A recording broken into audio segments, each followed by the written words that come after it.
Apologies for a delay in the start, and we thank you for your patience and coming here for the workshop. So, good morning, everyone, and welcome to this national conference on youth employability and entrepreneurship. My name is Neeraj, and I am from Transform Rule India Foundation. And on behalf of all the partners, Global Opportunity Youth Network, GDI, UVA, DA, and Work for Progress, I would like to welcome all of you to this workshop today. And I'm truly honored actually to be part of this select gathering to deliberate on this very important national agenda of our times. I'll be accompanied by my colleagues from the partner organization, Ms. Alice Kurlev and Ms. Prema Gera. So you'll three, all of us for this workshop will be anchoring and facilitating and working with all of you for this workshop today. So as India celebrates and reflects on its achievement in the 75 years of independence, this is the 75th, and we are celebrating the achievements we have had, and they are phenomenal actually. It is now also time to look at one of the most important opportunities that are emerging, that is emerging for India. As we all know, India will overtake China and become the most populous country on the world. But that is just notional. The important um, highlight of this is that we'll be having the largest ever working age population and youth population. So at 378 million now, this is even larger than the population of the United States of America. So with an average of 29, this demographic bulge is slated to continue till 2050, and the largest growth actually coming in the following decade. So this is again a very important opportunity and kind of an enviable position that we have in the world, and if harnessed well, this youth energy can create a never before opportunity for ushering prosperity and shaping the Indian society. So one key component again is that accounting for almost two-thirds of the youth population, India's rural youth have a unique opportunity to influence this growth story. At the same time, rural youth face a particular marginalization and vulnerability in the labor market now because of various challenges. So we as a nation have, and must address this important challenge and important opportunity for the country, and also create the right policies and introduce the right levers to ensure this population, this huge rural youth population is able to realize its potential. So in the workshop today, we will have senior government officials, international experts, subject matter specialists, funders, practitioners, and young people to come together and to discuss and debate and co-create this framework for large scale economic opportunities for rural youth in India. And we are again honored to have this select gathering discuss this important issue, and we intend to translate the workshop deliberations into a concrete action plan going forward. So with this, I would also like to start with our keynote conversation, and I would like to invite Mr. Shombi Sharp, UN Resident Coordinator in India, and Mr. Praveen Pardeshi, a career bureaucrat and now a member of the Capacity Building Commission of India. So may I request both of you, sir, please, if you can come on the dais. Please, a round of welcome for Mr. Pardeshi ji and Mr. Shambi Shah.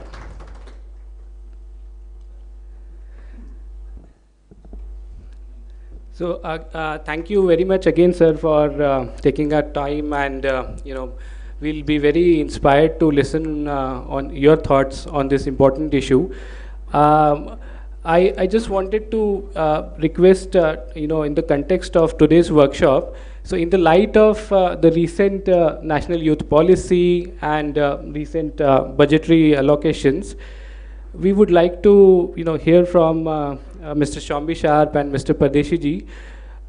Today is how, in your view, India is positioned to address this challenge of youth employability, especially in rural areas, in a manner that it benefits from and contributes to the India's growth story.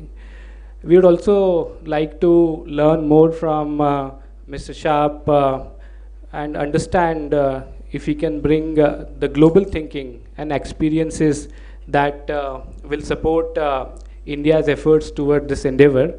And also from Mr. Padeshiji, if he can share his thinking on lessons from successful efforts that can be taken to move forward on this agenda.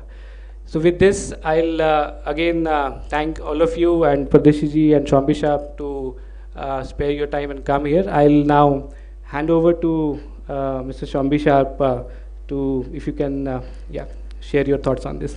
Thank you. Thank you very much. Namaskar. It's a great honor, pleasure to be here today, joining dear colleague Praveen and all of the organizers, the Transform Rural India Foundation, Global Development Incubator, Global Opportunity Youth Network, as well as Development Alternatives, Yuva colleagues, and others, and appreciating all of you from government, from business, private sector, development organizations, young people, for being here today, for your time. Mujhe National Conference of Youth mein aakar bahut khushi hui together with you. So I think, just to sort of kick off, set the tone a little bit here, which has already been done to some degree. I just wanted to say that it's hard to think of a more exciting time and a more exciting place to be working in this space than in India. As the world is facing a set of challenges, polycrisis as we're calling it, the Secretary General is calling for an SDG rescue plan. We were already struggling, emerging from COVID. We have this climate change, pollution, biodiversity loss challenges, the triple planetary crisis. Then the war in Ukraine starts driving scarcity around basic necessities for people, impacting poor countries and poor communities, in particular food and energy, and on and on. And much of the story in terms of how we will be able to rescue the SDGs is precisely depending on what happens here in India. And in fact, we estimate for some of the Sustainable Development Goals, the global targets, upwards of 50% of those global targets will need to be met here in India. So India's success literally is the world's success. And I always like to think of that old slogan when I was growing up, think globally, act locally, right? But in India, and especially the area that you're all working in, you think globally, you act locally, and you are acting globally at the same time, given the scale. And we're linking into that, of course. This has to do with the fact that India has the world's greatest youth generation. And already mentioned, the number of young people, of young minds entering the labor force age is more than the entire US. If we look at, globally speaking, the talent, the pool of talent and skills available to the world for the next 20, 30, and on years, India is going to be is playing already, and will be playing an incredibly outsized role in that regard. So that's one part of it. Now, when we unpack that demographic um, you know, dividend. We all want it to be a dividend, right? But the dividend doesn't just, to some degree it will happen. I mean, the very fact of having low dependency ratios has economic benefits in a way no matter what. But there's a massive challenge facing Indian policymakers, business, all of us, which is how do we translate those 1 million new labor force, young people entering the labor force, wishing to enter the labor force, to provide them with the skills and jobs so that they can contribute and they can create this incredible demographic dividend, which is a sort of a once in a, I was trying to think, what is it, once in a lifetime? No, I don't think so. I think it's a once in an existence, practically, in modern nation state sort of definitions, opportunity. And we've seen what other countries have been able to accomplish in the face of such demographic dividends, and just really to kind of rocket forward in terms of economic growth. But we have to unpack that, and of course that's about skilling, it's about job creation. There's another really, really important part of that, which is actually even more important in a way than youth per se, unlocking the potential of India's women and girls, gender equality. Because that, I mean, straight up numbers, and in terms of capacities underutilized, that's even greater. So the twinning of these two issues, I think, and I'm optimistic that we're heading in the right direction. India's heading very much in the right direction. There are a number of government programs, initiatives, missions that are very well-intended in pointing in the right direction and helping to achieve a lot of important results. The PMMY, loans to small, medium, micro enterprises, for example. The creation of the Ministry of Skill Development and Entrepreneurship. The fact that the national educational policy is taking on board vocational skills and future skills. This sort of linking private sector and youth in terms of making that all-important leap from education to employment, which is so critical, and for young people to get those first skills, which we know then increases the chances dramatically for success in career. So I don't know, perhaps I'll stop there. I guess we have more rounds of questions and things, but just to say that it's truly an exciting time. The stakes are high, but there's so much to be optimistic about. And one more thought is that this is about development. This is about achieving national aspirations and prosperities and inclusive, sustainable development. It's also about India's ability to drive the right kind of growth and policies and mindsets globally.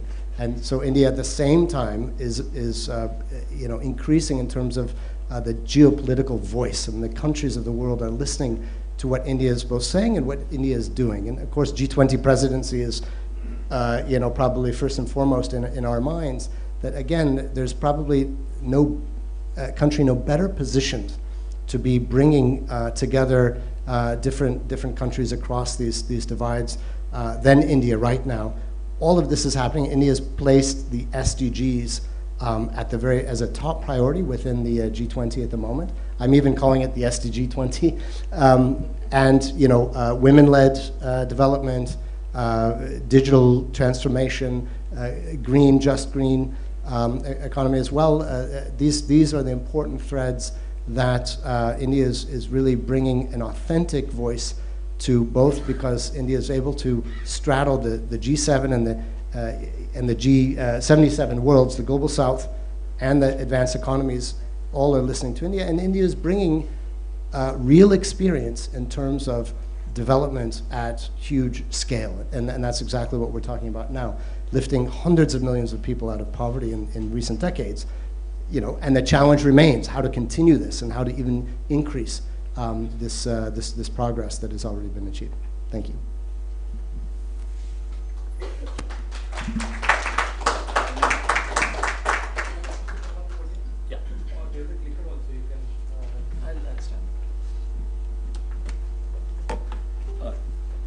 Thank you, Mr. Sharp. You really set the context of the great, exciting challenge, the sweet spot in India's history right now. So we know this part of the story about being a youthful population and a huge demographic dividend awaiting us.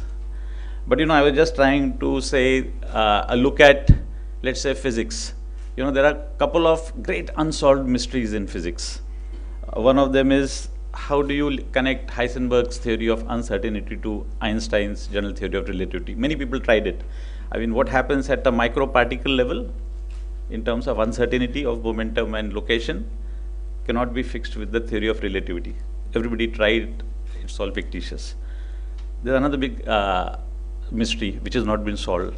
How come the universe has so much dark matter? We don't know where it is from. We can just estimate it. One of the greatest mysteries of India's development as an economist is how come India is growing consistently at a rate of 7%, one of the highest growth.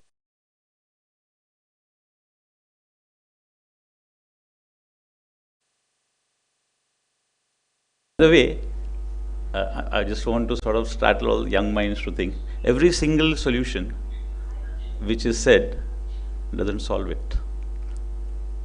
There are so many solutions. I mean, increasing growth. And for such a large country, to have growth go up from 3.5% to 7% is a big thing.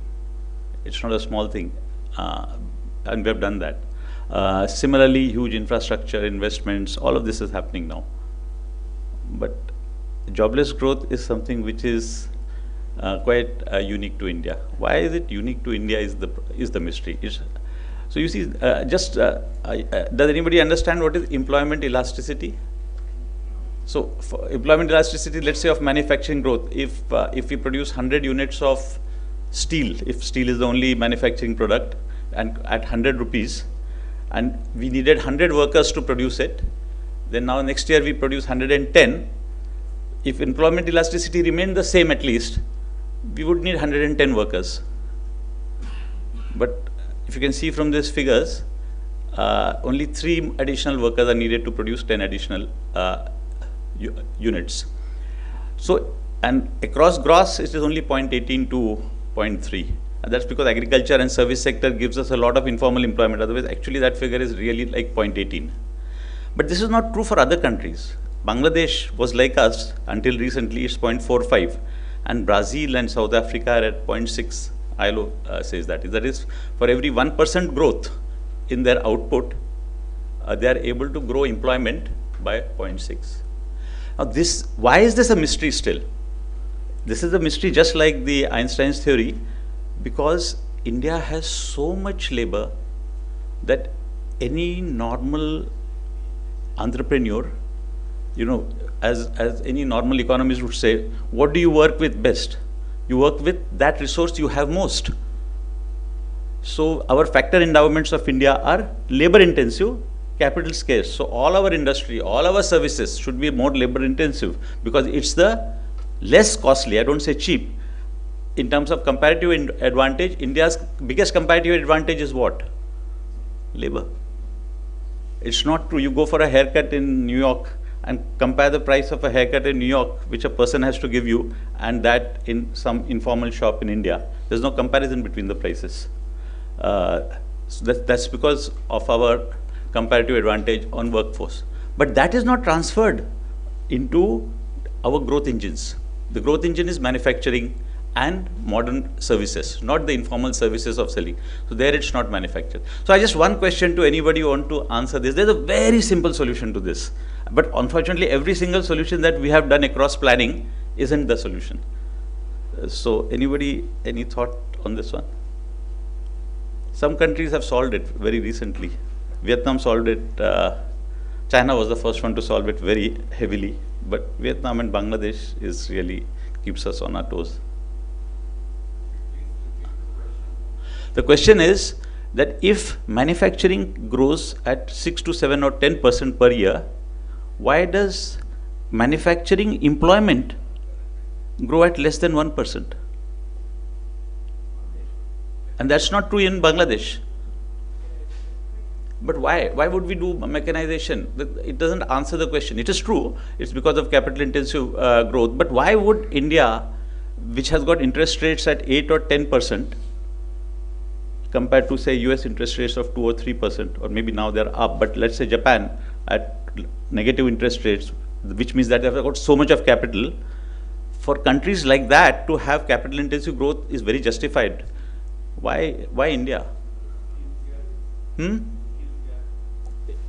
No, skill gap I'll come to. It's not so much. If there was a skill gap, there wouldn't be educated unemployment of the level that we have in India.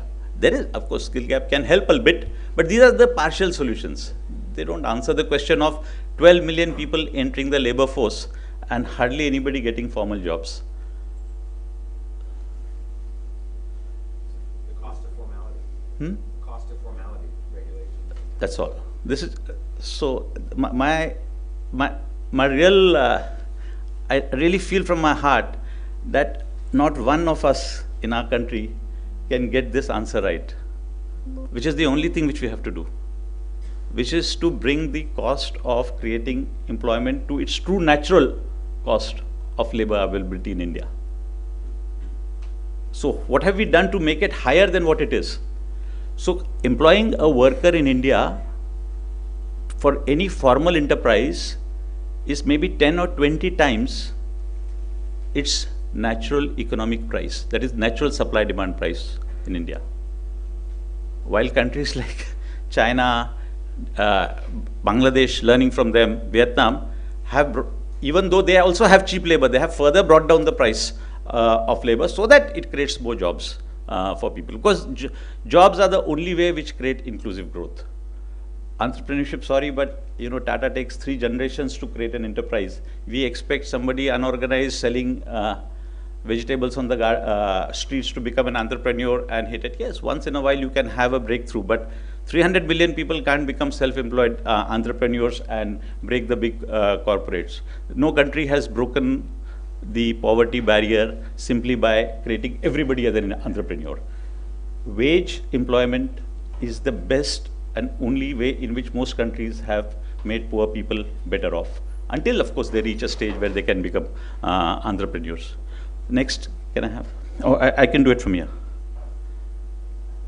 So as you just mentioned, this regulation is the key, but this regulation has a very interesting aspect.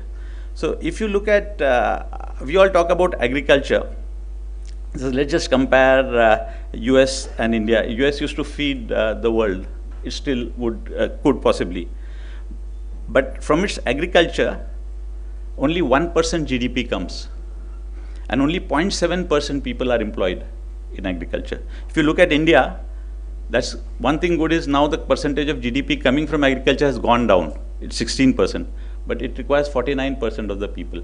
What it means is, every person working in farm sector gets 1/7 to 1/10 of the income of anybody working in any other sector in India.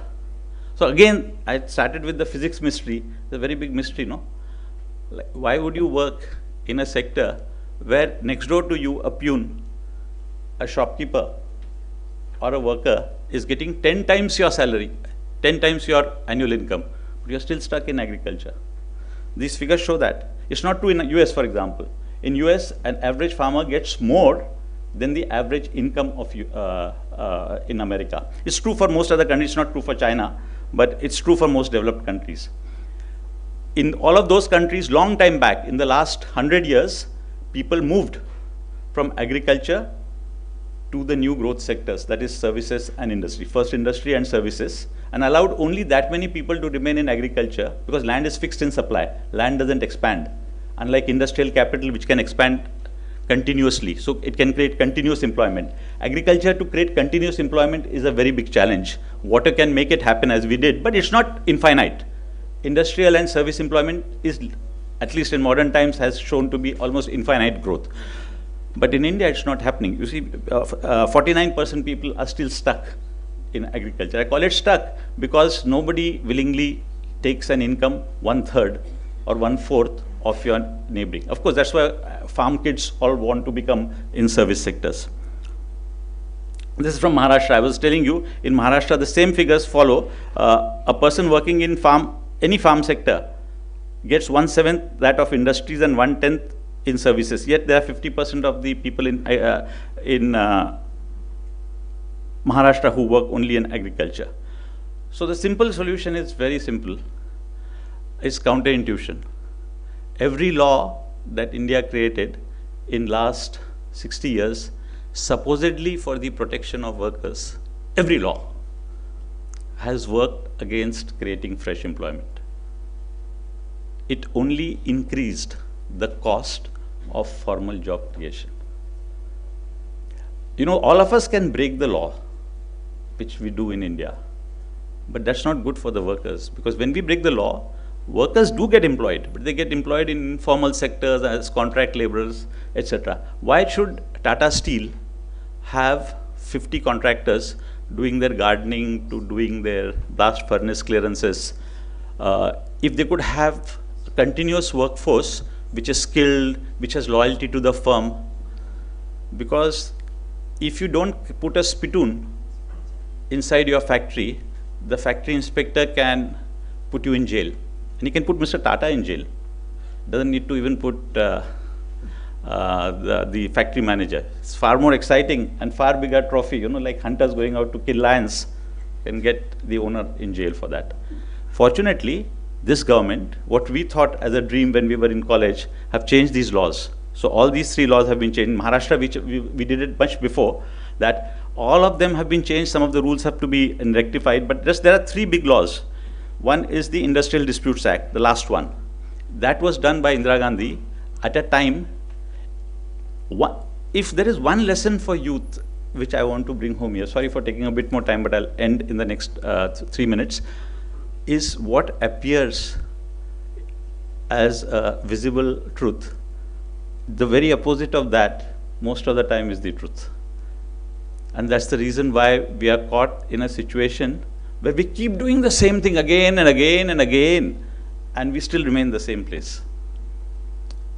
So this Industrial Disputes Act was brought during Indira Gandhi's time for one thing, for a very noble purpose.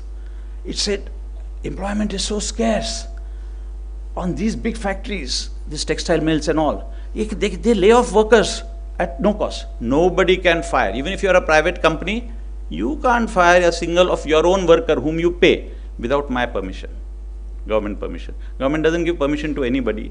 All the textile mills in Mumbai have all become defunct. There's not a single textile mill working, and the land is lying idle. A country so scarce of capital and land doesn't have the next generation textile mills. But their jobs are still protected. They're still fighting for the old wages, because none of them could be officially fired. So this act also is changed now, and we have raised the level of 300, from 100 to 300. That is, if you need to fire somebody, a private manager, I'm not talking about government, a private manager, if he needs to fire somebody, he needs prior permission of government only if he has now 300 workers or more. Actually, let's look at counterintuitively. Ease of firing leads to ease of employment. It's the very reverse. Everything works in opposite terms in this world.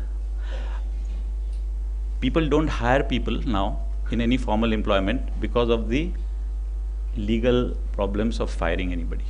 And people don't want to fire anyone. If you are good, they don't want to fire you. But if there is one recalcitrant person, they would like to make a lesson of him, move him out so that discipline gets. But you can't do it. You have to take government's permission. And he is the main labor leader. So you can't fire him. I'm not against workers. I'm just saying what a horrifying situation India has landed up by so-called welfare laws, where we have formal employment growth of negligible amount, even though India is becoming one of the largest manufacturing and service country in the world, with a labor force which is so big. We're talking about labor dividends. So these laws are changing now. This government has done them. We did it in Maharashtra. We changed the Factory Act. Also, the government has decriminalized things like spittoon. If you don't put a spittoon, a factory inspector could put the owner of the factory in jail. So all these things have been decriminalized now, just now. We have put deemed licensing. We have also made contract labor easier, but that's not the answer. We have ensured that the boiler inspector doesn't have right of life and death on the factory owner, because we say that, okay, there's only one boiler inspector and there are 7,000 boiler factories. So each of them puts his bag outside and goes for an inspection, needs his bag to be suitably rewarded. So he said, okay, we can't change the boiler inspectors. We'll make every engineering college have the right to certify, other than the boiler inspector also. So it's for the factory for whom to go to. Moment you create competition amongst the regulators, you can bring down this unnecessary cost. So that's happened now. And the Apprenticeship Act, this is the biggest thing which was a problem in India. You know, skilling colleges, it's an absolute tragedy that a person who is chemical engineering may go to a chemical factory, let's say Cipla or wherever, and he will be trained for 2 more years in pharmaceutical engineering before he can start a job. What's the use of having a 5-year course in chemical engineering if again the factory has to employ the same amount? I mean, this is at engineering level, but if you go down to ITIs, which provides the lower level, then let's say an ITI has a mechanical engineering, automobile mechanics as a course, and this is located in Pune, a city from where I come from, and there is a huge automobile industry there, from Volkswagen to Mercedes, everybody is there, Bajaj. But a person who does a 4-year course in ITI on automobile will be again trained for 2 more years if he gets a job. All that has to change, and Germany already told you how it changes. In Germany, hardly any engineer is an engineer out of college like all of us. You know, yesterday we went to a meeting, and one secretary, external affairs, and one chairman, capacity building commission, were talking to each other. Said, you know what we share with each other? We both are engineers. We both are engineers from IIT, and none of us work in anything to do with engineering. One works in external affairs, the other one works as the head of McKinsey. It's good or bad, I don't know. But Germany understood this issue. So, so what Germany does is, they don't have college engineers. If you love fixing things, you become right from school days an intern, an apprentice in a factory. You become a diploma holder. You become skilled in, let's say, some type of car making. Then you also keep moving up from being a skilled person, and you finally do become an engineer also, but an engineer who is an expert already in fixing things in the car. So, but India also has the same act, Apprenticeship Act, but a country which adds 8 or 10 million people doesn't add more than 1 lakh people under apprentices every year. So we understood the reason. In Maharashtra, what we did is, first we decriminalized, because under Apprenticeship Act, every minor deviation is a criminal charge. So suppose you don't give proper notice and get rid of an apprentice, he can go to court and the labor person can come and catch hold of the owner that you did. If you don't give him sufficient number of hours of work, again you can get into jail. So all these regulations have become civil, but not criminal offenses. And secondly, they said only 5% of your staff strength can be apprentices. In Maharashtra, I just changed it to make it 20%. That if you have a staff strength of 100, you can take 20 interns or 20 apprentices. Then they said that only ITI people can be apprentices. They said, no, even a BA person can be an apprentice in a shop. A BCom person can be an apprentice in a thing. So all of these rules we changed. In Maharashtra, we got a big impact. For example, in this 2019 survey, all the jobs created in India, 30% of them were created in Maharashtra. Not because of having more industry, not because of having more, but making the rules a little bit better, pulling the price of formal employment down to its natural level for those who are employed. It doesn't mean we don't need to regulate. We need to regulate particularly for the unorganized sector. But on the organized sector, we have gone haywire in terms of too extreme regulation and too protected sector. So my point today was that let's think out of the box. We need to change some of these regulations, not in the interest of industry. That's very wrong. It's not in the interest of industry. It's in the interest of workers. The big problem with any change is people who are to benefit from the change don't exist today as stakeholders. People who stand to lose from the change exist as stakeholders. So the small number of organized workers will obviously lose some protection. They are extremely opposed to these changes. But the 300 million unorganized people who will get formal employment as these rules become less, they don't exist as a stakeholder to ask for these changes. And that's why it's very difficult to push these changes. So that's the task of the youth, to be able to look ahead and look at counterintuitive changes. I always have this rule. These are my, I won't get into the skilling part we've talked. That partnership with opposing forces before they become partners, before they become your opponents. So how can you work with unions to convince them that you will have larger membership? Today the union membership is confined to minuscule. It started with 22 million, today it doesn't exist hardly, because there's no formal employment. So we need to convince unions to come on board of this. That's the first thing. Then working with elected representatives, because we don't make the changes. It's their perception. If all of you come together and tell them, no, getting rid of the Industrial Disputes Act is against workers, politicians listen to you. You go and tell them that, oh, these laws are against the farmers. Poor guys, they have to listen to you. We need to create what Israel has done, a intellectual thought process which influences political leaders in the long-term interest, not in the immediate short-term politics. So that's what I talked about, that working with elected representatives to have a common shared goal. And it should be knowledge-driven. And unfortunately, every knowledge-driven issue is counterintuitive. I mean, you think all swans are white. But you know, Australia has black swans, but we think all swans are white because that's what we see every day. So the black swan issue is the key one in this case. Counterintuition, almost in every law, helps you a lot. And most important is the judiciary. In India, we need to work with the judiciary so that populist perceptions of what is good for workers doesn't determine a thoughtful perception of what is really good for employment. Thank you.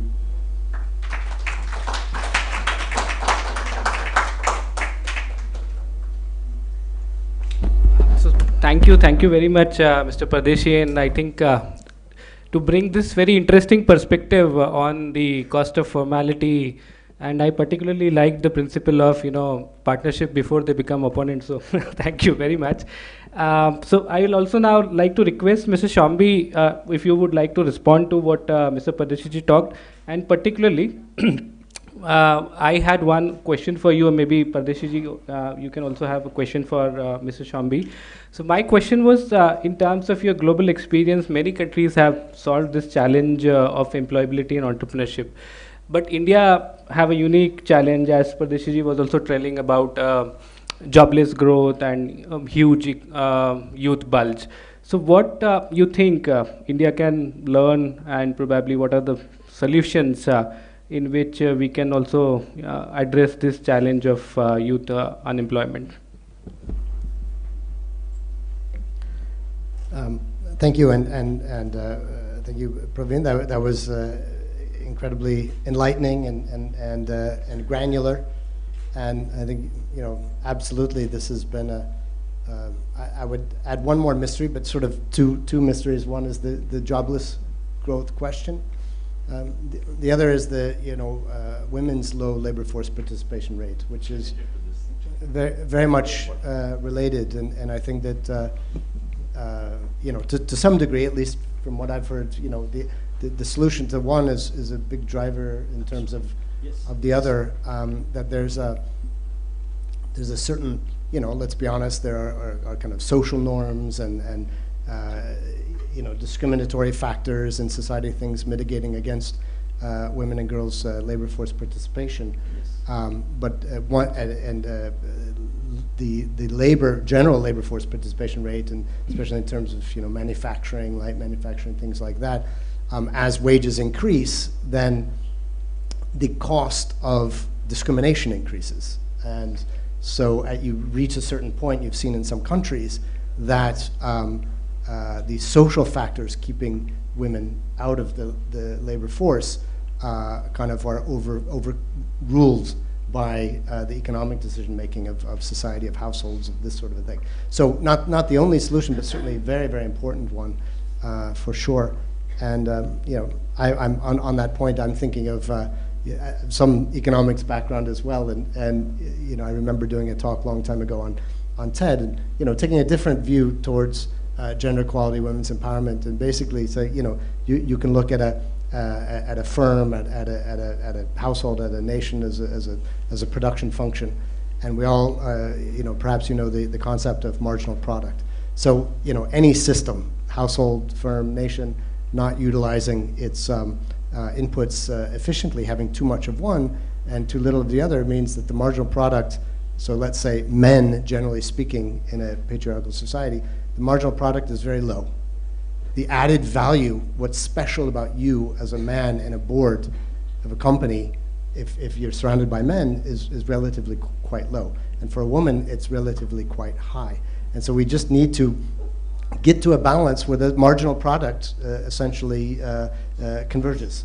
That's sort of the point. The good news is for men and boys, your marginal, as you reach towards gender equality parity, your marginal product actually increases. So you actually become more interesting and more special in a gender equal environment.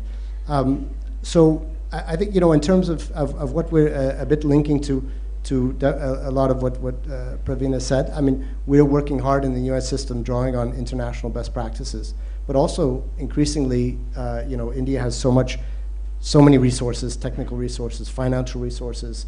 In many cases, it's not even about money. It's about the right policy mix and approaches and social norms and things like that. So I would just mention quickly 3 sort of streams. One is that linking youth to, you were talking about apprenticeships, internships, things like that. I'm fascinated by the maybe Germanic model, we could say, because it's also in Austria and German-speaking places. I mean, I was shocked when I first went to spend a summer in Switzerland during my university days with some friends. And so many of the friends were in this group were in white-collar jobs in banking. They didn't even go to college. They went straight from high school to a white-collar, high-income banking career, which, as an American, this is a very odd concept, and I had to rethink how I see the U.S. sort of model in that regard. And more U.S. is changing as well as the cost of higher education has gotten ridiculously out of control. Anyway, so UVA, we have Generation U, a global initiative of the United Nations. UVA is the Indian, version manifestation of that.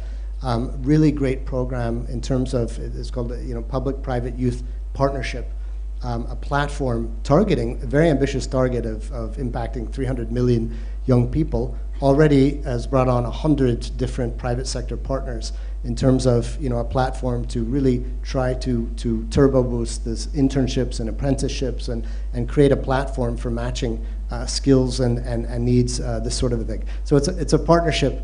I always like to say it's about young people. Vojo dil se young hai.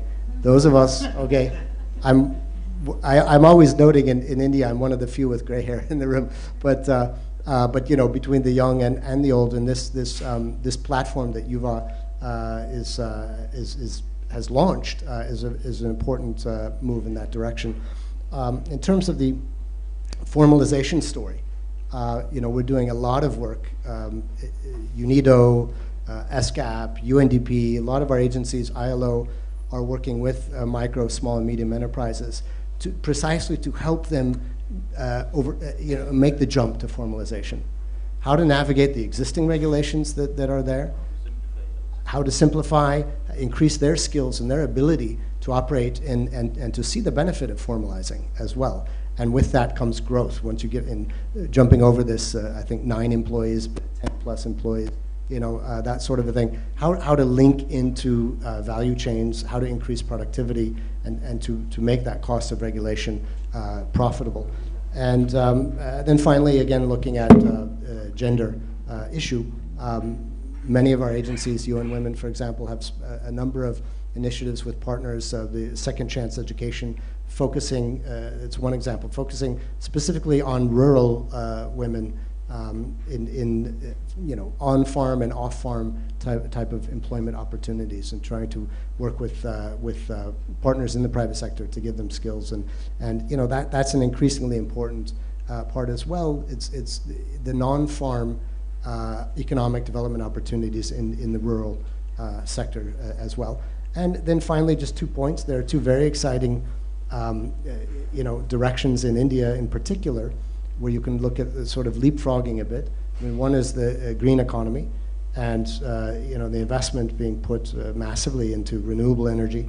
So we've got some great partnerships looking at how to transition again women and young people from this terrible, very, very difficult salt pan work, let's say in the round of Kutch, into employment in the solar industry. Happening there. Exactly, and this is a fantastic shift, and things are happening so quickly.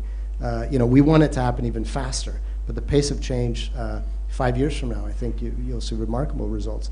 And the other is of course, the digital transformations, and that's where India is really leading with digital public goods, with this digital tech stack and the infrastructure for a lot of leapfrogging opportunities, a lot of shrinking this rural-urban divide, digital divide as well. We saw during COVID that if you have this digital infrastructure in place, a lot of employment opportunities that we think of as being urban actually can be serviced in rural or peri-urban.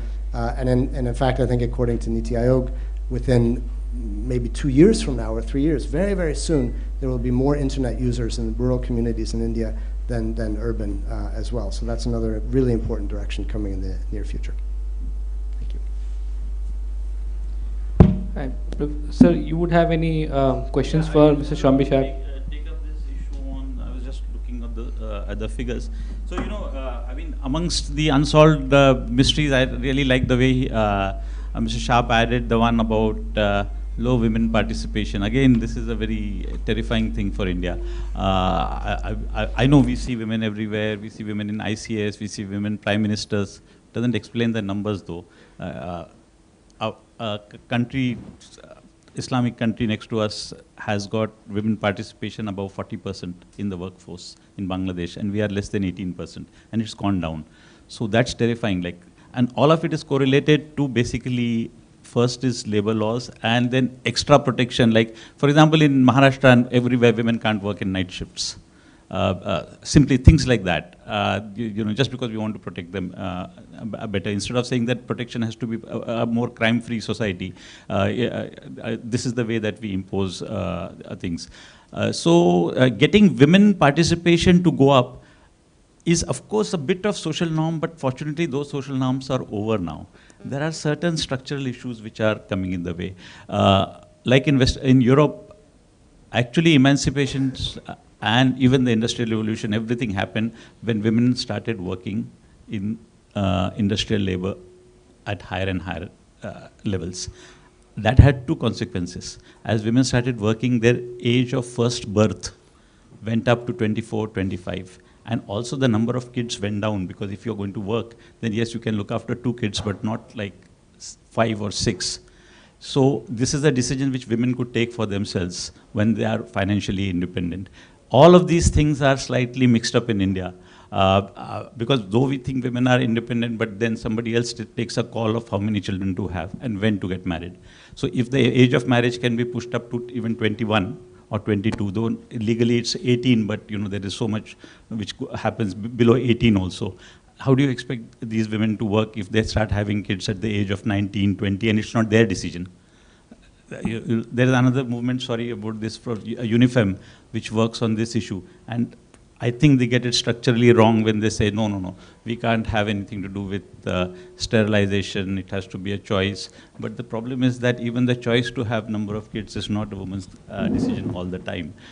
So having, just like we enforce monogamy by law, similarly having something about the age of marriage, spacing between 2 children, all of these things add to the ability to participate in the workforce, and also add to reducing the differential in the wage rates, because the wage rates become different on these grounds. Oh, you have to go and be off for maternity leave and things like that. And in the formal sector, they get equalized, but in the informal sector is where most women are working today, and that's where we need to help them. So that's the only thing that I would say, that for every problem, the direct solution doesn't work. Like women participation has got a lot more to do with the average age of marriage and the average number of children that she will have, and the spacing between children, all of which need to be put back as her decision and not a decision of the family or anybody else in the family. Then you get a very high rate of this is exactly what happened in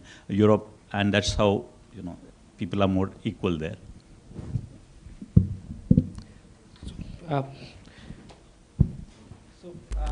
Again, thank you very much, Mr. Pardeshi ji and Mr. Shombi. I think this is kind of a great mix of ideas. So we saw the challenges from the cost of formality and the cost of women participation and the challenges with that, and in terms of then some solutions with different countries have internship and other solutions. And also because a lot of people say maybe we have missed the manufacturing bus. So maybe, how can we now look at the leapfrogging sectors which Mr. Shombi said around digital and opportunities around digital and around green economy and jobs around that. So I think we have got a great start to this session and a lot of food for thought and topics to discuss as we go ahead with this workshop. I'm sure a lot of you would have a lot of views and divergences from what we have discussed, and we would love to listen more from you as we progress ahead. So again, I would like to thank you, Mr. Pardeshi ji and Mr. Shombi, for giving us this excellent start and food for thought for the rest of the session. Thanks a lot.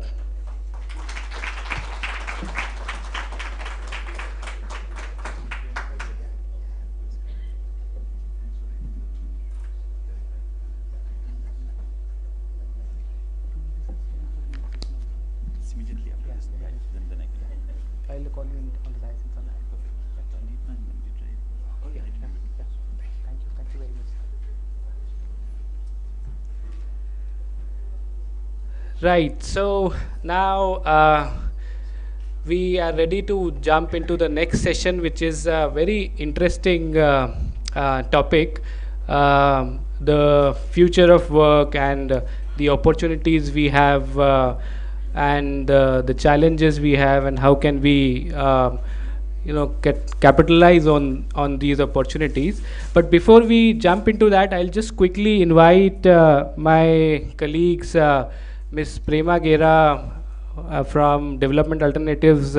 She also is part of a very interesting program called Work for Progress, which is again trying to solve this issue of youth unemployment in rural areas. And Ms. Alice Guglev, she is from Global Development Incubator, and also again part of a very interesting initiative called Global Opportunity Youth Network, trying to solve this challenge of youth unemployment at scale. So I would like to call on both Ms. Prema and Ms. Alice to just quickly lay out for us how does the next few hours and the next few sessions look like, what you can expect from the next sessions, and what are the big ideas that we are going to deliberate and discuss on, and distill learnings from all of your insights. So I will hand over to Alice and Prema. A big round of applause, please.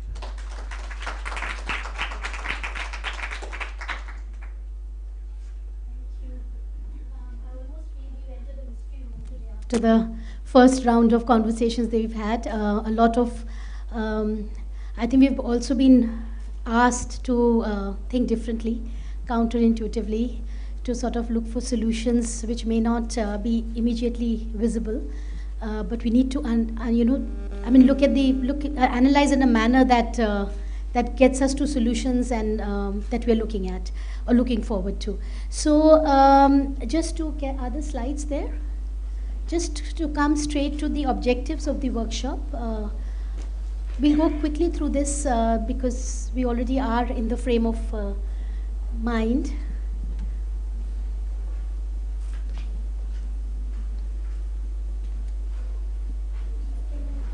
Where do I go?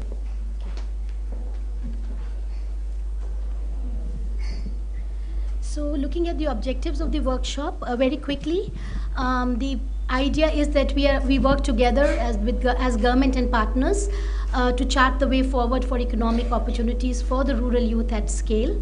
We take stock of challenges, opportunities, and promising approaches, and I think we got a lot on challenges today in the first session itself. The third objective is to come out with recommendations for strategies, policies, and a convergent implementation framework. So the way we have designed the workshop is that all of us are stakeholders here, and we really get specific and see what are the things that we need to do. And it could be at the level of ideation in some areas, or looking for solutions, or even analytical, almost questioning our analytical frames as they exist now. And the fourth one is to co-create pathways for all stakeholders to work in a complementary way so that there's a multiplier impact. We are sort of, because it's a workshop which is moving towards action, right? We want to work together. So we put forth 5 ideas. One, we would like everyone to consider district as a unit of change, because this is where all the actors in the ecosystem can come together to collaborate and to converge their efforts and resources for impact at scale. So that's the first idea. The second is increase rural activity, and I think here what Mr. Pardeshi and Mr. Shambi said in the morning, earlier in the day, I think we have to take a lot of that on board, because we are looking at economic activities that create economic opportunities for the rural youth. And also not just for jobs, but also to look at some ideas where they can set up their own businesses, but within the larger frame that we were talking about. The third idea is to look at a range of solutions, a suite of solutions as we call them, for creating jobs, for unleashing entrepreneurship, including in emerging sectors, and where we look at particularly women's participation, as we discussed earlier today, and the future of work, which we will take up in detail in the next session. The most important is the fourth point, which is the youth voice, and I think we need to prioritize that. We all in this room understand that and are committed to that, to prioritize the youth voice so that their aspirations, their identity, and their agency is advanced as we move forward. And the last idea is about national convergence of youth programming to include employability in a manner that it builds organically from what emerges from the many districts that we could work together, so that it is more more practical, more embedded in what is possible and what is required. I'll stop here and request Alice to take us further. Come. Hello, everyone. My name is Alice Gugilev with GDI, working with so many partners here in the room. Thank you, Prema, and thank you to our speakers this morning. And no doubt there has to be national level considerations and state level considerations in India. And so whether it's shifting regulatory structures, I might add one more, systemic barrier to the question that was discussed this morning around returns to capital versus returns to labor, where the capital markets support much more investment in capital versus labor that we're seeing around the world. But this issue is not just a challenge in India, it's a challenge in many ways around the world in terms of labor force participation of youth and the youth bulge that's coming from around the world. And so this is I really like the counterintuitive conversation. When we're thinking about scale, why do we then go to a place-based approach? And so many of these issues at the national level in a siloed approach have failed. And so the shift here, and this is where we would like everyone in this room to come on a journey with us today, is to think about certain things need to be done at the national level, as has been discussed, certain things at the state level, and to make those connections, but to shift our scale conversation for you all to consider, what does this mean for a place-based approach? How do we have convergence of all partners, programs, interventions, youth voice, tracking of outcomes rather than, I'll add another, which is tracking of outputs. How many people have we skilled? How many people have gone through engineering programs? And how many have actually gotten jobs? And so how do we think about the district, if you will, as a unit of change? Recognizing that there's going to be changes that have to happen at the state level and connections to what has to happen at the state level, as well as at the national level. in our experience across most of the states here, for example, in MP recently, there's been a lot of unused capital schemes, opportunities that have not been connected for youth employment. And so how do we really think about this place-based intervention and bringing all of us in this room, all of the things that are happening across the country and across the states to the district, to really saturate these opportunities for young people. And importantly, we do need to think about, and it would be great to get feedback on this today, how do we shift a lot of the economic activity in a much more distributed way? That would be another counterintuitive approach, where historically in economics it's all been economies of scale. And so when we look to the future, how do we think about much more distributed and effective and reduced marginal cost that's still happening, but in a much more distributed level at the district? So that's the thinking that we want to engage everyone on today. And the idea is, in terms of sustainability, is how do we think about, and if you see this journey here, how do we reach a saturation point in each district where we bring together all the different actors, the opportunities, and we get to a tipping point of economic activity and labor absorption, where then the investment over time can go down in terms of grants, in terms of schemes, and that district takes off and the impact continues. And so what is that saturation level? What is that district level tipping point that we can then have a scaled strategy that's driven by place? And so the idea would be, and this is we want to think big, right? Absolutely everything has to happen at scale. As the largest economy in the world in just a couple of months, how do we do this across the country? And so there has been already successful interventions with all the partners that you see here today, GOIN, Development Alternatives, UI, et cetera, all thinking about how to do this in a place-based approach. And so starting it at several districts, expanding it significantly over the coming years. So this is our proposal for you all to consider as we review the work across all of us. So with that, I want to introduce the 4 agenda topics that we will be having throughout the day. First, importantly, looking at the future of work. This is probably an overused term. What does it mean? Where are the opportunities for our young people? The state of employability and entrepreneurship. And importantly, entrepreneurship is not just micro entrepreneurs and livelihood. That's certainly one aspect of it, but also the growing of SMEs and micro entrepreneurs to the next level. Then considering youth aspirations and voices, we'll have some breakout sessions looking at rural, urban, and green entrepreneurship, and then really delving into this whole of economy approach or place-based approach that I've just introduced. And so the number 4 is kind of a running theme, if you will, throughout the day, but we really want to think at scale and in innovative ways as we approach all of the things that everyone is working on. And so we'll close at the end of this, and that's going to be the 4 agenda topics.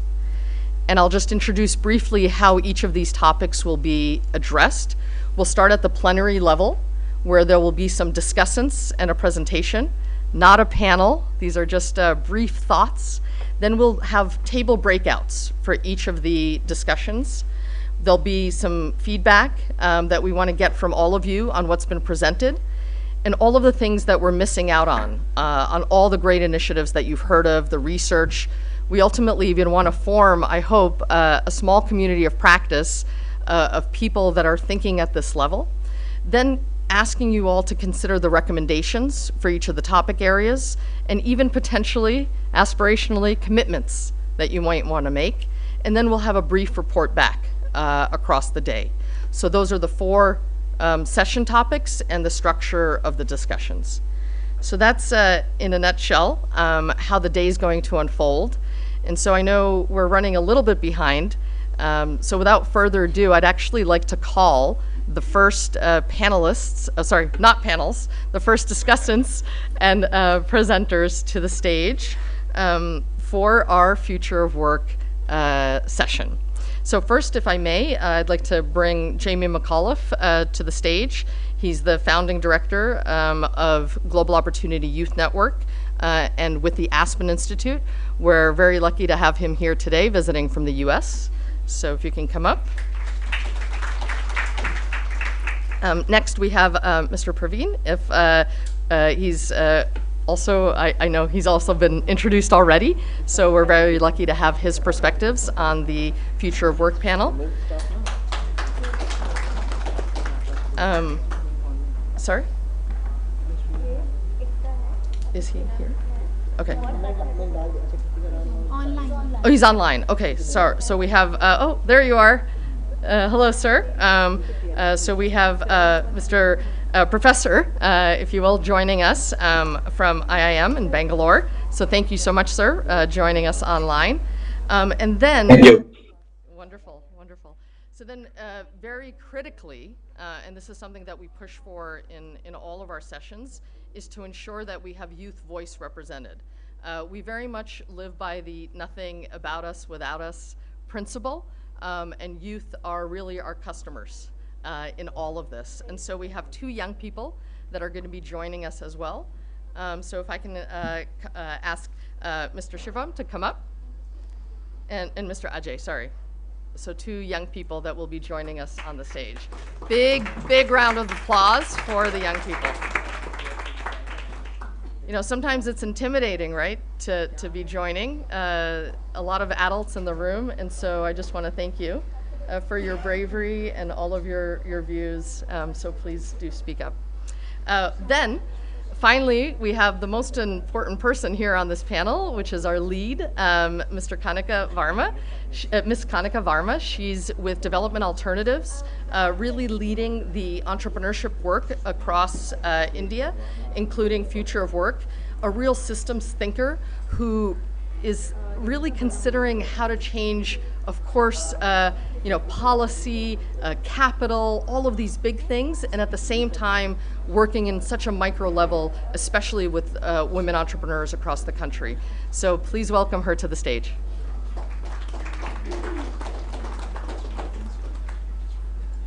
Thank you so much, Alice, and for the lovely introduction as well, and thank you everyone for joining us today. It's an absolute pleasure, and the idea for me is to actually just share a brief presentation more as sort of a framework for thinking through when we actually get down together and interact, and right after we hear from our lead discussants. So just going to start through. A lot of future of the work conversations these days are talking about AI, robotics, you know, in fact it's, oh, the mic? Oh. Is that better? Okay, perfect, sorry about that. So a lot of conversations on, you know, where the technology is going to go. And, you know, while we were thinking of this presentation, we actually just as a joke decided to Google, just put in the infamous ChatGPT, what the future of work will actually look like. And this is the response we got. But I think as Alice pointed out, for us it's most important to actually understand, while thinking about future of work, is what are the young people wanting? Where are their voices? Where are their aspirations? And there's sort of a dual transition that we're seeing in the local economies where the young people are part of this transition. One is sort of diversification of the economies. There's a lot more demand for products and services that have never been seen before. We've seen enterprises that are providing e-rickshaw services to people. There are enterprises that are providing LED bulbs, huge diversification of products and services. There are occupational shifts that are happening where a lot of young people, as we know, do not necessarily want to work in the agriculture sector but are looking for new ways or digital technologies to enable them to work. There's a behavior shift. There's an intergenerational change that's happening. The way young people, even the rural economies, use technology to connect with each other, to use social media is an opportunity, is a voice that we need to understand much more. I think what we've also seen is that 9 out of the 10 entrepreneurs that we're supporting are actually first generation entrepreneurs. So there's a desire to move towards being your own boss, as they call it. So really, let's go back to the context a little bit. There's an accelerated pace of change. I mean, the one that we've never seen before. So it's actually very, very difficult to predict the future of work in that sense. All we can do is focus on creating a framework so that young people can decide the future of work themselves. But with this accelerated pace of change, I think we also need to understand that have we been trying to simplify the complexity a bit too much? I think Mr. Padeshi talked about the fact that there's a spectrum of employment, and the spectrum of employment continues to this is where young people are continuing to navigate future of work, and 90% of them actually in the informal economy, and yet we're the 3rd largest ecosystem for startups in the world. So have we been actually not looking at what I think is the mainstream economy? If you look at it, 30% of people are still looking at informal finance. Women's labor force participation has been going down. So there's a lot of complexity that I think that solutions or anything that we sort of design, innovations, will need to look at every part of the system. But there's also a lot of new opportunities, new thoughts that are sort of emerging. I think inclusion, how do we build inclusive pathways, is going to be very important.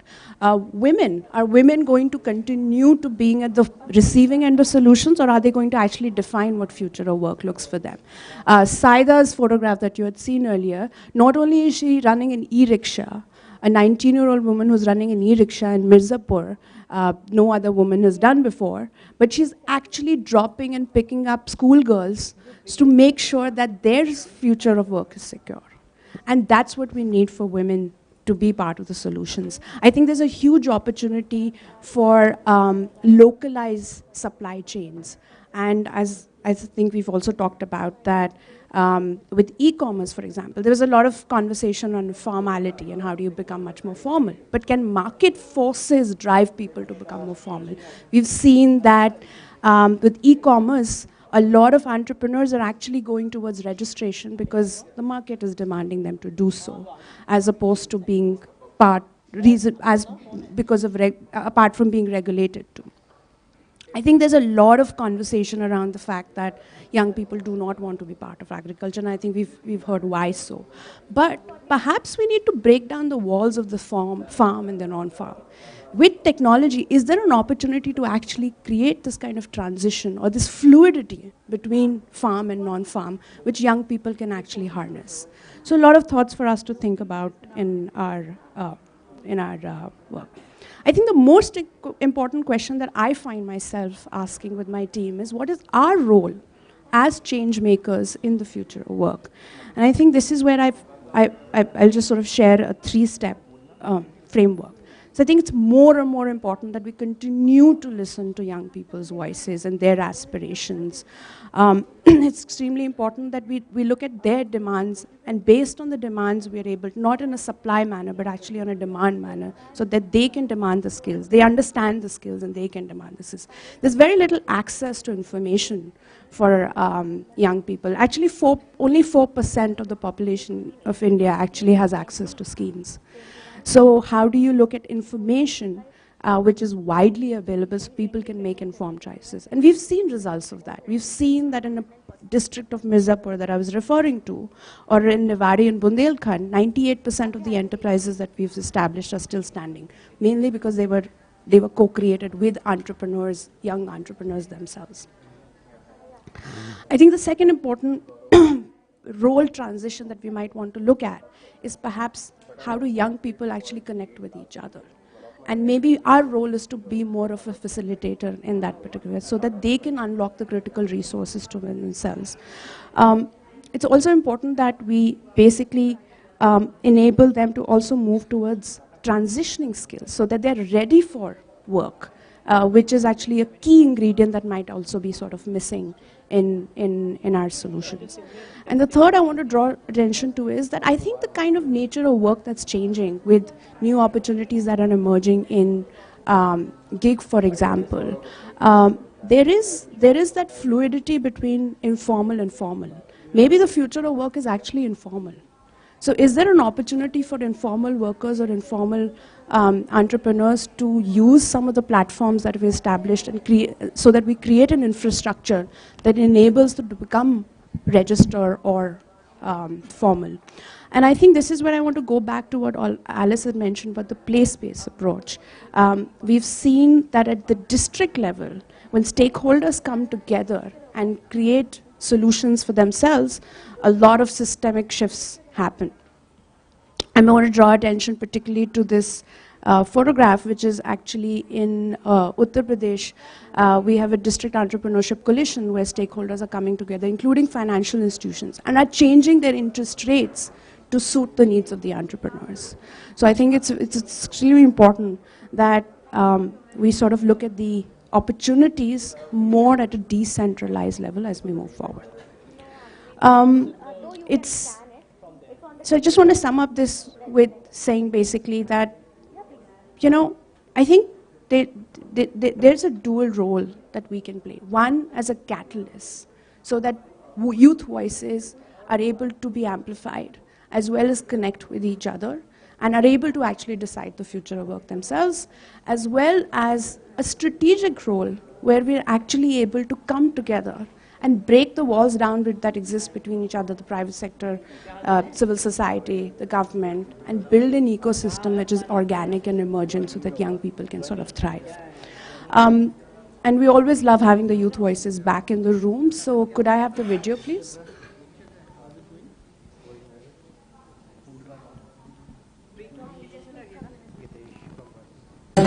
मेरा नाम शिवम पाटीदार है और मैं मध्य प्रदेश के एक जनजातीय क्षेत्र बड़वानी का रहने वाला हूं। मेरी उम्र 21 वर्ष है और मैं एक ऐसे क्षेत्र के युवाओं के साथ मिलकर कार्य कर रहा हूं जो अपने ही क्षेत्र में आर्थिक अवसर चाहते हैं, लेकिन उन्हें अपने क्षेत्र में आर्थिक अवसर प्राप्त उपाय आए या अवसर आए जिनकी मदद से मेरे क्षेत्र के युवाओं तक आर्थिक अपॉर्चुनिटीज पहुंचे और वो अपने ही क्षेत्र में कौशल विकास कर सके और अपने ही क्षेत्र में रोजगार प्राप्त कर सके। मैं यूथ एडवाइजरी ग्रुप का मेंबर 1 साल पहले बना, जिसमें कि मैंने ऐसे युवाओं से कनेक्ट हुआ कि जो आर्थिक अपॉर्चुनिटीज खुद भी ढूंढ रहे थे और दूसरों की भी ढूंढने के लिए उनकी मदद कर रहे थे। इसी के साथ साथ मैं एक यूथ मोबिलाइजर भी अपने क्षेत्र में हूँ, तो मैं अपने युवाओं के लिए एम्प्लॉयमेंट, एजुकेशन, एंटरप्रेन्योरशिप और एंटाइटलमेंट पर कार्य कर रहा हूँ और इन कार्य करने के साथ साथ मैं उनका सहयोग कर रहा हूँ कि किस प्रकार से वो इन अपॉर्चुनिटीज़ का इस्तेमाल कर सकें। मैं गोयन के दृष्टिकोण को आगे बढ़ाते हुए यह कहना चाहता हूँ कि मेरे क्षेत्र के युवा नौकरी लेने वाले नहीं, नौकरी देने वाले बने और इसी के साथ साथ वो कुछ ऐसा सीखे कि वो अन्य युवाओं को भी सिखा सके कि किस प्रकार स्वरोजगार और रोजगार प्राप्त किया जा सकता है।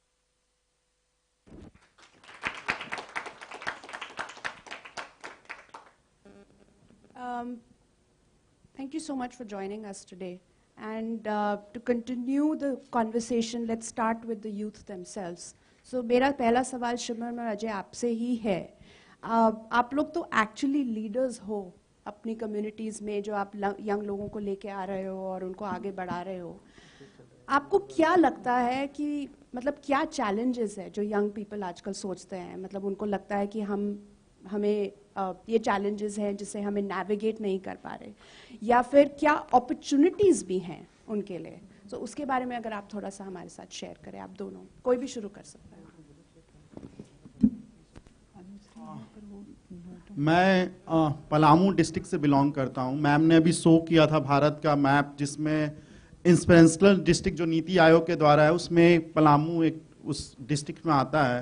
और जो यूथ्स हैं, जो ट्राइबल्स यूथ्स हैं या जो रूरल यूथ्स हैं अभी, वो फर्स्ट लर्नर हैं, जिनके साथ जो अभी वो सीखना चालू कर रहे हैं, वो स्कूल्स में पहली बार गए हैं, कॉलेज में पहली बार जा रहे हैं, तो उनके लिए सबसे बड़ा जो प्रॉब्लम दिखता है कि उनको एक सपोर्ट सिस्टम जो उनके पास में होता, कि उनको एक हैंड होल्डिंग के लिए या उनको जो बेसिक्स में उनको जो प्रॉब्लम्स आती है कि कैसे एक्सप्रेस कर पाए या कुछ चैलेंजेस है तो उनको एड्रेस कर पाए। एक तो जो ग्रास रूट में उनको एक सपोर्ट सिस्टम जो जरूरत होती है वो होता है, दूसरा कि उनके पास टेक्नोलॉजी का उतना ज़्यादा एक्सेस नहीं है। मैं जिन अपने ब्लॉक्स या जिन डिस्ट्रिक्ट्स की बात कर रहा हूं वहां 5 से 10% ही टेक्नोलॉजी एक्सेस है।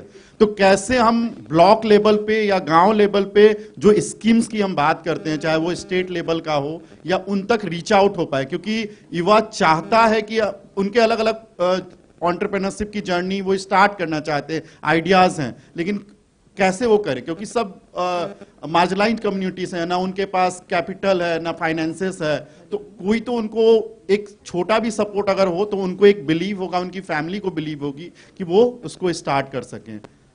मेरा तो ये था।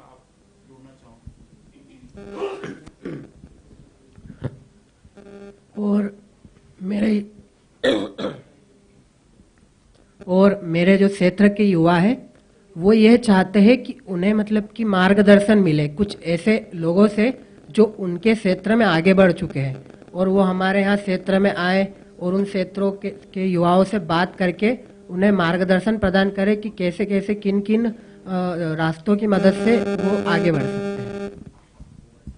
Thank you so much. I think both of them are highlighting two very important points. One is that the need for soft skills and leadership skills to help enable young people to transition towards the choice of employment or entrepreneurship they would like. I think Shivam also highlighted very important thing about the fact that where are the ideas? Where's the information to get the ideas? I've always believed an entrepreneur, the biggest contribution an entrepreneur can actually make is in the idea. And I think we do need to enable young people to understand that we're with them, regardless of, I think failure should be celebrated. And I think they need to sort of understand that that's absolutely fine. I think these two very, very important points. So I have a few other questions as well. So I'll have specific questions for the discussants, but if you'd like to address any one of them, please do so. I'd actually like to move to Professor Sriram, so if you could just have him on the screen.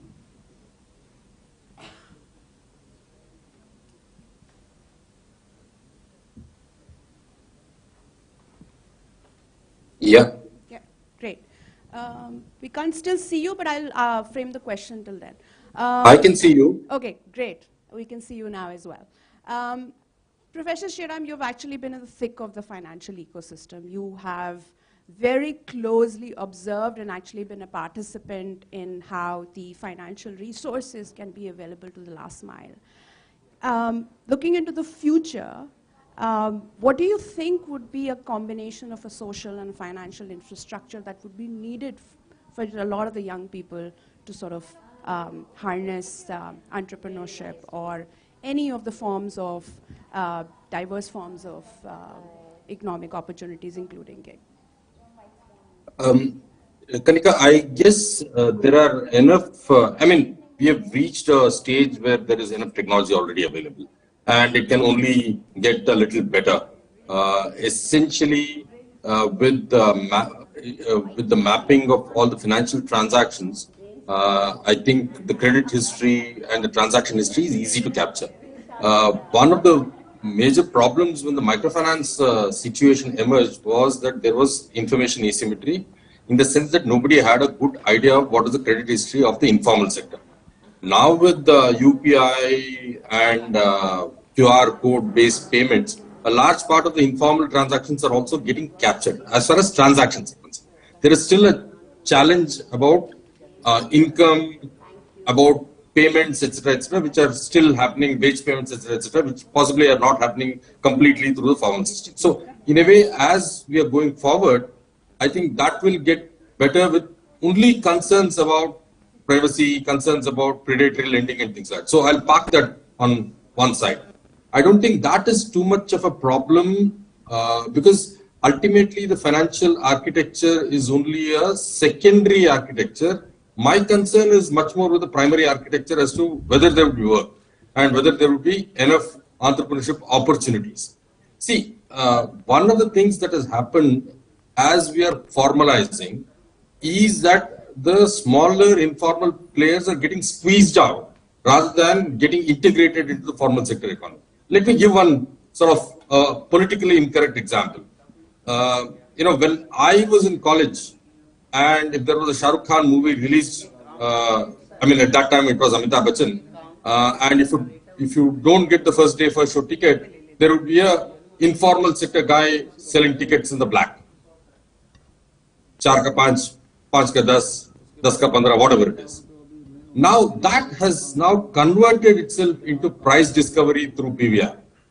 So what would have been an income of an informal, possibly illegal guy has gone into a formal, legal, organized way, wherein charging a premium on a day where there is too much of rush and still making it available to somebody who can afford it has sort of got formalized and it's moved to the formal economy. So that's the type of shift that we are seeing as we move away from using information as asymmetry, getting technology into the formal sector. Now, that's the basic crux of the matter, and therefore, as we are going forward, I would think that we should very, very clearly identify sectors which cannot be replaced by technology, and basically work on those sectors because what do you mean by efficiency, or what do you mean by innovation? All efficiency and innovation is, reducing human labor and putting machine learning, machine intervention. Earlier it was mechanical, now it is digital, right? So our problems are going to increase in terms of inequality, essentially because the technology will keep squeezing out the informal sector more and more and will not provide them bridging opportunities. Of course, there will be small opportunities of gig workers, taking food from a restaurant to residence and things like that. But that will not compensate the amount of wealth generation that is happening in tech-enabled this thing. So our biggest challenge going forward would be inequality, and we need to do something about it. In fact, I'll sort of end this brief interjection by reading out something that Keynes said in 1930, and it is still sort of ringing okay now. He says in the winter of 1930, Keynes was understandably preoccupied with the depression, and he was looking at, wrote an essay called The Economic Possibilities for Our Grandchildren, that is 30s. And he says, my purpose of this essay is not to examine the present or the near future, but to disembarrass myself of short views and take wings into the future. And he says that we will reach an area of economic bliss, where an area where we are all able to satisfy our material needs by working for no more than 15 hours a week, 15 hours a week. Just imagine, we are all working possibly 15 hours a day now, and engage in more profound joys than money, wealth accumulation, things like art, philosophy, music, religion, and family. That's nowhere in sight. And so the only way that we can look at this space is to either look at massive redistribution or what somebody called as demographic dividend. I'm not sure it's demographic dividend. It is a demographic curse, essentially, because the work is reducing and the people are increasing. So I think population reduction might be a good idea, but I'll park it there. But on the financial sector, I don't think there are big challenges. The peer-to-peer lending platform, which you put as a bubble, is something that I'm not very bullish about, essentially because it sort of devolves the risk by disintermediation to the lender, who is also going to be a retail person. It might be a good idea for anything that is risky to have an institutional intermediation, but what we need to shore up is much more of information technology and transaction capture, which will help us to give much more insights into behavioral patterns, which helps us to sort of help the poor who are not in the formal sector to get into the formal sector. But yeah, there are much larger challenges than just the financial intervention. I'll stop. Thank you so much, and I think you've captured some very, very important points, including the fact that I think we do need to look at the overall well-being when we're designing solutions, including social well-being.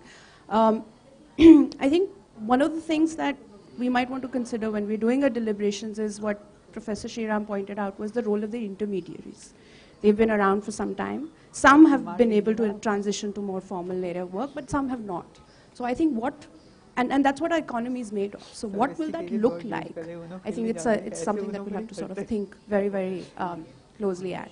And I think in terms of finance, like he mentioned, that there's a lot of innovation that's happening, including the account aggregation system that's going to be launched, where banks will be sharing data on the transactions being made by people, which can actually enable a new way of credit assessment where people don't have access to assets.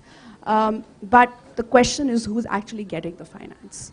Are we including the people in the conversation? I think, like we say, the India growth story, I think it's very important that we talk about the India's inclusive growth story much more. Mr. Padeshi, I'm going to come back to you.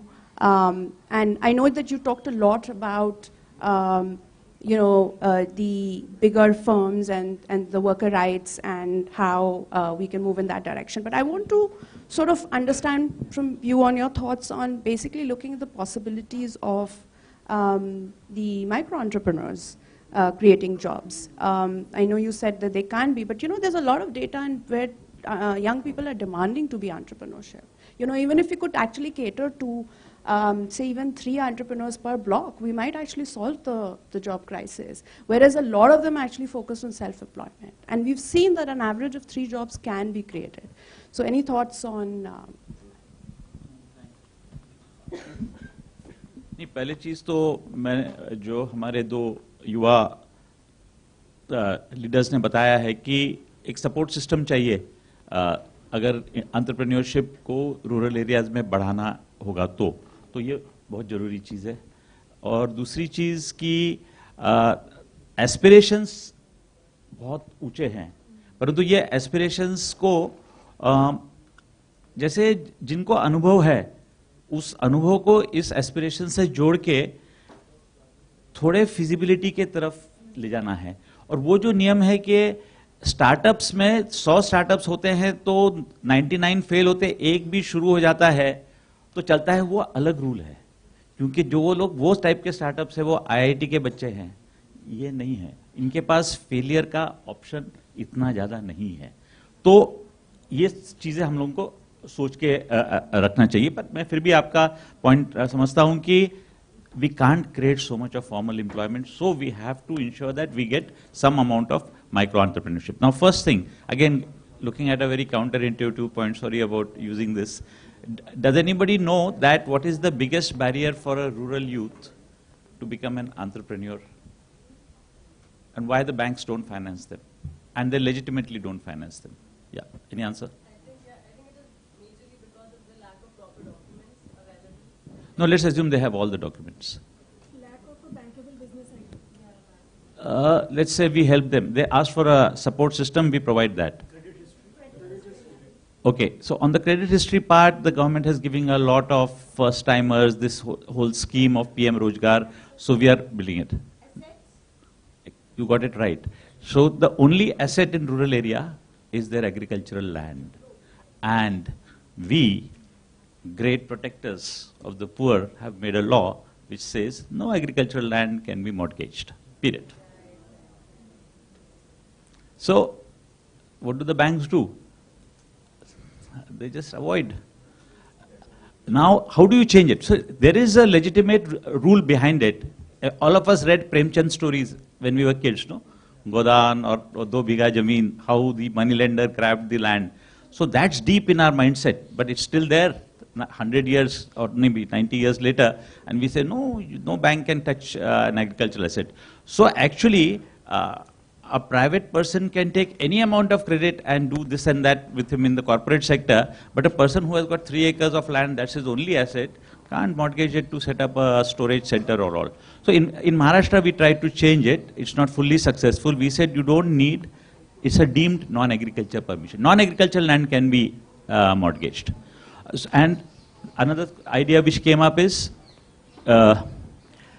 agriculture and non-agriculture as a continuum, like formal and informal sector is also a continuum. So if you look at it that way, whether it's a poultry, or whether it is a dairy, or whether it is a chilling plant, or whether it is a dal mill or a rice mill, or anything to do with all of these types of activities which create rural jobs and rural employment and value addition and prevent spoilage, that is post-harvest losses, which are all the big problems, they need land as an input and they need finance. And both of them are structurally stopped because of our thought process of helping somebody else. So we need to absolutely get rid of them and say, okay, if somebody wants to set up any business, it's a mortgageable land for a public sector bank. So that will help a lot. And my last point was on the point, I think, which was made to the place-based. So on the place-based thing, what we are missing is comparative advantage. That is, India is such a huge country, and every district, every taluka, I mean, Switzerland is a country which is as big as one big district of India. But even in Switzerland, every single small area has got a comparative advantage and is a niche area. So if watches are manufactured in some part of the Jura, they are not manufactured everywhere else. They're just manufactured there in this small area. But across India, we think, oh, everybody is sugarcane, or everybody is wheat, or everybody is rice, or no. So let's look at the comparative advantages with geographical diversity and leverage that comparative advantage of that district for the rural youth, and they know it best. मतलब मेरा last point ये था कि हर एक जिले का जो उसका एक advantage है, और वहाँ के जो सिर्फ उसी जिले के जो resources हैं, उसको हम लोगों ने रोजगार में बदलना चाहिए. जैसा उस्मानाबाद जिला है, उस्मानाबाद जिला ड्रॉट प्रोन जिला है, पर वहाँ एक बकरी की एक ऐसी ये है टाइप है कि जिसका मीट लोगों को बहुत पसंद करते हैं, और वो डायरेक्ट एक्सपोर्ट हो सकती है दुबई. तो बाकी सब चीज़ें करने के लिए शुगर केन भी बनाना है, स्टील भी बनाना है, रेलवे भी बनाना है, नहीं, बस ये एक चीज़ करेंगे तो हम लोगों को काफ़ी फायदा हो सकता है. So that was my point. Thank you so much, and again, very, very critical points, and I want to draw attention to the three of the points that you had made. One was basically the fluidity, informal, formal, farm, non-farm. These are actually created by us. Rural communities don't really understand that, and I think if you were to co-create the ideas with them, they would actually be able to do that. We have serial entrepreneurs who are actually, instead of scaling one business, are actually looking at multiple businesses. That's how the economy thrives. So there are also lots of opportunities there in letting entrepreneurs become serial entrepreneurs. I think to your point about some of the secondary services around these big words like finance and all of that, where people are able to navigate each other, I think is something for us to sort of think about. And the third point that you had basically made around the opportunity, the comparative advantage in each of this. I think a lot of knowledge exchange is required, because I think each of us are doing so much in different areas, but it's not necessarily that we take that entire recipe to another context, because that context is very different. Our millets are not going to necessarily be workable in another area. So I think the technique behind what has actually worked in terms of processes and tools and methodologies is, I think, more exchange required. So thank you so much for that. And very good counterintuitive points. Jamie, coming to you last, you have been doing a lot of thought. You've been doing a lot of thinking on this particular subject, and particularly looking at social innovation and the combination of social innovation methodology with technology, as well as how an entire system can be changed where young people can harness opportunities. So if you could share some thoughts on that. Sure. Good morning. Good morning. Come on, let's hear some energy. This is such a great, exciting conversation, and it's so great to be here in India. I just came back from a visit to Barwani in MP and Pune, where we're doing some work with local communities, and I just left so inspired by the young people, their aspirations, their ideas, their energy. Alice mentioned we don't do anything at GOIN without young people involved. We generally don't do a discussion without women on the stage with us. There were a couple of last-minute changes. I just want to let you know that was not by design. I'm not going to post any pictures of this because there are too many men on this stage. But it is a great privilege to be here in India. And I want to just say a couple of words about the inspiration of the Global Opportunity Youth Network and how it relates to this conversation. So some of this has already been said. For years and years, and I've been doing work in the youth employment field for about 20 years, everybody thinks they have the solution. We're going to skill our way out of the youth employment challenge. We're going to entrepreneurship our way out of the youth employment challenge. We're going to mentor our way out of the youth unemployment challenge. And this is not malaria. It's not like a bed net equals we solve malaria. This is not a disease where a vaccine could potentially solve the disease. This is a truly complex, multifaceted challenge that is not going to be solved by one solution. It's certainly not going to be solved by just national policymakers creating national programs, by global foundations and multilaterals creating programs and then inviting countries and communities to somehow implement them with them. So we were inspired to do something quite different, which is to start by saying we actually don't have the answer. We don't have a solution.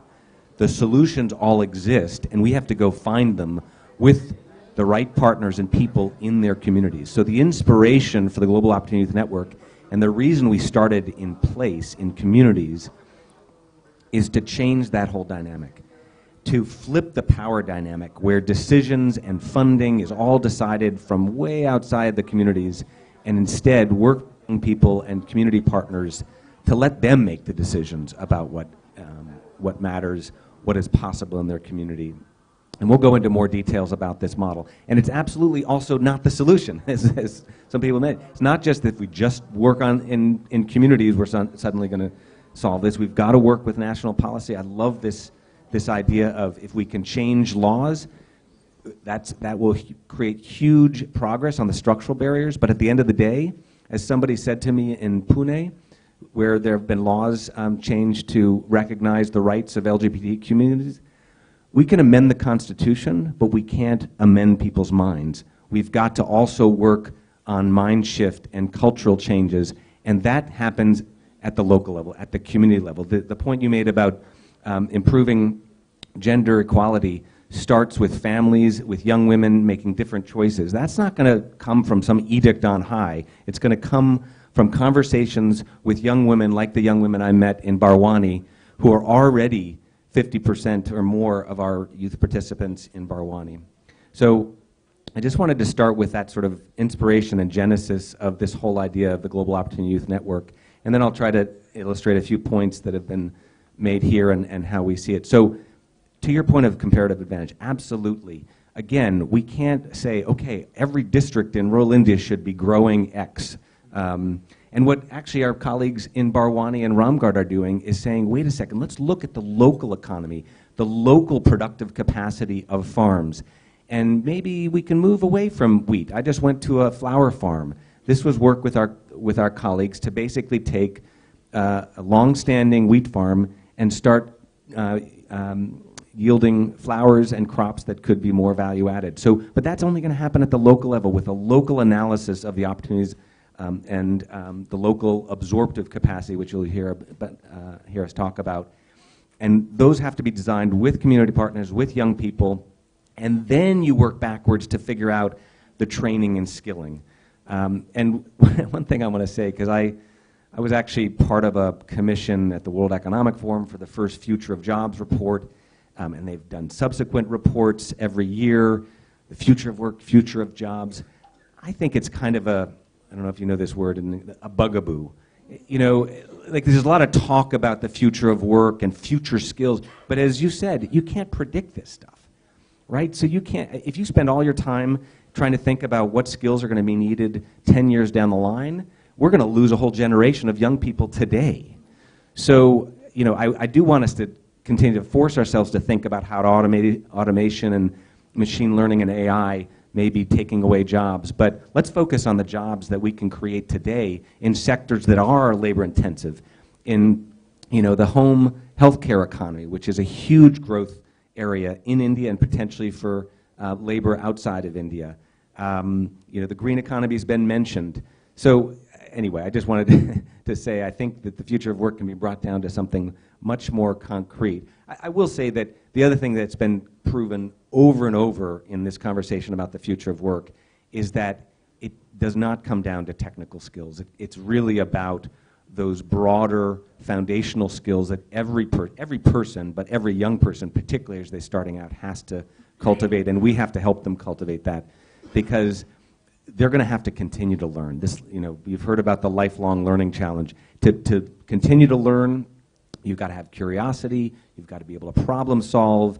So you get trained in one subject today, in 5 years, you've got to not only be able to learn a new skill, but you've got to want to learn a new skill, which is something else that I want to just emphasize before I hand it back to you to try to wrap this conversation up, which is we talk a lot about skills, foundational skills, soft skills, technical skills, but at the end of the day, with the young people we're working with, especially in rural India, but also in many other parts of the world, they actually have to feel like people believe in them, that adult allies actually believe that they have potential. That's why we call this the Opportunity Youth Initiative, not the Marginalized, Disadvantaged, Low-Income, Backward Youth Initiative.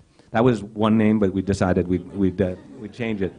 I mean, we want to emphasize the positive contributions and aspirations young people have and give them a platform for their voice to be heard in their local community, nationally with policymakers and business leaders, and globally. That's the network we're creating with partners like GenU and others who share this same vision.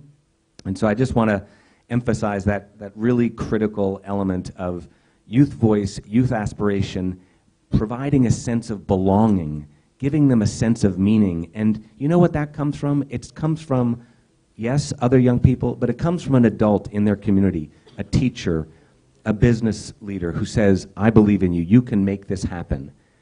Every one of us in this room, I bet, has had somebody in the room, you wouldn't be here if somebody hadn't said to you, you can do this. You don't think you can do this, but you can do this. Many of our young people don't have people saying that to them. And we're trying to create a platform and a movement where adult allies are saying that to them every day, and young people are also telling them how they can be better supported. So I'll just kind of leave it there. Thank you so much. I think unlearning is an important aspect of this conversation, and thank you so much, Jamie, for pointing that out. But I also want to congratulate Ajay and Shivam. Can we have a round of applause for them? Because, what we've heard is that young people actually get inspired by young people around them. An entrepreneur or potential entrepreneur is inspired by the local entrepreneur, not necessarily someone who's sitting in Mumbai. And you guys are doing this every day. So, congratulations again. So we're going to wrap this up, but we're going to continue the conversation. So instead of having a back and forth with discussants, we're actually going to continue the conversation with everyone in the room. So I'd like to invite the discussants to join the different tables, and we're going to have an interaction and a round of applause for all our discussants.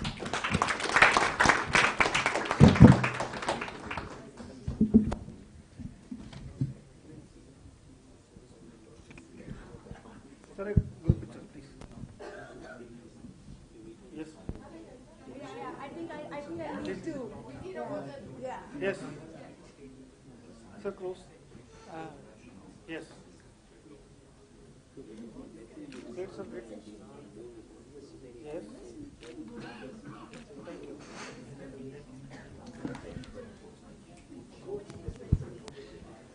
So, thank you very much, and I'm sure you all enjoyed this enthralling conversation. And now, because we are running a bit behind, we'll break for tea, and then I'll request all of you to please be back by 12:30 in 15 minutes. Then we'll be starting with our next session, very important session, on the current state of employability and entrepreneurship. And we have our exciting panel of speakers who will be delving deeper into that. So, very exciting, and look forward. We'll break for tea. Please be back by 12:30. The tea is served right here on your my right and your left. Thank you very much.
Thank you very much. We'll be now starting with the second session of our workshop today. I'll request all of you to please take your seats, and we're just about to begin. We have all the people coming in. Thank you very much for your patience.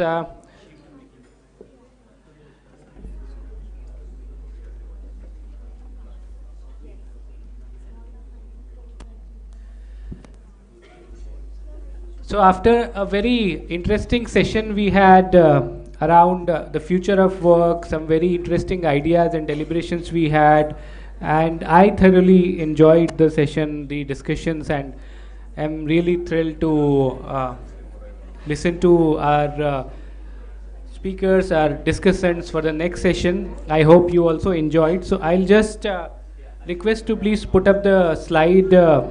Yeah.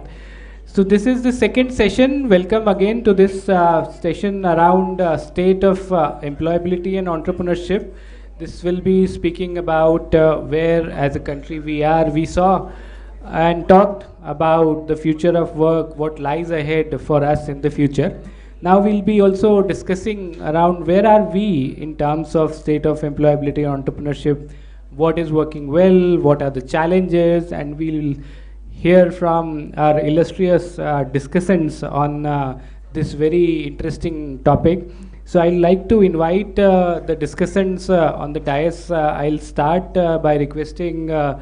Atul Tiwari, Secretary, Ministry of Skills Development and Entrepreneurship. So please, sir, would you take your seat on the dais?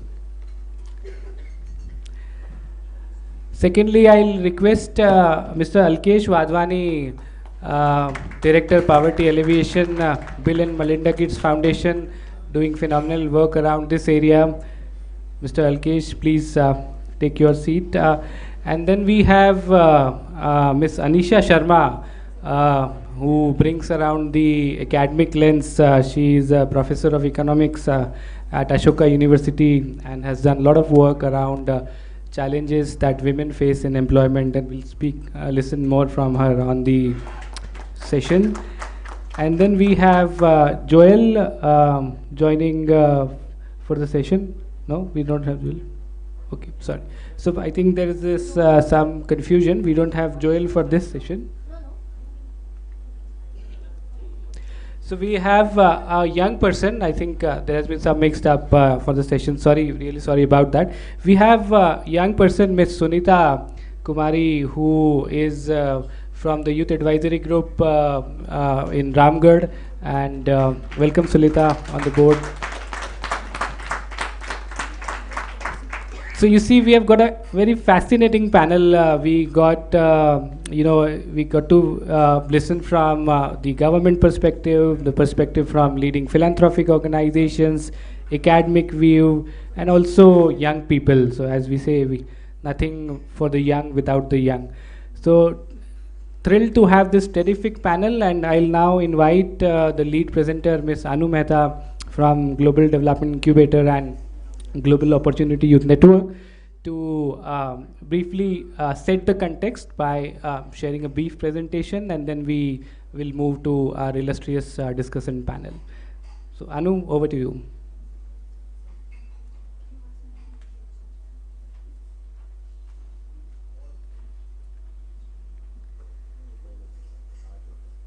Good morning, everyone. I'd like to start by showing a quick summary of what our past presenters have said in terms of just some population-wise as well as economic growth-wise milestones that India has crossed and that, that we're slated to cross over the past decade. We have youth dividend, we have youth demographic, and these young people can really be the drivers to our very ambitious economic growth plans. But at the same time, there's a labor absorption plan that we need to absorb all of these young people. When we think about the 25 crore young people that live in rural India, it seems like a really large, unwieldy, unmanageable task to create a labor absorption plan for them. But when we start to break it down by district, like my colleague Alice spoke about as well, it starts to become more envisionable, it starts to become more manageable, and it starts to become something that we can realistically think about, plan for, and build out. So what I'd like to show is this. So this is a sample labor absorption plan that we've built out for Badwani district in MP. If you look, what we've done is we've called out farm and non-farm work. We've also called out entrepreneurship and jobs. And we've tried to estimate how many young people can be absorbed in very, very local and very contextualized economic pathways. If you look at the bottom, the 15,000 young people that are getting absorbed in the workforce locally, most of them, over the 3 years, that seems like a small number for a district. But then if you multiply that by the over 700 districts that we have in the country, that already becomes scale and massive scale. So if we think about it in this way, if we can think about it at a district level and think about labor absorption, of course some young people are still going to move out to cities and they're still going to get aspirational jobs, but what is it that we can really do to absorb young people at scale at the district in order to make sure that they are driving our economy? One thing that I wanted to kind of focus on also is that young people are not a homogeneous group. It's homogeneous only by age, but there's many different segments of young people, and they have different contexts, they have different challenges, they have different opportunities. Sunita will talk about that very soon. So how do we really think about contextualizing supports that they are offered that are specific to them, that will help them navigate this journey from the skilling system to sustainable retention in the workforce? So it's not about placement, it's not about skilling, it's about savings, it's about income, it's about asset building. And how do we really help them navigate that journey? Each district has about 2.5 to 3 lakh young people that I need to be connected to the workforce. And the question that we are grappling with is that what is the point to which we have high-touch interventions and focused interventions at the district level? This is also something that Alice presented earlier. But the idea that we have focused high-touch intervention at a district level until the ecosystem starts changing in such a way that it benefits all young people that we're working with directly, as well as young people that are present in the district. And what is that tipping point until which we need to do this focused work, and then the district just takes off and is able to have a sustainable economy? This was what I was saying in terms of youth and the fact that they need multiple intervention points. It's not only skilling, or it's not only mentorship, or it's not only access to finance, but it's what do they need pre-training, what do they need training in, what is the entrepreneurship track, what is the jobs track, and very importantly, after they enter the workforce, whether it's in agriculture, whether it's in a formal job, whether it's an informal job, whether it's entrepreneurship, they need support to get into the workforce. And after they get into the workforce, how do they stay there? So that's really the multiple intervention points that are needed. And more than youth-facing interventions, we also need to work with the ecosystem at large in order to activate the ecosystem so it becomes more receptive to young people that are entering the workforce.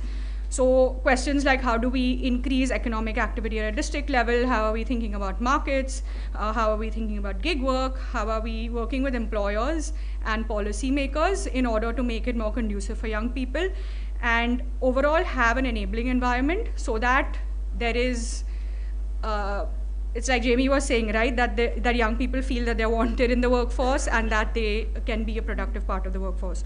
So youth-facing interventions as well as interventions across the value chain of livelihoods is very, very important, and together it can't be siloed. Something else that I really wanted to bring up, which we've already started discussion on. So Kanika's touched upon the future of work.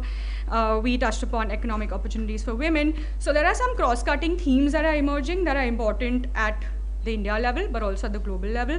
And we're going to have success stories that are featured throughout the day in terms of entrepreneurship, women, future of work, what is the journey from education to employment, things like that. I just wanted to spend some time before I hand over to the discussants on briefly showing what is working at scale in India. If you can see over here, there is, with women, there are multiple intervention points. And the fact that there's focus, like I said, on income, savings, asset building, rather than how many women have been trained, how many women have been placed, that's something that's really, really working and at scale. So think about how it can be contextualized for young people and what are the points that they need in order to be able to build these things. What is working for young people that we're starting to see is that if we are mapping hyperlocal opportunities that are created, we've built a book out that's that has about 85 opportunities for young people curated down from over 200 opportunities, and they can see all of them in one place. So that's really working because they can really think about what they want to do, what is the capital that's required, what is the income that will generate, how many people they can employ, etc. So that's really working in terms of hyperlocal opportunity mapping. The second thing, like I said, was just single window access for end-to-end support. We have many amazing programs that are happening, but there's not a single program that has single window end-to-end supports, and that can't be possible for the scale that we're looking at. So what is the way that convergence is possible, and how do we kind of like get together for all of our best practice sharing and working really for the young people that are entering the workforce. So we have hubs, we have linkages to capital are really working. I'll let my colleagues speak about that. We have entrepreneurship that's really, really working, which is a critical pathway because there are not enough jobs being created to absorb young people that are entering the workforce. So what are different models of entrepreneurship?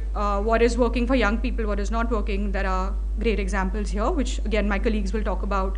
Kanika touched upon briefly, and Dwarka will touch upon it in the next presentation as well. And then one last thing that I wanted to say before I wrap up is that it's great that there are many, many interventions, but how do we really increase economic activity at the district level so young people don't have to go out? Some things that are showing promising results and that are green shoots of success is that if startups and franchises can locate into the district, that's creating job opportunities. FPOs and other organizations that are working with value add, aggregation, connection to markets, etc. How are they really thinking about economic growth, but also job growth and labor absorption? And what are the different kinds of distributed manufacturing models that we can look at in order that there's work created for young people that are at the district? So we have many, many private sector, public sector resources. The only gaps over here is that, like I was saying, there's a lot of resource allocation, there's understanding that there is work that's required, but there are limitations as well. So with CSRs, there's a limitation on kind of reconciling reporting cycles with youth life outcome cycles, and how does that create benefits and hindrances. There are many amazing programs happening at government level with significant budget allocations. So how are we really using all of this that's already existing in order to build out something that's creating a shift at the district is something that we should discuss on. And I will stop here to hand over to my discussants. Sunita, आपसे start कर सकते हैं. आप थोड़ा बताएंगे. Sunita is a youth fellow. She works to support young people on their journeys. तो आप थोड़ा बताएंगे कि युवाओं को क्या चाहिए उनके जर्नी में स्किलिंग से जब तक उनको जॉब मिलता है, उनको क्या सपोर्ट चाहिए और आप क्या काम करते हैं? Good afternoon everyone. मेरा नाम सुनीता कुमारी है और मैं रामगढ़ डिस्ट्रिक्ट से हूँ. मैं GOIN में 2 साल से लगभग यूथ एडवाइजरी ग्रुप में सदस्य हूँ.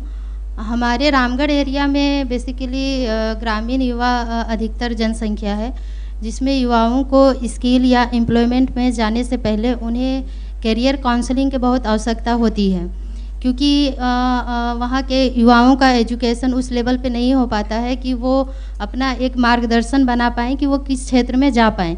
तो इसके लिए बहुत ज़रूरी है कि उन्हें करियर गाइडेंस दिया जाए और ये होना चाहिए। और इसके बाद फिर हमारे यहाँ युवाओं के जो गार्जियन होते हैं, उनके माता पिता होते हैं, उन्हें भी इतना आइडिया नहीं होता है कि अपने बच्चे को हम किस लाइन पे भेजें। तो एक कैरियर गाइडेंस के थ्रू काउंसलिंग जो पेरेंट्स का होता है उनका भी काउंसलिंग किया जाना चाहिए और उन्हें सपोर्ट दिया जाना चाहिए कि वो किस मार्गदर्शन में आगे बढ़ के अपना जीवन सफल बना सकते हैं। जैसे बहुत से युवा हैं जिनको अपने ही अंदर की कुछ हुनर होते हैं जिसके बारे में उनको भी पहचान नहीं होती है, तो एक मार्गदर्शन दिखाना चाहिए उन्हें कि वो किस लेवल पे आगे जाके अपना भविष्य बना सकते हैं। और ये हमारे यूथ हब के माध्यम से भी काम शुरू किया गया है जिसमें हम युवाओं को बेसिकली कैरियर गाइडेंस पे मार्गदर्शन देते हैं। Thank you, Sunita. Atul ji, if I could request you to respond to what Sunita was saying, but then also talk about some of the key highlights that are envisioned over the next few years and how the skilling entrepreneurship ecosystem and programs are evolving.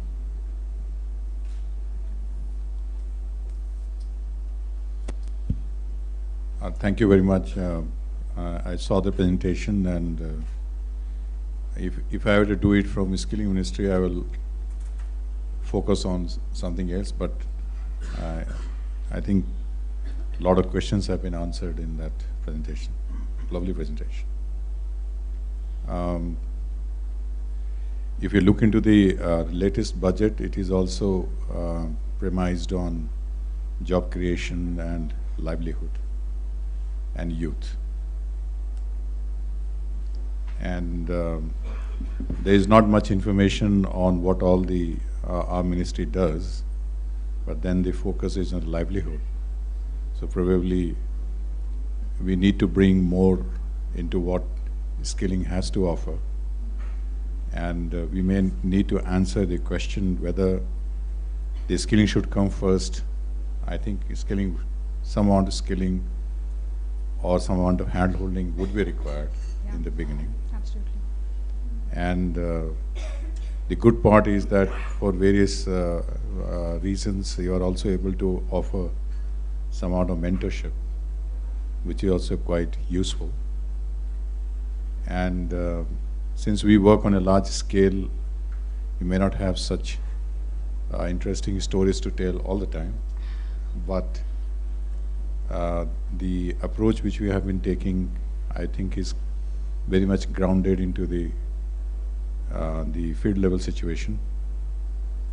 And Sunita is from Ramgarh, आप रामगढ़ से हैं, मैं रांची का रहने वाला हूँ। आपसे मिलकर बहुत खुशी हुई और आप मुस्कुरा रही हैं तो और भी अच्छा लग रहा है। तो मैं आपको ये बताना चाहूँगा कि राज्य सरकार के सहयोग से रामगढ़ जिले में भी कौशल विकास के लिए काफ़ी संभावनाएं की गई हैं। ग्रामीण विकास मंत्रालय जिसमें मैंने पहले काम किया हुआ है, वहाँ पे भी काफ़ी स्वसहायक ग्रुप भी लगे हुए हैं और हम सब का उद्देश्य है कैसे उसको हम और आगे बढ़ा करें और उस संदर्भ में कैसे उसको बैंक से लोन दिलाएं और स्टैंडर्डाइजेशन करें, ब्रांड बिल्डिंग करें, उसमें काफ़ी काम हो रहा है। और हमारा भी उद्देश्य स्किलिंग से ऐसा है कि आपके जैसे संस्थाओं में जो लोग इस तरह का एंटरप्रेन्योरशिप उद्यम करना चाहती हैं, हमारी एक संस्था है नीसबट, हमारी पूनम सिन्हा भी यहाँ हैं, तो उनके थ्रू भी हम लोग काफ़ी स्किलिंग की व्यवस्था कराते हैं। बट कुछ भी करें उसमें आपके जैसा उत्साह होना चाहिए ताकि आप जो अवसर मिला उसका पूरा फ़ायदा उठाएं और अपने उन्नति और प्रगति के लिए काम करें। तो मैं हमारी तरफ से आपको शुभकामनाएं, और अगर आपके कुछ रामगढ़ ज़िले से कुछ अगर स्पेसिफिक इश्यूज़ हैं तो हमारे लोग हैं यहाँ पे, एक बार आपसे बात करेंगे ताकि हम अपनी स्कीम को और मजबूत और कामगर कर सकें। Thank you, Atul ji.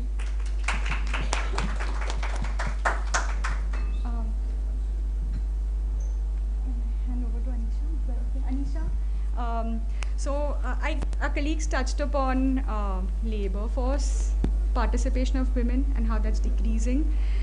Would you like to highlight some of the specific challenges that women are facing in order to enter the labor force and some promising solutions that are in sight that can change that, reverse that over the near future? Great, thanks. Thanks a lot for inviting me here. It's been really interesting so far, especially hearing from people who are working in the field. I'm an academic, and so let me just focus a little bit on key challenges that we see in the pipeline from skilling through to retention and jobs, particularly for young women, since this conference is about young people. The first issue that I think is a little under-highlighted in the research is that when women are mobilized into skilling programs, they tend to focus on a very narrow range of sectors or sets of skills which are seen as appropriate for women. And inevitably, these are low return and there are limited prospects or jobs available. So if it's in beauty or in tailoring or in food production, these aren't the sectors that are matching to the high demand ones. What are the growing sectors that women should be moving into? Maybe they should be health, hospitality, manufacturing. Those are the sectors where there are more jobs available and more possibilities. So the first issue is that there's a mismatch on the supply side in terms of what kinds of skills women are acquiring. And so I think we need to think a little bit about how we can shift those choices, those occupational choices, whether it's an entrepreneurship or whether women looking for paid work. That's hard to shift because a lot of this is driven by kind of social stereotypes around what is appropriate. But I think a number of speakers have already alluded to the importance of role models and kind of having a kind of a level shift where a large number of women in a district are mobilized into a particular program and placed in jobs after that, which could have an impact. So that takes us to the second point, which is placement in jobs. The big challenge, of course, is that women need to move for work. Most people need to move for work currently. And that's very hard to shift. Obviously, decentralizing, bringing jobs to rural areas would be wonderful.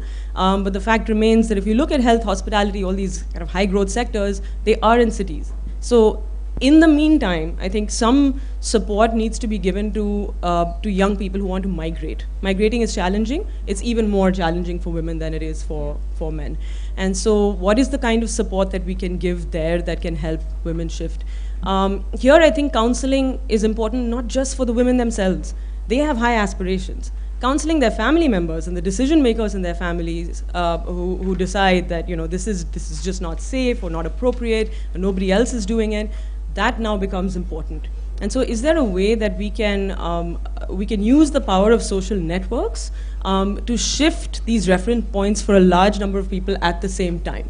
That can maybe lead to a kind of a bigger groundswell of movement, rather than just ask one woman to be the only person from her village who is moving. And then that takes us to the third point, which is retention in jobs.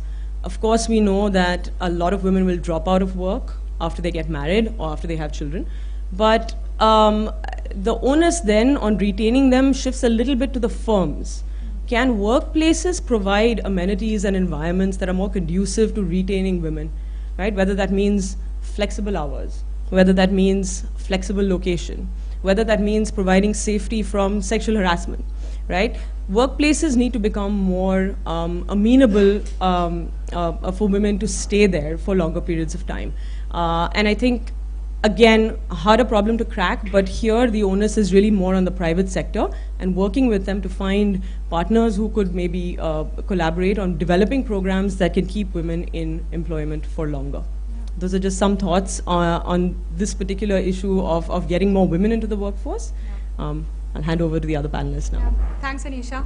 Alkesh, would you like to talk about some existing best practices and planned programming that would maybe address some of these challenges, that is thinking on a broader scale in terms of employability, entrepreneurship for young people? Yeah, thanks. So before I answer your question, I'll just provide some background and context. So first, I agree fully with everything that Anisha said. And in part of your background note that you sent, you had mentioned that 140 million people are migrants in India. And I think we will all agree that the end goal is that less than 5% will be in manufacturing. That's how every country in the world has developed. The question is, it takes too long for India. It's taking very long for India to reach there. And how do we create jobs to absorb folks so that they come into the cities?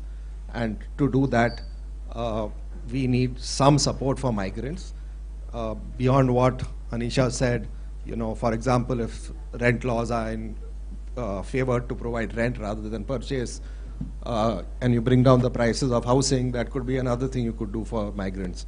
So there could be a whole bunch of things, but really the engine of growth is moving from rural to urban, and we need support for migrants so that they can move, and the faster they move, the better.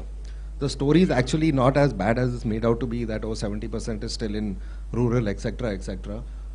You know, that's how we define as a country rural. But if you see many other proxies, India is already 50% urban, including if you look at lighting patterns, which is a way that many people are now looking at it. So now I would agree also with you that however fast we move, there'll still for the next 20, 30 years be enough people in rural, and we need to have some answers for that too. We can't just say it's all about migration, but migration is the bigger answer, and the more we support migration, the better it is, in my view, and I think Anisha is saying the same thing. So coming to the rural part, so yes, our work, we do some work in the rural part. Again, background, it's a very new program for us. We've been working in two areas here, one in agriculture and one in women's livelihoods. The agriculture program is slightly older, but the women's livelihoods programs is barely 3-4 years old. So, you know, whatever I say is based on very little experience that we have, few years. The last piece of background before I come to your question is that most of our work is with government agencies. In Gates Foundation, half our work is in health, so we work with the health ministry as an example. In this area, we primarily work with two ministries. One is rural development with NREGA, but more importantly with the SHG, which is the NRLM and SRLMs. And the bulk of our work is with SRLMs, and the other ministries with Ministry of Ag. So our experience is primarily limited to farm and off-farm. Areas where Anisha said you can't see that much demand, which is true. But I think the tack we are taking is how to move women, or if it's agriculture, both men and women, up the value chain so that they earn little more money. Again, to put it in context, you know, the government has a goal which says, and we are working with the NRLM on that, Lakpati Kisan, right? So what are we doing? We are trying to say, so many of our programs are working with governments to say, if we add all of them together, say with SRLMs, we feel it will help government programs create increase incomes by 15,000-20,000 rupees in real terms over 5 years for 5 million women. Now compare that 15,000-20,000 a year, which will hopefully take them to somewhere close to 1 lakh, with what a driver in urban India will get. At least in the large or medium cities, the driver earns 20,000 to 25,000, which means the drivers are, and also they get overtime, etc. So even if you take 25,000, it's still 3 lakhs a year. So that is why I think I'm convinced that, you know, urban is the way that we have to go as a country. We have to move from informal to formal and from rural to urban. But yes, fully agreed that in the interim we have to do what we can on in the rural areas, which is what we actually work on. So whatever I described that we need to do as a country, we don't work on that much, right? Yeah. So examples, I can maybe give you an example on SHGs and FPOs. So we work with, so one example says in one district in Bihar, we work to work with the government, of course, with SRLM to set up a maize FPO. And I think the lesson for me is you have to do it in a way which is really, really simple and cost effective. So what we found that increased incomes by about 20 to 25% is giving them moisture meters. So moisture meters allows you to know what is the moisture level of makai, corn, whatever, maize, whatever you want to call it, rather than when the trader is buying it, he puts it in his mouth and breaks it to give an approximate cost, right? So then you have a feedback loop where the farmer knows that, okay, if the moisture content is 14 rupees for this use, I'll get so much money. If it's 12%, I'll get so much, etc., etc. And therefore, then they know how to dry their corn better, at what level they need to dry it, and so on and so forth. That was one intervention. The second is just weighing machines, right? So again, weighing machines helps to say that you yourself weigh rather than depend on the trader, and then it doesn't get rounded off. So if it's like 550 kilos, it won't get rounded, or 540, it won't get rounded off to 500, right?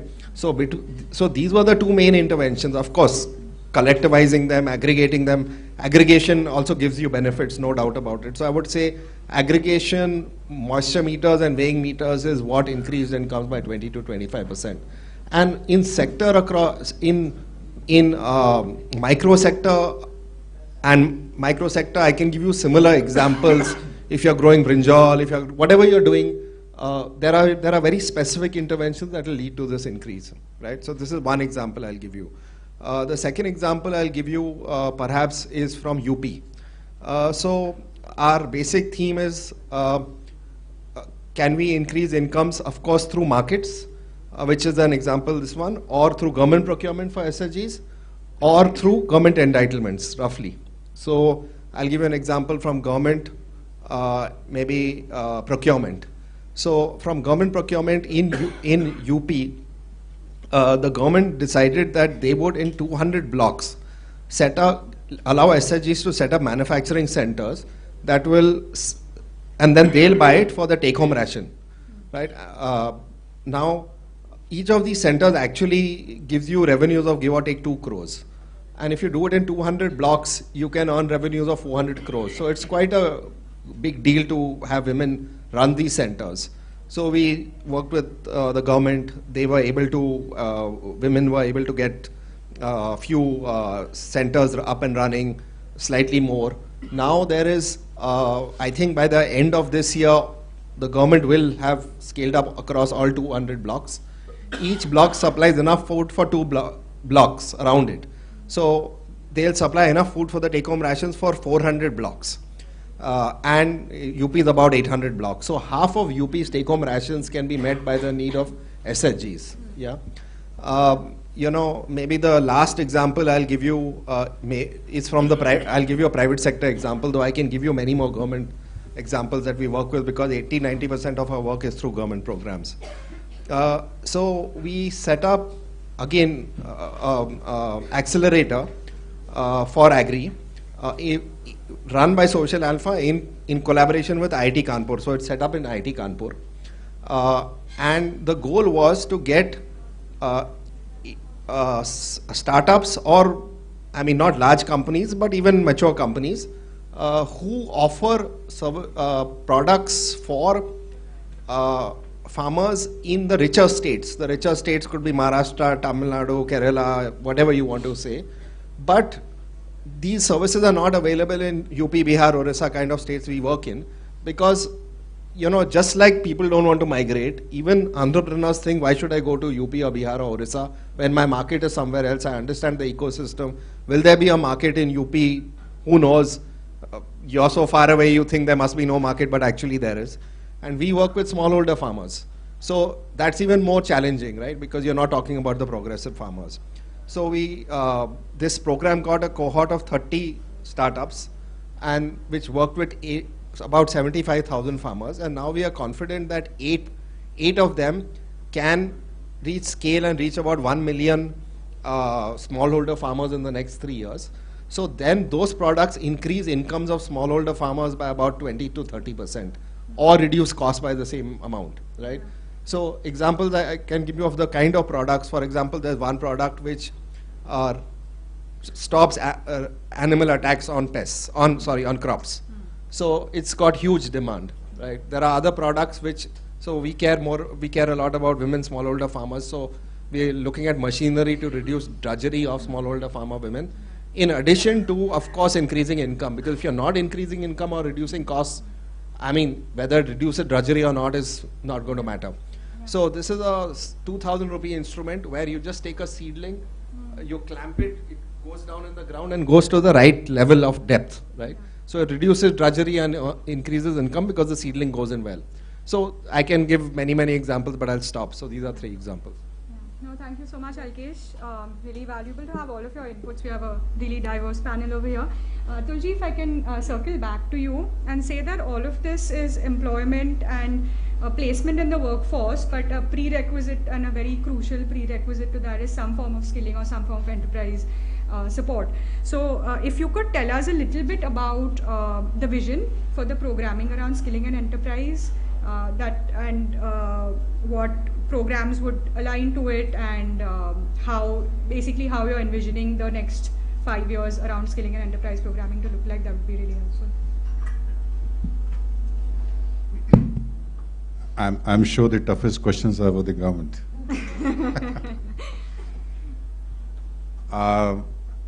There are certain things which I'd like to add to what Alkesh ji just said. Skilling is one parameter which is common in all the sectors, whether it is rural development or industrial activities.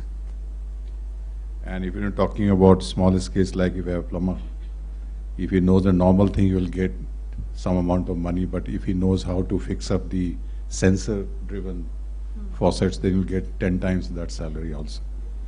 So the skilling and reskilling and upskilling is the area where we'd like to touch upon. What we are doing is that we have the district skilling committees, and we have made district skill development plan. And we have arranged them into 4 buckets. One is the skilling which is required for the local consumption. That is where your presentation comes in. Then another is industry-ready skilling. Another is the global skilling, kind of new skills. And 4th is the skilling for the international markets. So we have just the Pradhan Mantri Kaushal Vikas Yojana 4.0 has just been announced, and we are going ahead state-wise, trying to do this bucketing, then expanding our skilling ecosystem by including institutions which have permanent infrastructure or proven track record into that. We are also very open to collaboration. I mean, this small room is full of many organizations which we like to work again with them and build synergies on that. And we also, I think I would have come prepared to some presentation on what the skilling ministry does, so that some of the people know it, but it will be useful for all the others, that what is our menu card, in a sense that we have the job roles, we have the sector skill councils, a lot many would be present today as well. We have the regulator, we have the scheme, we have the NSTC, we have the training partners, we have evaluations. One very important thing which I'd like to emphasize here is that we have, we are almost ready to launch a Skill India digital platform, where we are trying to link what shall I say, artificial intelligence, in the sense we are linking with the NCS portal and ASEAN portal, and which are the sectors there is a requirement for jobs. So it's a great platform, I would say, which brings the discovery, training part, entrepreneurship, and also post-skilling tracking also is very much there. So I would request all of you to have a look at that, interact with us on that, and how we can bring them one platform. So that is the only way we can scale it up, rather than being into Ramgarh district or Chatra district of Jharkhand and other countries not benefiting from your example. So I would be very happy to work with the agencies here, you also, that whatever the lessons you have learned, how they can feed into the policy discourse, what are the special things which can take into account, and how we can scale it up by use of technology, by use of government machinery, and our very, very vast network of departments and ministries. As you know, our ministry is also called Skill Development and Entrepreneurship. So there are 2-3 things which we like to bring into that, whatever skilling we do. And this is what we have learned from our experience so far. One is to have some amount of counseling. And counseling, how to do it online and the other method, that is part number 1. Part number 2 is how do we link it to the demand. So demand, as I said, 4 buckets, industry is there, local people are there. We also try to emphasize a lot on the agriculture sector kind of skilling is required. So I and my colleagues were just sitting down and dissecting the budget, and we find that a lot of activities sit there, and in fact, the para number 3 or 4 of the budget, or 6 of the budget says very particularly about the women. And we have also, since Madam Sharma was talking about the papad making and other things, so we also are working with the WCD Ministry on non-traditional livelihood opportunities for the women. And it's not like answering Parliament, so I reel out so many data what we have done it, but this is an area where there is going to be huge focus. The Rural Development Ministry, NRLM, their ministers and secretary, they are also interested that how do we take them into the realm of the traditional, outside the realm of the traditional livelihood options which are there. But a lot of things would be required. First of all, the women need to feel safe. So that is on the governance part. Assuming that happens, then we have to create opportunities for them to go there, that side. So the point, I would like to end that we have the schematic interventions, how we are going to go ahead and do it. We like to learn from your examples. We have done a lot of improvements in our skilling programs. We have 3 types of skilling, which are the short-term skilling. We have the recognition of prior learning. We take up the special project as well. If there's a particular area where you like to work with us, we can do that.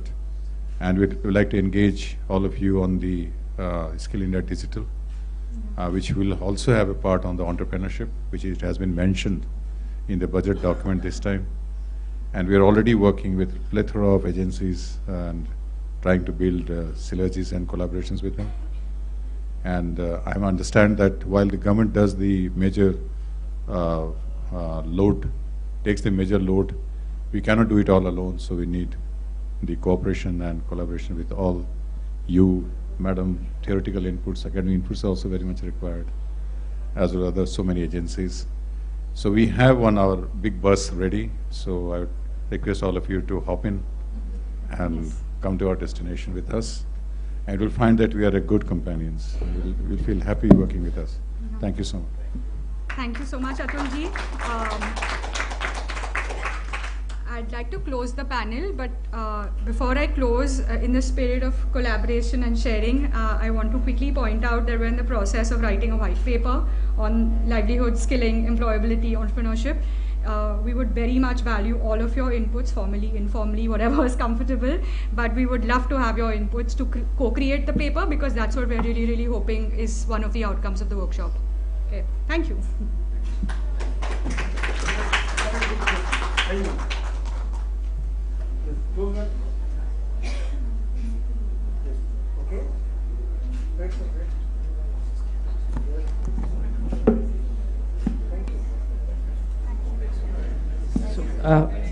May I request sir to be seated on the, we'll just have a few comments. I'll just request for 10 more minutes. We were thinking to have a subgroup discussion, but because of lack of time, we'll just have quick comments or questions if anybody has from the audience, just for next 10 minutes. So we'd like to be please seated on the dais. So we all heard about the perspective from different stakeholders around this. You see, we actually plan to have a subgroup discussion to get more thoughts and input from the people here. We wanted it to be really participatory, but because of lack of time, we couldn't do that. So I'll urge any one of you who would like to either comment on what we heard from the panel, or you had any thoughts around the questions that we had for the breakout. So existing landscape, or any gaps, and what is needed, what is critical that you feel is needed in this sector, and also maybe suggested stakeholder roles. So we'll be happy to have a few comments from the people over here before we head for the next session. Yeah, thank you for this opportunity, and I was looking forward to this. Myself, Meeta, and I'm coming from organization Upfront, which is a part of Catalyst Grow, and we are working with organized and unorganized sector. And currently, I just wanted to comment and reflect on Anisha ma'am's comment that private sector has to come in a bigger way to empower women so that they get into the mainstream and they get into the employability. So just for sharing my experience, because we work in apparel sector, and it is good to know, because of lot of laws, there is a pressure on the employer to do certain things, for example, the POSH policy. Along with that, we also emphasize not only the equality, we also discuss equity part of it. And because of that, I feel very good when management are actually creating an environment so that women can come forward.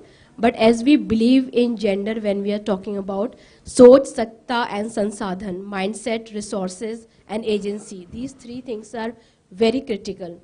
So what I see, specifically if I talk about Delhi NCR, so there is Sansadhan, but there is a lack of Soch and Satta. And I think for Soch and Satta, very strongly, all the NGO sector people who are sitting here, they have a larger role, definitely along with the private sector and government. So just wanted to reflect on that there is a change, and we are doing, all of us are doing a lot. Thank you. Thank you. Thanks a lot. Any other comments, feedback? Yes, ma'am. नमस्कार, मैं I am doctor Anjali Nigam. I would like to bring Mr. Wadhwani's in उनकी हमें what we are doing is we are into sustainable smart agriculture. हमने Distinct Horizon is the company, is a startup. And Wadhwani Sahab, in fact, at some point we've also worked with Bill and Melinda Gates Foundation.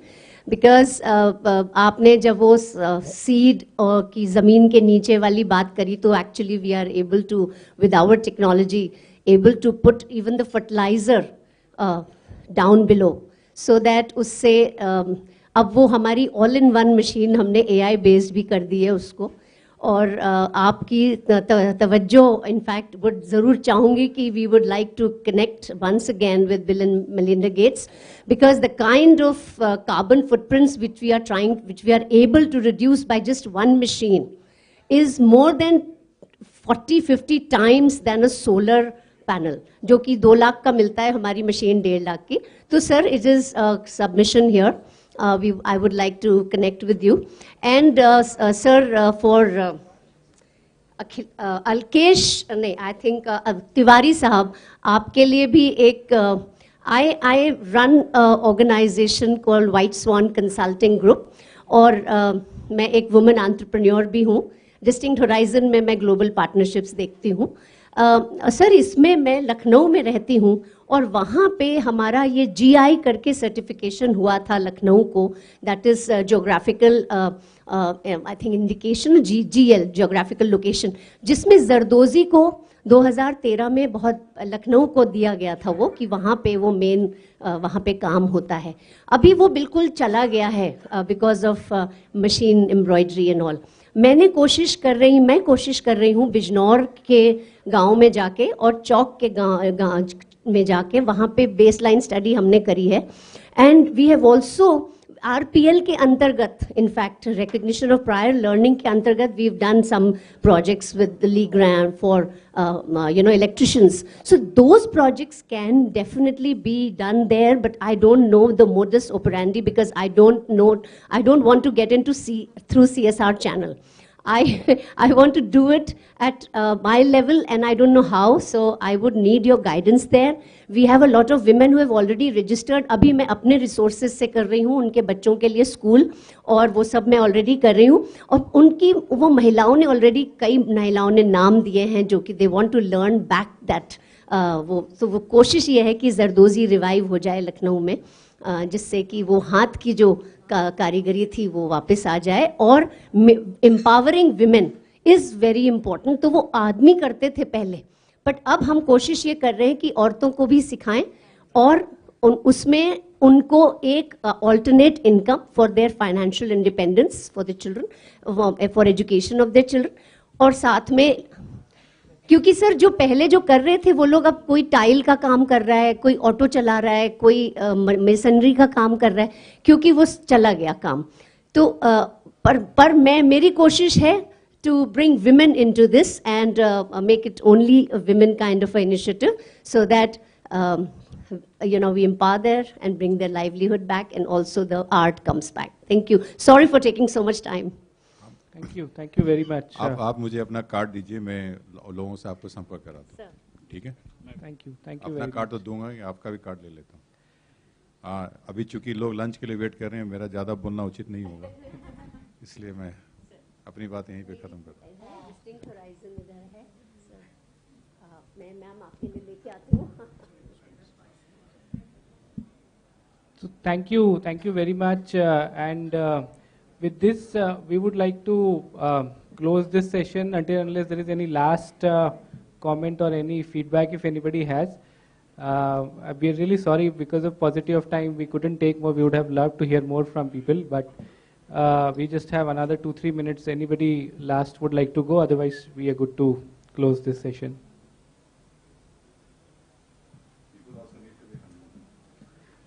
You have something? Yeah. Just last comment we'll take from there and then we'll close. Yeah, I'm Johnson. I represent this organization called Inunity, where we focus youth to build innovations for community. But this is just I was not trying to understand what you have spoken. You spoke about how we can enhance the income of rural youth by sending, or either urbanizing the rural communities or sending them to urban areas. My apprehension is when I work with youth in the rural communities, and if we were to build their competencies to the level of youth in the urban communities, there's a lot of work that needs to be done. So one of the ways that we were looking at is how can we partner with organizations, programs like Strive or PMKY, NSDC, etc. But a lot of the times, even to give the apprenticeship, they used to only go to local MSMEs to work as a part of the apprenticeship program. But if the stipend that was given, or perhaps even when they get the job, the maximum income that they could have in the next 5 years is about 18 to 25,000 only, which if you look at the average mean salary as per the GDP is somewhere around 1.8 lakhs per annum, and this number actually falls below that for a youth. So is there any alternative that we can do, not just from the government initiatives, but also some local regional players that we can do as a private institution or higher education institutions, that we can help these youth from the rural areas to cope up with that competency gap? So just wanted your comments on that. So we'll probably not have time for answers to the questions. Just we wanted to have comments. We are really sorry we are running late, but sir, yeah, no, if you have quick, good that you brought the issue of apprenticeship here, and that is I would say the best method available for learning while earning. So I will engage with you now, and you can tell us more what is that you want to know area, and we'd like to work more on that. Fantastic.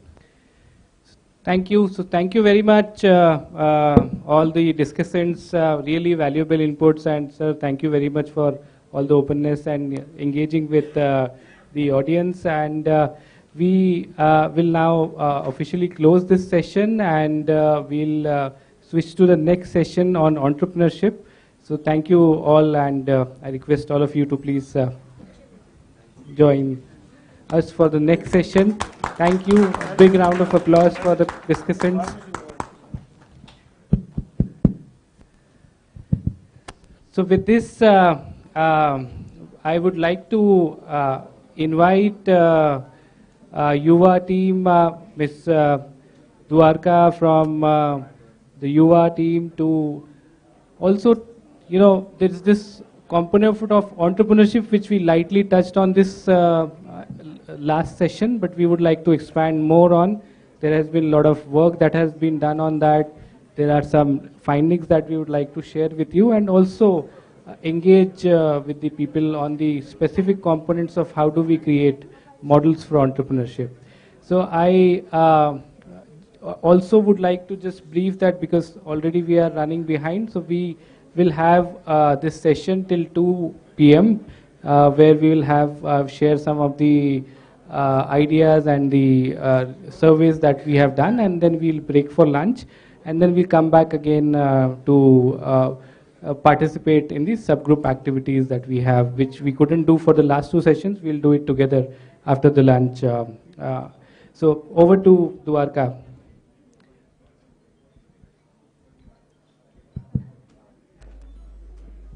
Good afternoon, everyone. Thank you for this opportunity, and I know I'm between you and lunch, and I'm also extremely hungry as well. So I'll try to keep this short. I think this is a great ecosystem of players who are there in this room, and it's an opportunity for us to really come together. As we heard in the morning, India has the largest population of young people. If you put it together, it's like the 4th or the 5th largest nation in this country as well, which means that it comes with its own challenges, but also its own opportunities as well. During our interactions with young people, as UNICEF as well as Yuva, they have been asking us questions in terms of, are they running the right skills? Are they going to find a job? Where are these opportunities? And now if you add the layers of demographics, especially in terms of adolescent girls and young women, young people with disabilities, those in rural and tribal areas, these questions and answers to them becomes much more nuanced and much more harder for us to try answering them. So I just wanted to say that, as Yuva, and I'll speak a little bit about it, it's about how we can support the transition of adolescents to adulthood and what are the support systems they need in place and how we as ecosystem of partners can help facilitate that journey. So it was launched as Generation Unlimited in 2018 by the UN Secretary General at the General Assembly, and it's a public-private youth partnership platform. It's incubated by UNICEF, and in India it was launched in 2019 as Yuva, which was a name that was coined by young people themselves, really to look at how we can support them with economic opportunities, whether that was jobs, entrepreneurship, or apprenticeship, looking at what kind of skills that they need, especially for the 21st century skills, but most importantly, the career guidance that they need, and in that process, how we can really enhance them as leaders of not just for the future, but for the present as well, and try to address some of the local solutions, local problems with solutions present. So I just wanted to start this conversation by saying that entrepreneurship is a very difficult proposition. We are all in our secure jobs as well. We all know that 90% of entrepreneurships fails in the 5 years from inceptions in itself. So it's a really difficult area that we are going to be navigating. I want to start with 5 points or 4 points majorly to look at it. First, I think it's important to look at how we can really meaningfully engage with the young people and understand their aspirations, what are the challenges that they're facing, but also to really look at if entrepreneurship is an aspirational thing for them to do. And we'll be sharing some of the findings from the young people in terms of what they are saying about this area. Second, I think it's important to look at the policy opportunities and the evidence, and we heard a little bit about it in the panel that discussed earlier. The budget that has come out recently and caused a lot of discussion as well talks about the importance of entrepreneurship, especially in terms of the agriculture sector, also in terms of the women development as well. And we have opportunities now with the G20. They have started a new track called Startup 20 as well, and India is leading the way around it. What are some of these policy opportunities that are available? The second has been the draft National Youth Policy that talks about not just volunteering and young people taking actions, but how do we really look at a holistic development for young people? Now, how do we, and then of course there's NEP, the National Education Policy. How do we bring these policies together and help operationalize this on ground to create that meaningful impact for young people would become critical. The third would be in terms of, looking at who are this ecosystem of partners. Some of us are here in the room as well, but entrepreneurship and getting jobs is not the only thing in terms of the economic journey. You need to look at it as a continuum of support that needs to be provided at different points in time. We had a conversation just in the corridor earlier with Vandana and Anurag, where we said that it starts with skilling. It may not be only the starting point, but skilling in school especially, and those who are out of school is important area to look at it. Promoting entrepreneurial mindset curriculums is critical. Then looking at how do you ensure that they have access to financing, mentorship, career guidance, as well as how when they are scaling it up, what else do they need in that whole journey and ecosystem of partners. Now it's not just public sector and private sector. Definitely all of them need to come together to make sure that it works, but you also need the parents and the community.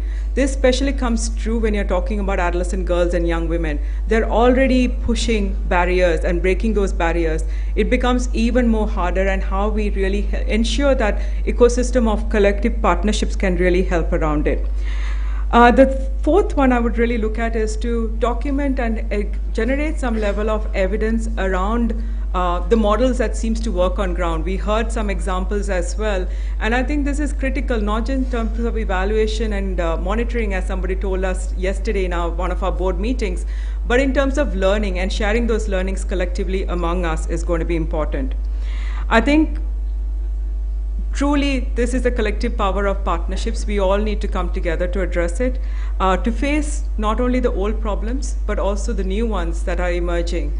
especially with digital disruptions that are happening. It can be a challenge, it can be an opportunity as well. How do we use technology and digital as an enabler in this ecosystem? I think today's discussion is not the end, it's just the beginning of these conversations, and we as Yuva are committed to help facilitate those conversations and come up with a concrete action plan, as well as looking at what is it that we can really do in this next 1 year and see how we can monitor that progress over a period of time. The first step in that direction is the youth centrality poll. As we say, youth centrality is making sure that young people are at the center of the decision making. I see a few young people. I think we should have more of them in the room as well, because they have the lived realities to tell us what is it that they really need in that journey of support as well. So first we will see about this feedback from the young people. But before that, I want to also ask Ajay as well to share his journey. And Ajay is from Jharkhand. He has worked with children and local communities in terms of contextualizing and supporting experiential learning as well as 21st century skills. So I don't know in terms of time whether we look at Ajay coming in. Yes? Okay. All right. Over to you, Ajay.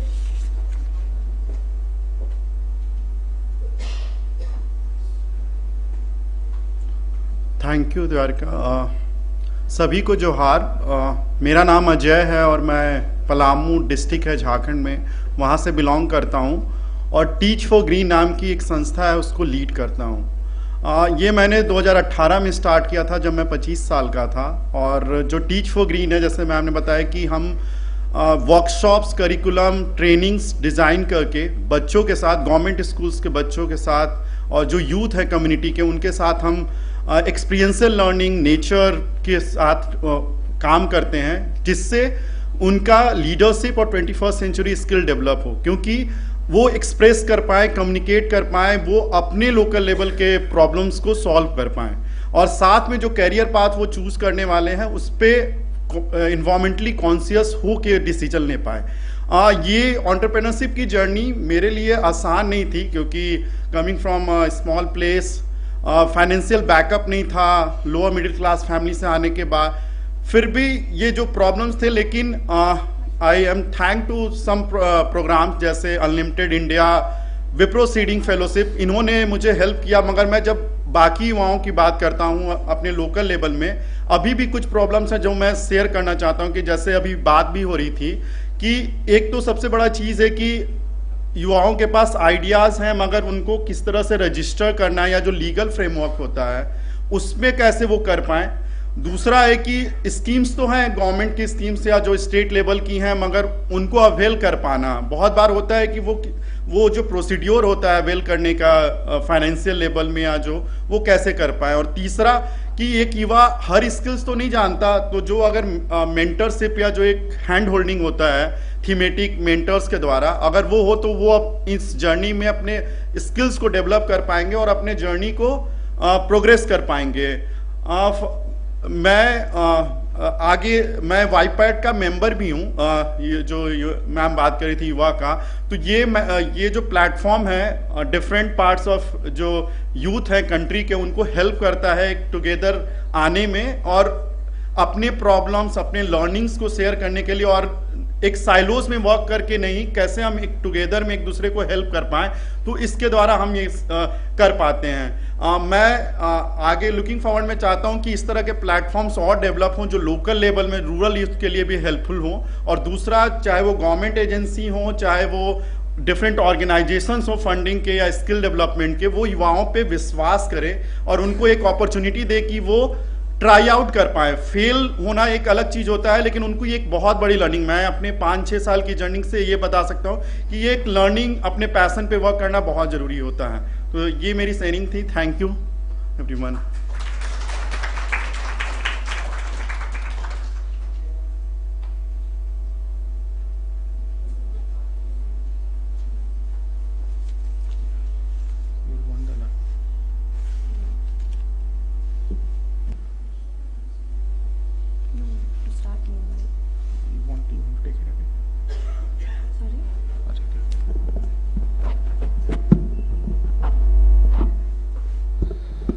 Good afternoon, everybody. My name is Siddharth Kankaria, and I'm from PricewaterhouseCoopers. and supporting the Yuva program.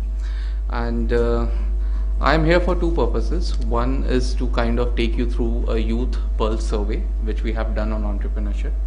We would like to understand what the youth of the nation would like to aspire to be an entrepreneur, what kind of challenges they are facing. And the second aspect is to collect your views and our views as stakeholders on what exactly they are looking out for and how we think we can kind of help them. In the morning session, there are a lot of insights that kind of came in. Mr. Pardesi talked about the jobless growth and the need of formal jobs to kind of shape it. But we also have a viewpoint that entrepreneurship also needs to be equally promoted so that the jobs, if not there, then at least some kind of productive economic activity can happen. And this also answers the question on the rural economic activity and the constraint that rural India has to move into urban to find their economic activity. Another thing was about the gender related aspects on how we can bring in the gender diversity and inclusive growth in the entrepreneurship stream. So I'll just like to first also get the views of the house, and you have that. So we have done a polling session. So there are just 3-4 key questions what we think is required from youth's perspective and how you feel about it. So if you can just log on to your mobile browser and just type menti.com, and on menti.com you will get a blank space. Onto that, if you can just type in 72513344. I'll repeat the number, 72513344. Yeah, 72513344. Yeah, menti.com. Yeah. So there are just very few basic questions which are there, and then I would also like to take you through on how we as stakeholders perceive and how youth as stakeholders perceive the whole approach on entrepreneurship. I'll 72513344.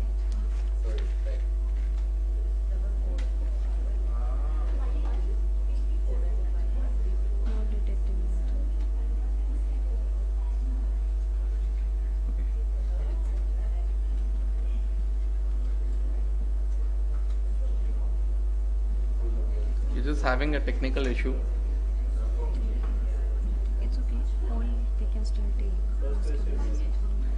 Yeah, you got the question? You have to change. Okay.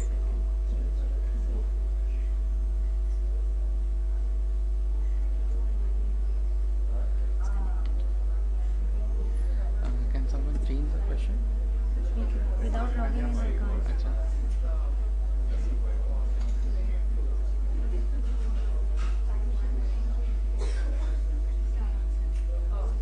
You will log in at Mentimeter, no? Can I change from my phone? You can change it from the phone. They won't be able to see. Okay, that's all right. That's all. That's all right. You can change it from the phone.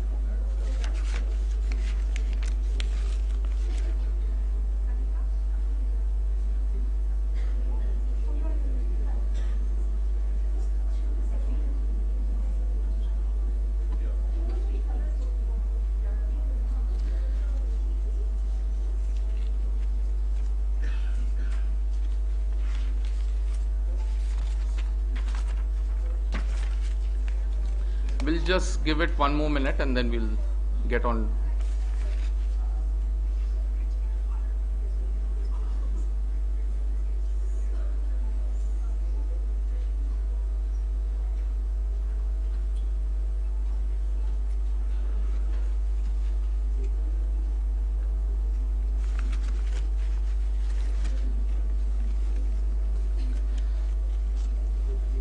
Okay, I think we move on. You will be able to see the question. Shruti is just kind of, trying to make the admin login. There has been a technical glitch. But nevertheless, I'll continue on the presentation and we can look at the results as well. So this is basically a survey which was being done Poll India, and we had a representation of around 6,700 youths talking about their views, their aspirations, and entrepreneurship. If you look at the age distribution, 20 to 24 category, they actively participated. This was done on Facebook and other social media platforms, and we saw very good. Okay, so you can log into the mobile and yes, come in, right? Okay, so you may give answers to the questions, the 4 questions which are there, and we'll pull it later. So the high responses from Haryana, Uttar Pradesh, Bihar, MP, and Punjab. Now there are some very good news that came from the survey. One was that the overall entrepreneurship awareness is around close to 60%. So the youth of India today is aware on entrepreneurship as an area and the various streams. The second good news is that there is gender neutrality in the whole thing. So it's if you look at it, 58%, 57%, there's no major difference. So that is how it's standing on the gender neutrality. Also, entrepreneurship as a respectable area to get into, that also is a very handsome 94%. So overall, the morale is high and people are aware on it. So that is a very good, strong news for us. If we look at how people are perceiving entrepreneurship, so most of the people are now perceiving entrepreneurship as a unique business. So we have had traditional businesses, and how they are now looking at entrepreneurship is like a unique idea. Then they are also, if you look at the first bar, they also look entrepreneurship as from the investor perspective, like somebody putting in money. So there's a lot which is happening in social media or TV series like Shark Tank and all that. So there's a lot of popularity also built around through these concepts. So overall the news is great. If we are looking at the willingness to become an entrepreneur, that also is a 81% yes, and that is a very good news. However, from female perspective, yes, there are some gender related constraints, and some of them are being listed in here. So as a group, when we break in for the workshop after lunch, we would also like to gather views on how that can be strengthened. Now, if we are looking at the constraints, and when we asked about what are the risks and what are the constraints, when I thought that finance could be the #1 constraint for people. And I'm sure in the polls also we are not able to show the polls of the house, view of the house, but something like that would be coming in. But actually, if we are looking at youth, they are talking about mentorship and they are talking about knowledge. So that gives us a clear indication that a lot needs to be done in this space in terms of creating that awareness, in terms of creating that reach out and all that. And this actually is also changing if we are looking at age wise, So if we are looking at the initial ages from 15 to 24, the focus is more on knowledge, mentorship, etc. And as it increases, then it moves on to capital, etc. So only once they get acquainted with the whole thing, then the other challenges they kind of see. But that's something that as stakeholders we can do a lot about. So that is a very positive opportunity that is there. In terms of support, again, mentoring, networking, financial support, these are the top things that the entrepreneurs are kind of asking today. And that one more area is about, like, for women perspective, a family approval is also kind of being seen. And what Madam from Ramgarh said, that how to break those social barriers, etc., that also kind of needs to be looked into. We also asked that what is the best alternative, is it a full-time job or entrepreneurship, and the reason and the decision has been kind of neutral on both the things. So there's a 50-50% kind of split in both the areas. So full-time job is still kind of being considered as a very good alternative, or the most preferred alternative, if I can say that, and that is because of the kind of financial stability it kind of brings into. So today, as policymakers, as NGOs, foundations, private sector, can we look at some kind of solutions where some kind of social support, financial support can be given in terms of stipend, or in terms of, you know, small marginal seed money which could be required in, so that they can kind of start in and not only look at regular full-time job. Another aspect is that, you know, how are they getting inspired? Who do they know in their circle as entrepreneurs? So many of them, so primarily there are three categories that came up. You know, one is obviously the big names which are there, which are the big entrepreneurs which are there, from Ratan Tata, Ambani, Adani, etc. The other was about, you know, knowing someone in their vicinity, their family, who are doing this. And there were a lot of people also who didn't have any idea on, you know, who their role model can be. And the most surprising thing, and the point, you know, we would like to take from this, is that nobody named any woman entrepreneur. And that is what the challenge is.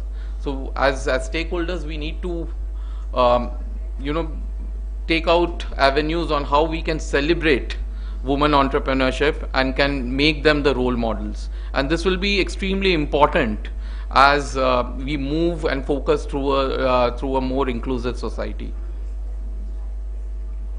Another thing we asked about was on the entrepreneurship and how they're relating the sustainability aspect of it.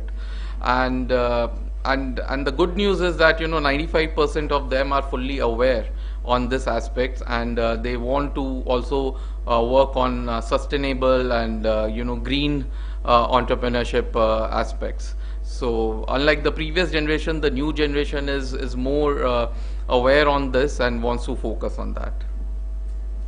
So these are some of the findings which are there. And Shruti, would you like to come and talk about the session we'll have after the lunch?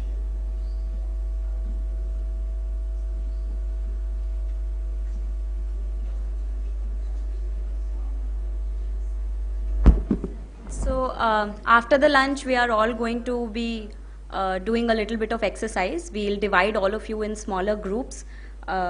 You will have to find your table. After the lunch, when you come back, you will find the name written on the table, and we'll have the name of your organization displayed on the screen for you to find your own groups. We'll have flip charts, markers for you, and there'll be some questions that will be kept on the table when you are back. The idea is for all of you to deliberate together and come up with some ideas on how to solve for youth entrepreneurship. We will have one moderator on each table to guide you during the discussion. So yeah, we can now break out for lunch.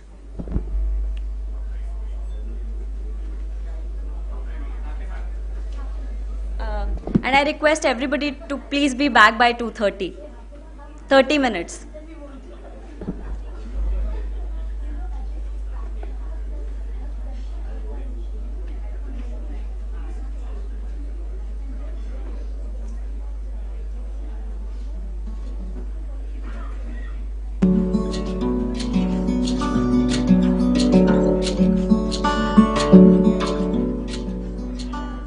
Bharat की आबादी का 34% हिस्सा युवा है, जिसमें से लगभग 70% ग्रामीण क्षेत्रों में रहता है। एनपीडीएसी के मुताबिक भारत का 5% से भी कम कार्यबल औपचारिक रूप से कुशल है। गरीबी और सीमित अवसरों के कारण ग्रामीण युवा किसी भी नौकरी के मिलते ही अपनी और अपने परिवार की जरूरतों को पूरा करने में लग जाते हैं। ज्यादातर वो नौकरियां स्थायी नहीं होती हैं और उनमें विभिन्न किस्म की शारीरिक, आर्थिक व मानसिक शोषण जैसी समस्याएं जुड़ी होती हैं। अंततः युवा निराशा का जीवन जीने में मजबूर हो जाते हैं। मेरा इच्छा था, मेरा सपना था कि मैं गवर्नमेंट जॉब करूं। हमने बहुत ट्राई भी किया, बहुत कंपटीशन भी लिखी, पर सक्सेस नहीं हो पाया। फिर मैंने एक प्राइवेट स्कूल ज्वाइन किया, वहाँ मैंने पढ़ाया।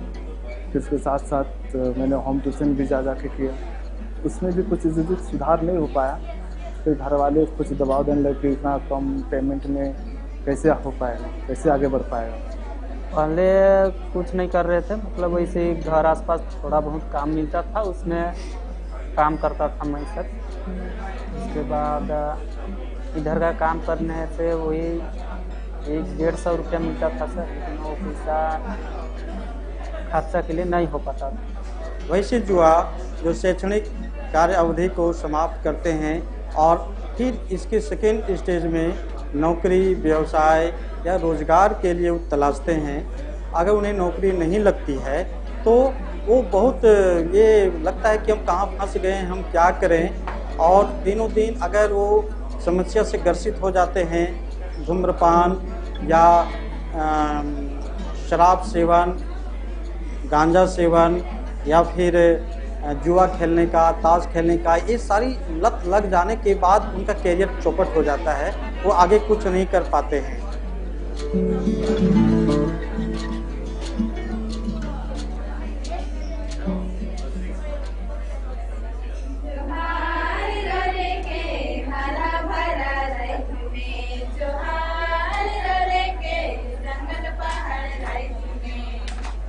युवाओं की इस स्थिति को देखते हुए ट्रांसफॉर्म रूरल इंडिया फाउंडेशन ने युवा कंपस कार्यक्रम की पहल की। इस कार्यक्रम का मुख्य उद्देश्य ग्रामीण युवाओं को संपूर्ण आजीविका विकास का समाधान पेश करना है। हर युवा कंपास में 3 सारथी होते हैं, जिसको हम फील्ड मोबिलाइजर भी बोल सकते हैं, और एक हब मैनेजर होता है जो बेसिकली पूरे हब को ऑपरेशनलाइज करने में सपोर्ट करता है। और हब मैनेजर को हमने एज ए काउंसलर भी डेवलप कर रहे हैं, उनको ट्रेनिंग प्रोवाइड कर रहे हैं ताकि आगे जाके वो लोकल फेडरेशन के साथ जो महिला समूह होती है उनके साथ काम कर पाए, PRI मेंबर्स के साथ काम कर पाए, लोकल एडमिनिस्ट्रेशन जैसे PS, NRLM के साथ काम करके युवाओं को जो बेसिकली काउंसलिंग की ज़रूरत है, जो अलग अलग पाथवे में लिंकेज की ज़रूरत है, वो सर्विस प्रोवाइड कर पाए और ये एक मॉडल सस्टेन हो पाए। ये युवा कंपास का जो मोस्टली सर्विसेज हैं, एक तो है जो यहाँ के युवक है जो पढ़ाई कर लेते हैं या फिर पढ़ लिख के बेरोजगार बैठे रहते हैं, 18 से 35 साल के युवा युवती, उनको काउंसलिंग सर्विस की बहुत कमी है क्योंकि उनको पता नहीं कि उनको आगे जाके करना क्या है। तो वो हमारे हब में आते हैं, हमारे जो हब मैनेजर हैं वो उनको काउंसलिंग करते हैं, उनके एस्पिरेशन को समझने का प्रयास करते हैं और उनको गाइडेंस प्रोवाइड करते हैं। हमारे अंतर्गत जो मोबिलाइजर हैं, सारथी भैया और सारथी दीदी, गाँव में जा कर के समुदाय के बीच में महिला, पुरुष, पंचायती राज प्रतिनिधि, ग्राम संगठन के दीदी और भी जितने भी बुद्धिजीवी वर्ग के लोगों के साथ बैठक करते हैं। बैठक करने में वह बात आती है कि यहाँ के युवक क्या करते हैं या क्या करना चाहते हैं, आगे क्या करना चाहते हैं। तो बैठक में 4 तरह का आउटपुट निकलता है वहाँ पे। एक, कुछ युवा सिलेक्शन होते हैं जिसमें लोग बोलते हैं कि हम रोजगार की ओर जाएंगे, नौकरी करेंगे। दूसरा कि हम उद्यम की स्थापना करेंगे। तीसरा, हम कौशल विकास की ओर जाएंगे, कुछ हुनर सीखेंगे। और चौथा, उच्च शिक्षा की ओर जाएंगे। तो इन चारों चीज़ों को देखते हुए हमारे दीदी या सारथी भैया वहाँ पर एम फॉर्म में हमारा ऑनलाइन रजिस्ट्रेशन किया जाता है। रजिस्ट्रेशन करने के बाद फिर उनका हम लोग साइकोमेट्रिक टेस्ट करते हैं, फिर उनका रिजल्ट बताते हैं कि आप ये पहले आप बोले थे कि हम डायरेक्ट प्लेसमेंट में जाते हैं, मगर आपका ये रिजल्ट आया है कि आप जो एग्ज़ाम दिए हो साइकोमेट्रिक टेस्ट में, आपका ये 3-4 ऑप्शन आया है, अगर आप इसमें जाओगे तो अच्छा होगा क्योंकि आप इसमें ज़्यादा आपका फोकस है। 250 लोगों को स्किलिंग करवा चुके हैं और 23 लोगों का जो है अपना खुद का धंधा पानी कर रहा है, जो करने में सक्षम हो गया है। और तकरीबन 70 लोगों को हम लोग बाहर में जैसे डायरेक्ट जॉब में भेजे हैं और वो लोग अच्छे से काम कर रहे हैं, अपने घर परिवार को चला रहे हैं। मैंने वहाँ उन लोग के थ्रू में 5 दिन का ट्रेनिंग किया। 5 दिन का ट्रेनिंग किया। इस ट्रेनिंग में हमें बहुत कुछ सीखने को मिला। बताया कि बिज़नेस कैसे किया जाता है, कैसे करना है, कैसे सक्सेसफुल बिजनेसमैन बनना है। बीच बीच में कुछ सपोर्टिंग का ज़रूरत होता है, कुछ मार्गदर्शन का भी ज़रूरत होता है। तो सर लोग हमको सपोर्टिंग करते हैं, सही राह दिखाते हैं।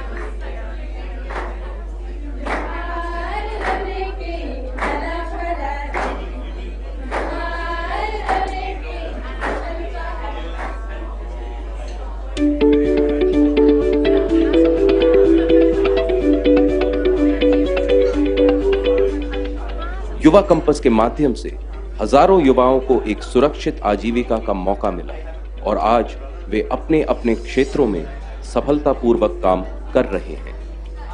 TRF के साथ उद्योगिनी का एक इनोवेशन का प्लेटफॉर्म मिला है जिसमें हम डेवलपमेंट सेक्टर का जो चीज़ ट्राई कहीं नहीं हुआ है, या फिर अगर इस तरह का वाईसी देखेंगे, कुछ भी देखेंगे वो शहर में अवेलेबल है, गांव में भी हो सकता है। इस तरह का जो बिलीफ सिस्टम है, अपना जो कॉन्फिडेंस बिल्डिंग है, तो ये बिल्ड हो रहा है। ये गांव-गांव में जाके बहुत जो बैकवर्ड एरिया है, जो रिमोट प्लेसेस है, जहां आदमी पहुंच नहीं पाता है, सूरज की रोशनी तक नहीं पहुंच पाती है, वहां ये पहुंच रहे हैं और लोगों को मोटिवेट कर रहे हैं और अपने ग्रुप में जोड़ रहे हैं और उनको लाभान्वित कर पा रहे हैं। ये लोग पहले काउंसलिंग करके हमारे यहाँ भेजते हैं और उसके बाद जो बच्चों का रिटेंशन होता है वो प्लेसमेंट में भी अच्छा होता है। हमारे ट्रेनिंग यहाँ जब करते हैं उसमें भी रिटेंशन उनका अच्छा है। 3 महीना का कोर्स किया। 3 महीना का कोर्स में हम लोग को जितना इलेक्ट्रिकल का बेसिक होता है हम लोग को सिखाया गया। फिर दुबई से हमारे HR आए थे, टाटा वोल्टास के, वो हमारे इंटरव्यू लिए। हम लोग को वीज़ा भी उधर ही से मिला, टिकट का खर्चा भी सब कुछ उधर ही से मिला, सब कंपनी दिया। और उधर गया, काम किए, अच्छा था। 23-24 तक आराम से कमा लेते थे। पहले जब वो ज्वाइन करती हैं तब उन बच्चों को देखो, 3 महीने के बाद वही बच्चे को आप देखो, क्या फ़र्क पड़ता है, उनकी पर्सनालिटी में क्या चेंजेस आती हैं, और वही आपकी असली कमाई होती है।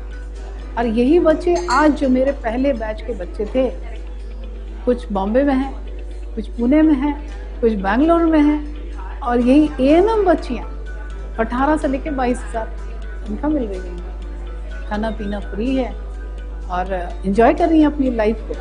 महीने में लगभग जो है करीब 25 से 30 हज़ार तक इनकम मेरी हो रही है। 50,000 से शुरुआत किया मैंने, और फिर TRI से बीच में मदद मिला हमें, और अभी मैं 15,000 महीने कमा लेती हूँ। इससे मैं बहुत खुश हूँ। यही दुकान है जो कि हमको मदद मिला TRI संस्था से, तो थोड़ा सा उभर पाए। एक बढ़िया सा घर बनाएंगे और एक 4 व्हीलर हो मेरे पास, ये सपना है सर मेरा। 6 से 7 सालों में यह हम पूरा कर देंगे। शहाबुद्दीन, आरती और आशीष की तरह आप भी आज ही युवा कैंपस से जुड़ें और अपनी आशाओं को एक नई दिशा दें।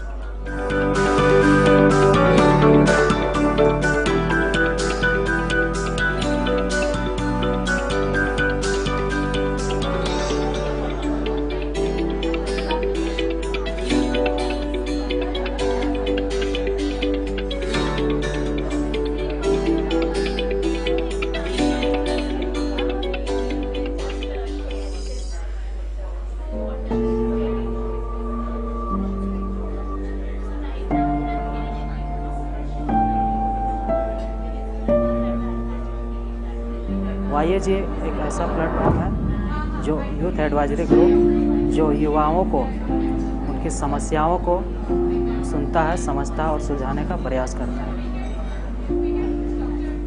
रामगढ़ जिले के विभिन्न क्षेत्रों से विभिन्न समस्याओं को युवाओं की समस्याओं को लेकर आता है और गोइन के मंच में रखता है और उनकी समस्याओं को सुनता, समझता और सुलझाने का कार्य करता है। मैं गोइन की एक YG मेंबर हूँ।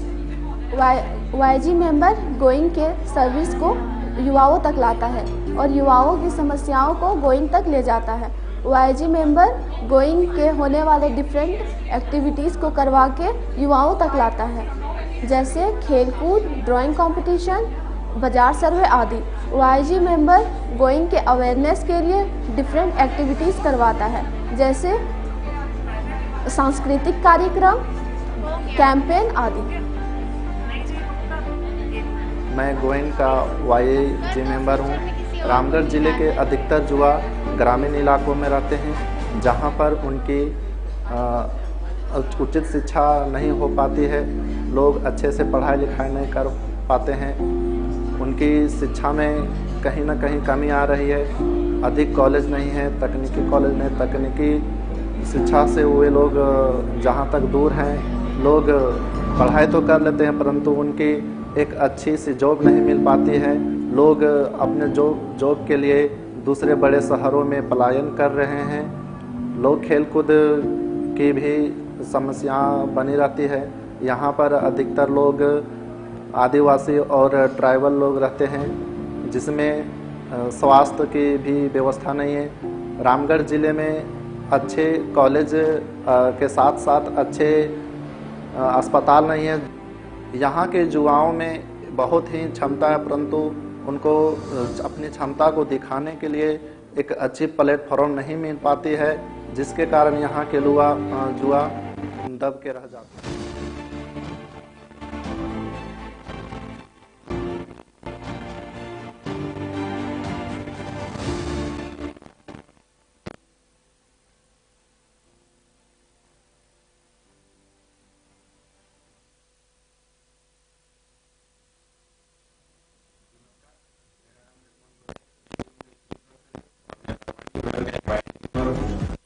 हमारे देश के हृदय प्रदेश कहे जाने वाले मध्य प्रदेश के दक्षिण पश्चिम में स्थित बड़वानी जिले का निवासी हूँ।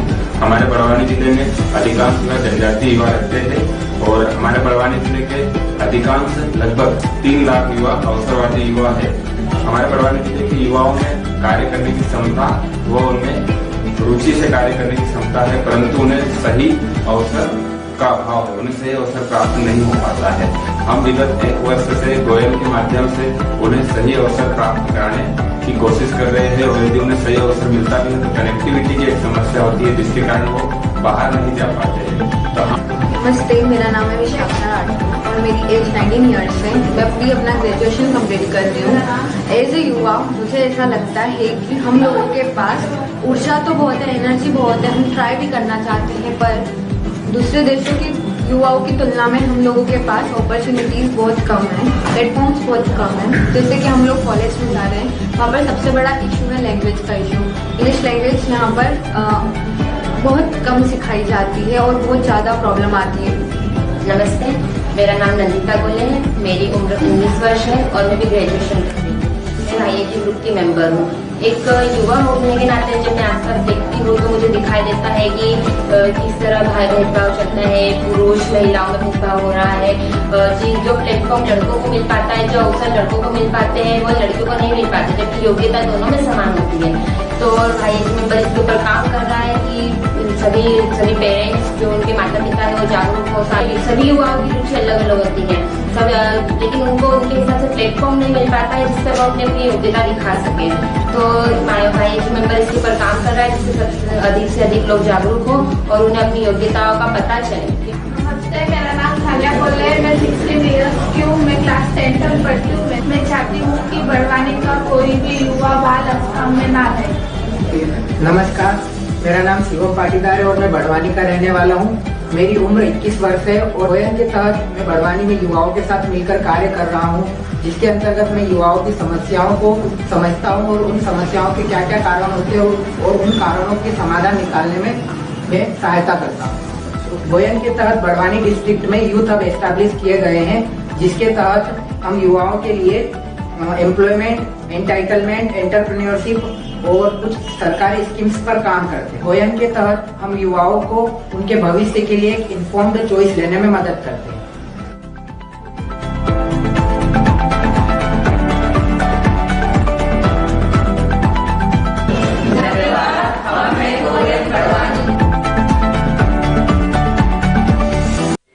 सभी को मेरा जोहार। मेरा नाम सुनीता कुमारी है और मैं रामगढ़ झारखंड की रहने वाली हूँ।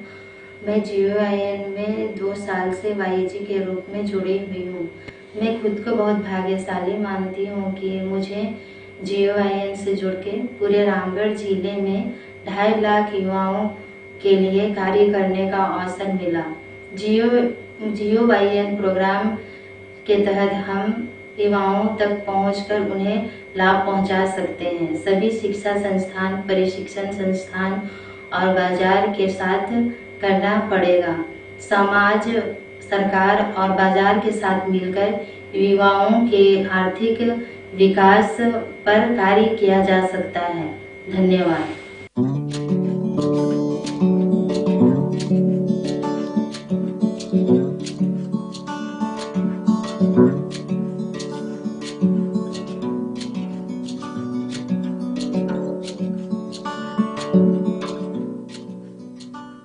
भारत की आबादी का 34% हिस्सा युवा है, जिसमें से लगभग 70% ग्रामीण क्षेत्रों में रहता है। NPDAC के मुताबिक भारत का 5% से भी कम कार्यबल औपचारिक रूप से कुशल है।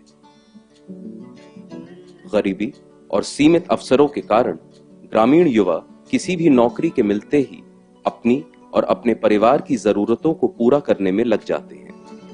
ज्यादातर वो नौकरियां स्थायी नहीं होती हैं और उनमें विभिन्न किस्म की शारीरिक, आर्थिक व मानसिक शोषण जैसी समस्याएं जुड़ी होती हैं। अंततः युवा निराशा का जीवन जीने में मजबूर हो जाते हैं। मेरा इच्छा था, मेरा सपना था कि मैं एक गवर्नमेंट जॉब करूं। हमने बहुत ट्राई भी किया, बहुत कंपटीशन भी लिखी, पर सक्सेस नहीं हो पाया। फिर मैंने एक प्राइवेट स्कूल ज्वाइन किया, वहाँ मैंने पढ़ाया। फिर उसके साथ साथ मैंने होम ट्यूशन भी जा के किया, उसमें भी कुछ सुधार नहीं हो पाया। फिर घर वाले कुछ दबाव देने लगे कि इतना कम पेमेंट में कैसे हो पाएगा, कैसे आगे बढ़ पाएगा। पहले कुछ नहीं कर रहे थे, मतलब वैसे ही घर आसपास थोड़ा बहुत काम मिलता था, उसमें काम करता था मैं सर। उसके बाद इधर का काम करने से वही 100-150 रुपया मिलता था सर, लेकिन वो पैसा खर्चा के लिए नहीं हो पाता था। वैसे जुआ जो शैक्षणिक कार्य अवधि को समाप्त करते हैं और फिर इसके सेकेंड स्टेज में नौकरी, व्यवसाय या रोजगार के लिए तलाशते हैं। अगर उन्हें नौकरी नहीं लगती है तो वो बहुत ये लगता है कि हम कहाँ फंस गए, हम क्या करें। और दिनों दिन अगर वो समस्या से ग्रसित हो जाते हैं, धूम्रपान या शराब सेवन, गांजा सेवन या फिर जुआ खेलने का, ताश खेलने का, ये सारी लत लग जाने के बाद उनका करियर चौपट हो जाता है, वो आगे कुछ नहीं कर पाते हैं।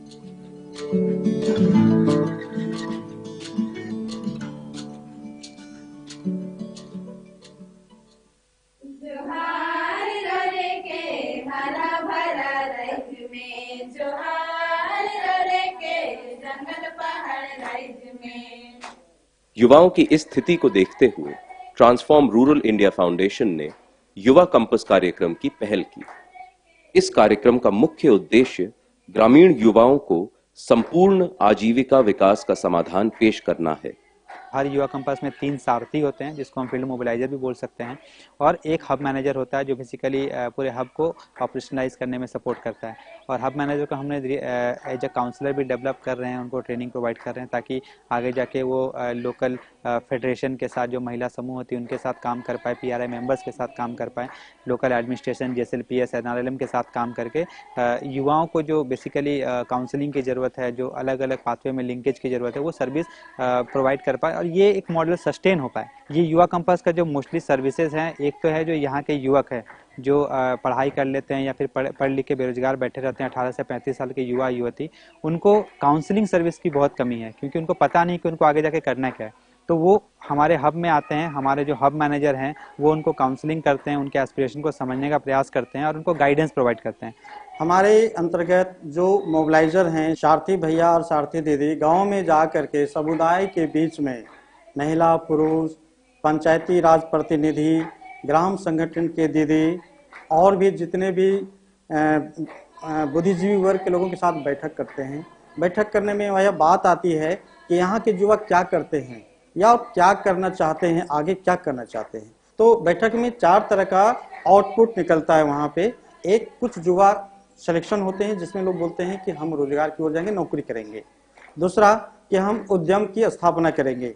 तीसरा, हम कौशल विकास की ओर जाएंगे, कुछ हुनर सीखेंगे। और चौथा, उच्च शिक्षा की ओर जाएंगे। तो इन चारों चीज़ों को देखते हुए हमारे दीदी या सारथी भैया वहाँ पर एम फॉर्म में हमारा ऑनलाइन रजिस्ट्रेशन किया जाता है। रजिस्ट्रेशन करने के बाद फिर उनका हम लोग साइक्रोमेट्रिक टेस्ट करते हैं, फिर उनका रिजल्ट बताते हैं कि आप ये पहले आप बोले थे कि हम डायरेक्ट प्लेसमेंट में जाते हैं, मगर आपका ये रिजल्ट आया है कि आप जो एग्ज़ाम दिए हो साइक्रोमेट्रिक टेस्ट में, आपका ये 3-4 ऑप्शन आया है, अगर आप इसमें जाओगे तो अच्छा होगा क्योंकि आप इसमें ज़्यादा आपका फोकस है। 250 लोगों को स्किलिंग करवा चुके हैं और 23 लोगों का जो है अपना खुद का धंधा पानी कर रहा है, जो करने में सक्षम हो गया है। और तकरीबन 70 लोगों को हम लोग बाहर में जैसे डायरेक्ट जॉब में भेजे हैं और वो लोग अच्छे से काम कर रहे हैं, अपने घर परिवार को चला रहे हैं। मैंने वहाँ उन लोग के थ्रू में 5 दिन का ट्रेनिंग किया। 5 दिन का ट्रेनिंग किया। इस ट्रेनिंग में हमें बहुत कुछ सीखने को मिला, बताए कि बिजनेस कैसे किया जाता है, कैसे करना है, कैसे सक्सेसफुल बिजनेसमैन बनना है। बीच बीच में कुछ सपोर्टिंग का ज़रूरत होता है, कुछ मार्गदर्शन का भी ज़रूरत होता है। तो सर लोग हमको सपोर्टिंग करते हैं, सही राह दिखाते हैं।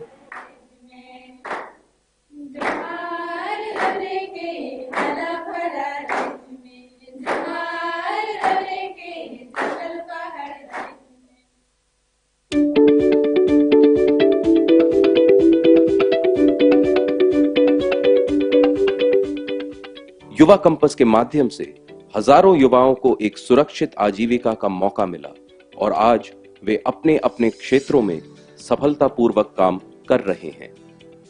TRF के साथ उद्योगिनी का एक इनोवेशन का प्लेटफॉर्म मिला है, जिसमें हम डेवलपमेंट सेक्टर का जो चीज़ ट्राई कहीं नहीं हुआ है, या फिर अगर इस तरह का YC देखेंगे, कुछ भी देखेंगे, वो शहर में अवेलेबल है, गांव में भी हो सकता है। इस तरह का जो बिलीफ सिस्टम है, अपना जो कॉन्फिडेंस बिल्डिंग है, तो ये बिल्ड हो रहा है।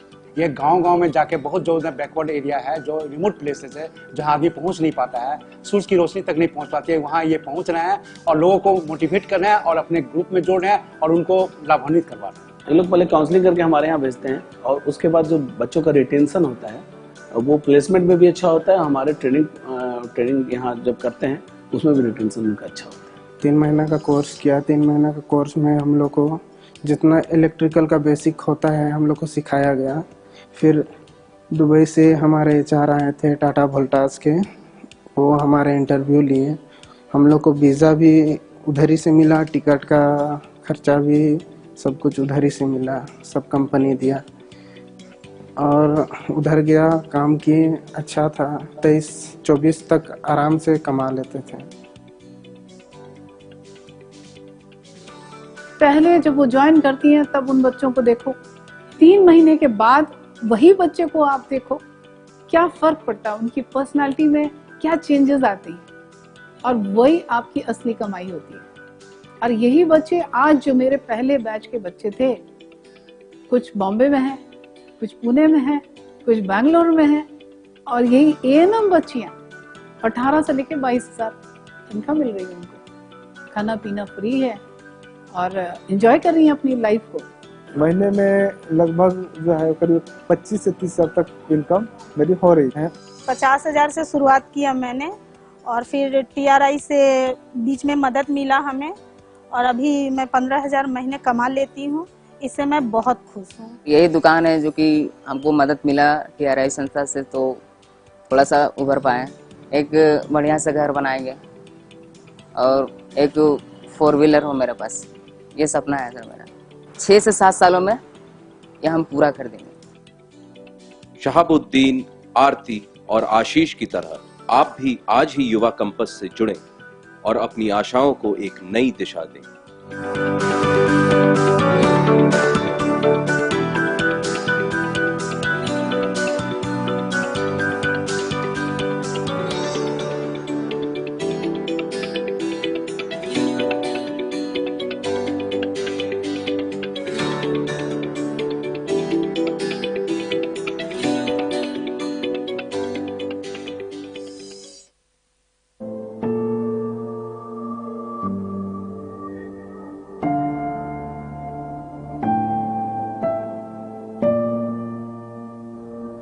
YAG एक ऐसा प्लेटफॉर्म है जो यूथ एडवाइजरी ग्रुप जो युवाओं को उनकी समस्याओं को सुनता है, समझता है और सुलझाने का प्रयास करता है। रामगढ़ जिले के विभिन्न क्षेत्रों से विभिन्न समस्याओं को युवाओं की समस्याओं को लेकर आता है और गोइन के मंच में रखता है और उनकी समस्याओं को सुनता, समझता और सुलझाने का कार्य करता है। मैं गोइन की एक YG मेंबर हूँ। YG मेंबर गोइंग के सर्विस को युवाओं तक लाता है और युवाओं की समस्याओं को गोइंग तक ले जाता है। YG मेंबर गोइंग के होने वाले डिफरेंट एक्टिविटीज़ को करवा के युवाओं तक लाता है, जैसे खेलकूद, ड्राइंग कंपटीशन, बाजार सर्वे आदि। YG मेंबर गोइंग के अवेयरनेस के लिए डिफरेंट एक्टिविटीज़ करवाता है, जैसे सांस्कृतिक कार्यक्रम, कैंपेन आदि। मैं गोइन का YG मेंबर हूँ। रामगढ़ जिले के अधिकतर युवा ग्रामीण इलाकों में रहते हैं, जहां पर उनकी उचित शिक्षा नहीं हो पाती है। लोग अच्छे से पढ़ाई लिखाई नहीं कर पाते हैं, उनकी शिक्षा में कहीं ना कहीं कमी आ रही है। अधिक कॉलेज नहीं है, तकनीकी कॉलेज नहीं, तकनीकी शिक्षा से हुए लोग जहाँ तक दूर हैं, लोग पढ़ाई तो कर लेते हैं परंतु उनकी एक अच्छी सी जॉब नहीं मिल पाती है। लोग अपने जॉब के लिए दूसरे बड़े शहरों में पलायन कर रहे हैं। लोग खेलकूद की भी समस्या बनी रहती है। यहाँ पर अधिकतर लोग आदिवासी और ट्राइबल लोग रहते हैं, जिसमें स्वास्थ्य की भी व्यवस्था नहीं है। रामगढ़ ज़िले में अच्छे कॉलेज के साथ साथ अच्छे अस्पताल नहीं है। यहाँ के युवाओं में बहुत ही क्षमता है, परंतु उनको अपनी क्षमता को दिखाने के लिए एक अच्छी प्लेटफॉर्म नहीं मिल पाती है, जिसके कारण यहाँ के युवा दब के रह जाते हैं।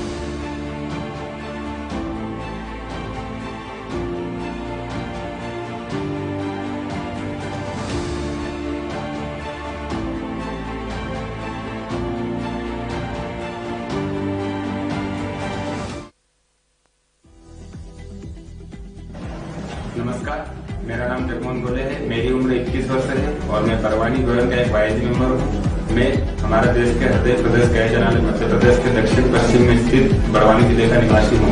हमारे बड़वानी जिले में अधिकांश जनजातीय युवा रहते हैं और हमारे बड़वानी जिले के अधिकांश लगभग 3 लाख युवा अवसरवादी युवा है। हमारे बड़वानी जिले के युवाओं में कार्य करने की क्षमता व उनमें रुचि से कार्य करने की क्षमता है, परंतु उन्हें सही अवसर का अभाव है, उन्हें सही अवसर प्राप्त नहीं हो पाता है। हम विगत 1 वर्ष से गोयल के माध्यम से उन्हें सही अवसर प्राप्त कराने की कोशिश कर रहे हैं और यदि उन्हें सही अवसर मिलता भी है तो कनेक्टिविटी की एक समस्या होती है, जिसके कारण वो बाहर नहीं जा पाते हैं। नमस्ते, मेरा नाम है विशाखा और मेरी एज 19 ईयर्स है। मैं अभी अपना ग्रेजुएशन कंप्लीट कर रही हूँ। एज ए युवा मुझे ऐसा लगता है कि हम लोगों के पास ऊर्जा तो बहुत है, एनर्जी बहुत है, हम ट्राई भी करना चाहते हैं, पर दूसरे देशों के युवाओं की तुलना में हम लोगों के पास अपॉर्चुनिटीज़ बहुत कम है, प्लेटफॉर्म्स बहुत कम है। जैसे कि हम लोग कॉलेज में जा रहे हैं, वहाँ पर सबसे बड़ा इशू है लैंग्वेज का इशू। इंग्लिश लैंग्वेज यहाँ पर बहुत कम सिखाई जाती है और बहुत ज़्यादा प्रॉब्लम आती है। नमस्ते, मेरा नाम नंदिता गोले है। मेरी उम्र 19 वर्ष है और मैं भी ग्रेजुएशन कर रही हूँ। मैं IIT ग्रुप की मेंबर हूँ। एक युवा होने के नाते जब मैं आसपास देखती हूँ तो मुझे दिखाई देता है कि किस तरह भेदभाव चलता है, पुरुष महिलाओं में भेदभाव हो रहा है। जो प्लेटफॉर्म लड़कों को मिल पाता है, जो अवसर लड़कों को मिल पाते हैं, वो लड़कियों को नहीं मिल पाते, जबकि योग्यता दोनों में समान होती है। तो IIT मेंबर इसके ऊपर काम कर रहा है कि सभी पेरेंट्स जो उनके माता पिता है वो जागरूक हो। सभी युवाओं की रुचि अलग अलग होती है सब, लेकिन उनको उनके हिसाब से प्लेटफॉर्म नहीं मिल पाता है जिससे वो अपनी योग्यता दिखा सके। तो IIT मेंबर इसके ऊपर काम कर रहा है जिससे अधिक से अधिक लोग जागरूक हो और उन्हें अपनी योग्यताओं का पता चले। नमस्ते, मेरा नाम थालिया गोले है। मैं 16 ईयर्स की हूँ। मैं क्लास 10 तक पढ़ती हूँ। मैं चाहती हूँ कि बड़वानी का कोई भी युवा बाल आश्रम में ना रहे। नमस्कार, मेरा नाम शिवम पाटीदार है और मैं बड़वानी का रहने वाला हूँ। मेरी उम्र 21 वर्ष है और गोयन के तहत मैं बड़वानी में युवाओं के साथ मिलकर कार्य कर रहा हूँ, जिसके अंतर्गत मैं युवाओं की समस्याओं को समझता हूँ और उन समस्याओं के क्या क्या कारण होते हैं और उन कारणों के समाधान निकालने में मैं सहायता करता हूँ। गोयन के तहत बड़वानी डिस्ट्रिक्ट में यूथ हब एस्टैब्लिश किए गए हैं, जिसके तहत हम युवाओं के लिए एम्प्लॉयमेंट, एंटाइटलमेंट, एंटरप्रेन्योरशिप और कुछ सरकारी स्कीम्स पर काम करते हैं। गोयन के तहत हम युवाओं को उनके भविष्य के लिए एक इन्फॉर्म्ड चॉइस लेने में मदद करते हैं।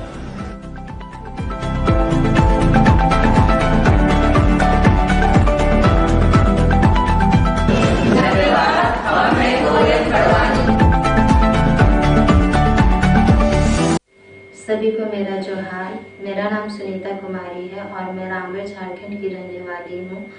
मैं GOIN में 2 साल से YG के रूप में जुड़ी हुई हूँ। मैं खुद को बहुत भाग्यशाली मानती हूँ कि मुझे GOIN से जुड़ के पूरे रामगढ़ जिले में 2.5 लाख युवाओं के लिए कार्य करने का अवसर मिला। GOIN प्रोग्राम के तहत हम युवाओं तक पहुंचकर उन्हें लाभ पहुंचा सकते हैं। सभी शिक्षा संस्थान, प्रशिक्षण संस्थान और बाजार के साथ करना पड़ेगा। समाज, सरकार और बाजार के साथ मिलकर युवाओं के आर्थिक विकास पर कार्य किया जा सकता है। धन्यवाद।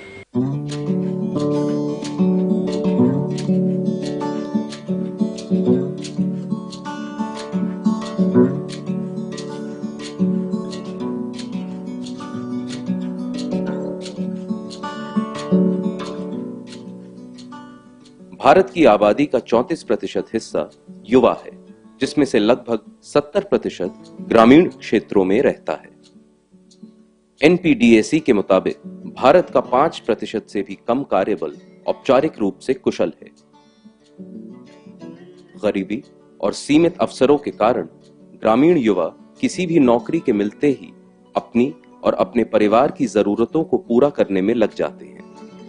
ज्यादातर वो नौकरियां स्थायी नहीं होती हैं और उनमें विभिन्न किस्म की शारीरिक, आर्थिक व मानसिक शोषण जैसी समस्याएं जुड़ी होती हैं। अंततः युवा निराशा का जीवन जीने में मजबूर हो जाते हैं।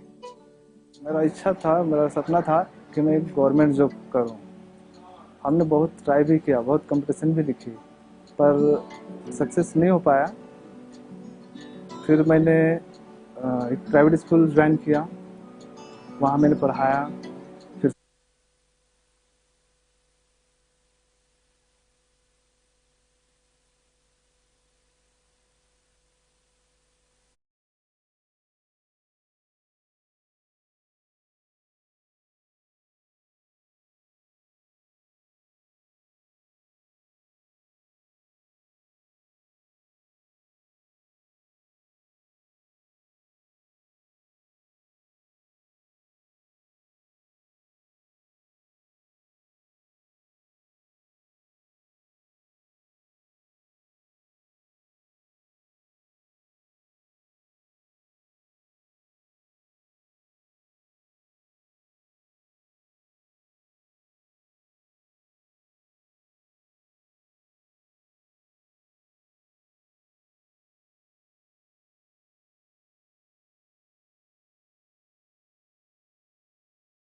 Request you to look at the screen, and whichever group your organization's name is mentioned under, I would request you to find that table and be seated there.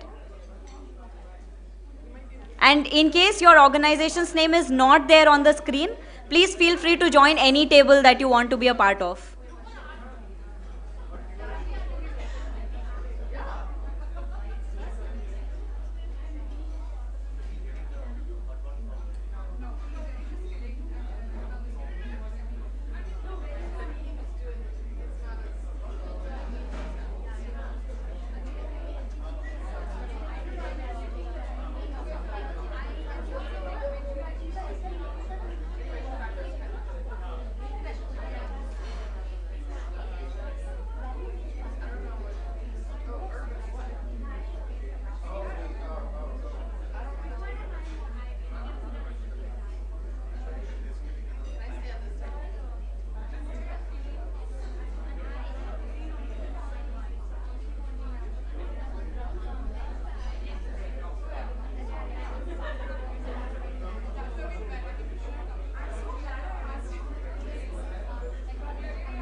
Okay, hi everyone. We are starting the breakout groups in 2 minutes. I will request you all to be seated at the table as per the instructions on the screen. Please find your organization's name on the screen and go to that respective table.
Good afternoon, everybody. So let's get started. My name is Madan Padki. I'll be anchoring this part of the session along with my colleague from Yuva, Shruti. If I can request all of you to find your tables and settle down. Maybe after a minute, we'll just do a round of, sorry? Oh, you got the bell. Yeah, there we go. That is the auspicious ringing of the bell by Alice, so we are ready to start.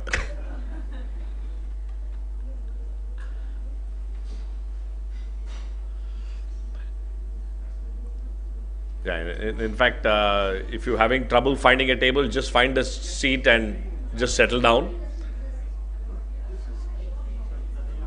Yeah, and maybe we can merge these two groups. You can.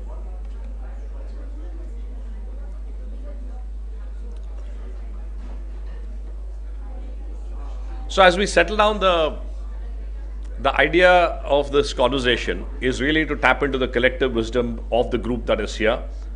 We have three themes: urban entrepreneurship, rural entrepreneurship, and green entrepreneurship. We have tables designated, with the themes of each of the tables. We've also requested, I think each table we've requested one of you to moderate and make sure that we are able to complete the conversations in the time allocated. Given the paucity of time, let's take about 20 minutes for this discussion. We have, the larger theme we had in the area of urban, rural, and green entrepreneurship. We wanted you to have a conversation around three things, and maybe I'll double click on one important thing that we need as an outcome from the group. One, what does the landscape look like? What are the success stories that you guys know of where you're saying, hey, this organization or this model seems to be working in rural, in urban, or in green, right? So can we quickly list down some exemplars or some organizations or some initiatives that are working well? Two, and this is the most important thing, if we really need to make entrepreneurship in urban, in rural, and in green the next big thing in India, right? What do you think is one wild idea, a breakthrough idea that we can pursue, right? If you were to just think without constraints, don't worry about capital, don't worry about resources, don't worry about support from this, that. Let's just do some quick blue sky thinking, and can we request each table to come out with one breakthrough idea that will really take this urban or rural or green entrepreneurship to the next level, or several notches up? What would that be? And third, if we were to make that a reality, which stakeholder should likely take the lead and what is expected of the ecosystem actors? Right? But I realize that this is just a framework we are giving, and in the interest of time, if you were to just even jump into question 2, because what we want to do is, this is just the beginning of a conversation between Yuva, TRIF. We will then reconvene in smaller groups and go deeper into some of the ideas that have come up today. But the concept is to just listen to, and get some light bulbs going in our own heads to say, this is an interesting perspective, and can we develop on that, right? Are we clear? So we have our 20 minutes now. We are at about 2:45. We'll end at 3:05. And what I'll request is, each table, maybe the moderator or anybody from the group, we'll do an elevator pitch of 90 seconds, right? Imagine you're in an elevator with, let's say, Bill Gates, and you were to pitch this one big idea to Gates in 90 seconds, right? How would that pitch look like? Where at the end of 90 seconds, Mr. Gates can take out a checkbook and say, how much money do you require? And I'm ready to write that check, right? That's the objective. So let's get started. And all of you who don't have a table, just jump into any of the tables, and let's really get the gray cells wearing after a lovely lunch. Thank you. That's the moderator's job, is to make sure that nobody falls asleep.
Okay, 3 more minutes.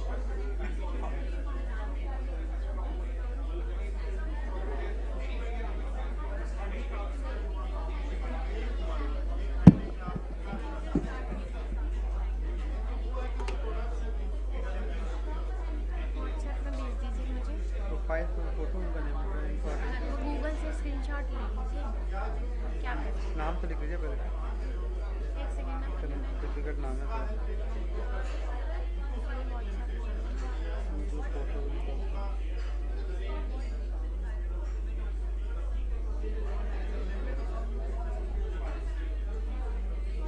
LinkedIn पे देखता हूँ।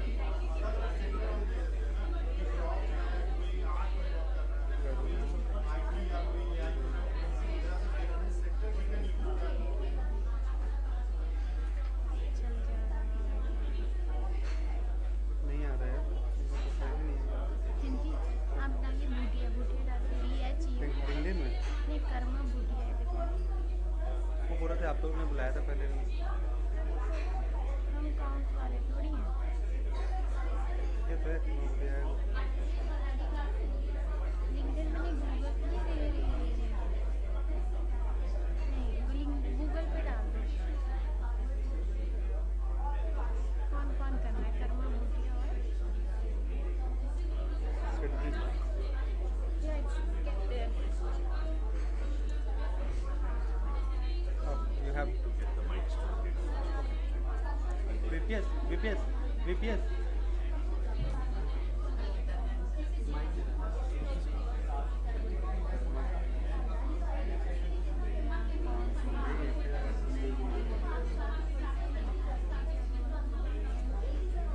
मोहाटी के profile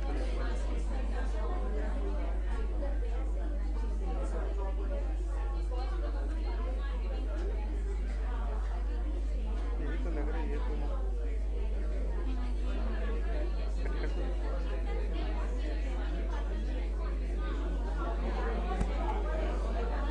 वो मैं मंगा रही हूँ।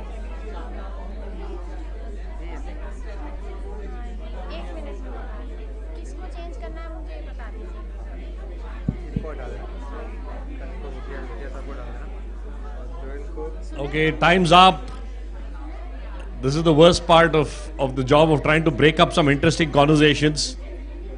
But as I said, this is just a starter dose. There we go. Okay, so we'll have the mics go around. Which table is ready to start? Bonus points from the elevator pitch for that table.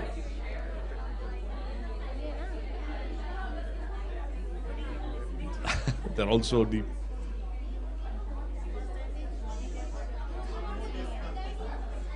Okay, let's get started. One big idea. Okay, so one big idea, 90 seconds. I have a timer. After the elevator reaches the top floor, Mr. Gates is off and nobody is there to listen to your pitch. Okay, so who wants to go first? Let's go. Okay. Guys, listen to the idea. Anybody copying the idea will be No, so this idea is crowdsourced. So I'm Shobit from Dhwani Rural Information Systems. The idea which the team came up was that that there are so many data and tech companies which are working on say AI and ML, but all of in rural context, the image data sets which make the algorithm strong enough, that data set is not available. For example, for disease identification in the crops, the crop-wise image of diseases, crop-wise image of certain different other pest issues, those are not available. So creating a gig platform which aggregates the use cases from all these companies who have these image-based use cases for the rural context, and then providing skill set to certain youth in the rural areas to tag those images with a certain say tags, like if it could be disease for a crop with certain say धान में एक तरह की अगर कुछ problem है तो someone will be trained to tag certain types of images for certain use cases, right? Similarly, like someone suggested that for handloom products there is a catalog which can be created for SHGs, but it's a very basic skill set which can be trained, given to someone, right? So there are gigs available for different decentralized use cases. Creating a gig platform which aggregates it and gives it to the promotes the employment there and brings in the resources to do the skilling and demand from the market outside. So that's the gig platform use case. Perfectly on time. At least you got the tickets to listen to the full pitch. Give them a big hand, ladies and gentlemen. A rural gig economy platform to create gigs for earnings by local entrepreneurs. Okay, who wants to go next? That is the rural table 3. Okay, there we go, Richa. All right. Do I have everyone's attention, or are you working on your ideas? Great. Thank you. Yes, this is Urban One. My name is Richa, and I am also a young entrepreneur, so I will take the liberty to add my own thoughts to the summary of what my wonderful group came up with. We largely talked about the needs and the gaps when it comes to urban entrepreneurship for young people and how that intersects with the needs and gaps when it comes to urban entrepreneurship for marginalized young people with various identities. The 3 things that we came up with in terms of what are the major gaps. The first is while in rural entrepreneurship, for example, there's information asymmetry is a big problem. In urban areas, the fear of misinformation and the fear of getting into a fraud, etc., is much higher, even though the basics of information might be clear. Second, there is a lack of general self-awareness, lack of hope, lack of clarity on what we want to do as young people, even if we want to become entrepreneurs. And lastly, there is a grave lack of visibility when it comes to the young people's needs, right? So these are the 3 things that we spoke about. The 2 big ideas that we came up with, which I hope I'm skillfully summarizing, is agency and excitement. So how can we at a very early age for young people, and in fact when young people are children, think about children's agency and build excitement for new things and entrepreneurship, which can then lead to the mindset that becomes entrepreneurship as adults, right? So that was our big idea. Thank you. Give them a big hand. So you need to take entrepreneurship really early into schools and replicate this in every other school across the country. Thank you, Richa. Thank you, team. Who goes next? Okay. So let's get to, we're getting to your rural 2. Yeah, so that's the name of our, so this is Rural 2, and that's the name of our idea, Roti, one-stop center for ideas to enterprise setup. Okay. जो ये जो fancy incubation centres की बात करते हैं वो हम लोगों को प्रिविलेज होता है, सारे अर्बन एरियाज में हमने देखा है, बट क्या हो अगर ये आइडिया गांव तक आ जाए. मैं कपड़े सीलती हूँ, क्या मैं चौक में बैठ के समोसे तलती हूँ और चाय बनाती हूँ, या मैं शायद खेती बाड़ी करती हूँ. मुझे एंटरप्रेन्योरशिप का मतलब भी नहीं पता. क्या कोई ऐसी जगह क्रिएट हो सकती है जहाँ पे सारे आइडियाज, सारी एंटरप्रेन्योरशिप से जुड़ी सारी बातें, उनको पूरा का पूरा एक्सेस सब वहां मिल सके. मैं एक लड़की हूं, मुझे एंटरप्रेन्योरशिप करने में इंटरेस्ट है, मेरी मम्मी मेरे को फोन यूज करने के लिए अलाउ नहीं करती. क्या एक जगह है जहां मैं बैठ के कुछ घंटे अपना किसी का मोबाइल चला लूं, टैब एक्सेस कर लूं, कंप्यूटर देख लूं और अपने एंटरप्रेन्योरल आइडिया पे काम कर लूं? यही करेगा हमारा रोटी. और इसका आइडिया ये है कि जो लोकल लेवल के, ब्लॉक लेवल के हमारे जो भी हमारे रिसोर्स पर्सन होंगे, बिजनेसमैन होंगे, जितने भी लोग होंगे, वो सारे इस आइडिया में इन्वॉल्व होंगे. And the whole thing it's going to be a PPP model for us. That's the idea. Investment would be local. The idea is over a period of time, people start appreciating the fact कि local economy में जितने भी तरह के enterprises हैं, how important each one of them are, ताकि किसान का बेटा aspires to be a किसान और चाय वाले अंकल का बेटा aspires to kind of grow his business. So that's the complete idea of this. If I've missed anything, you can add. Give a big hand to Roti. Thank you. That's a super thought about aggregating everything at the local economy level. Okay, well, let's go to the green team. Yeah, hi, this is Amit Banka. I'm moderator for Green 1 and Green 2. We had the smallest group, so clap for that. Yeah. So, guys, our solution is very simple, that agriculture is the largest carbon emitter. And we are trying to figure out how we can bring solutions to ensure that it becomes a farmer's marketplace to bring solutions to create lesser carbon footprint. And that marketplace is not just going to increase the productivity, but also use women entrepreneurs to ensure that it reaches the right audience. Awareness creation is the biggest factor that we have identified, because today all of us since morning have been talking about how to create awareness at the grassroots, and we believe that's one of the critical agenda of the farmers marketplace. We can aggregate lots of solutions which all of you have been working on at your doorsteps, in your villages, in your districts, in your talukas, and bring them under one umbrella so that it becomes a go-to marketplace for everything that you're doing. And honestly, our idea would be to bring these solutions at 1/10 of the cost, and I think that's enough for the check, right? So I think a large part is that bringing productivity, bringing solutions on plate to everyone virtually who can afford or who cannot afford finances as well. So that's the whole idea. Super. Thank you so much. Thank you, Amit and the Green team.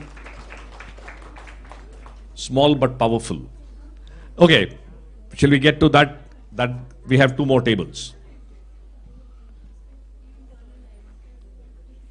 So hello everyone, my name is Ridayu Mehmed. I am 20 years old and I feel really happy to be the voice of youth, and actually you are not just talking about us, but you're talking to us, and I guess that means a lot. So my team is Rural 1, and our main theme is collaboration on digital and physical platforms. So we are advocating the idea of not having competition but having collaboration. So we have thought about in perspective of women entrepreneurs in rural as well as youth entrepreneurs who wants to go ahead. So when we are talking about the youth entrepreneurs who pursue their dreams, we are not talking about how it's very important to make their parents understand, because in collectivist societies like India and other South Asian nations, we work for a society.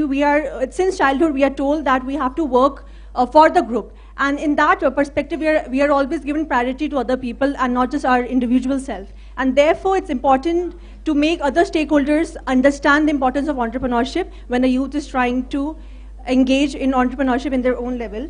We also talked about how it's important that different NGOs as well as other think tanks which are working for rural entrepreneurship come together and collaborate, where the focus on training as well as understanding that how it's important that each and every skill set of entrepreneurs coming and sitting at one place would be good on digital as well as physical spaces, and be able to understand each other's strengths as well as weaknesses. It will also be great to create a platform where we are having the awareness of government policies as well as scheme, so that in this way, when we are having the collaboration of all the think tanks and policy think tanks coming together for the rural entrepreneurship, it would be a great pool where the entrepreneurs, youth entrepreneurs could look forward to. So I think collaboration is the key when we're talking about rural entrepreneurship. Thank Wonderful. You. Okay. You talked about stitching the cloth and creating a beautiful house. So we got roti, kapada or makan all addressed by the rural gang. But thank you so much. Okay. The last team. Urban 2. Go for it. Yeah.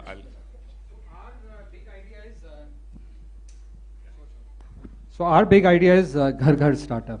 Okay. And so what we are really saying is, and probably we would want to take 2 more minutes more than the others, because the strength of the idea demands that extra time.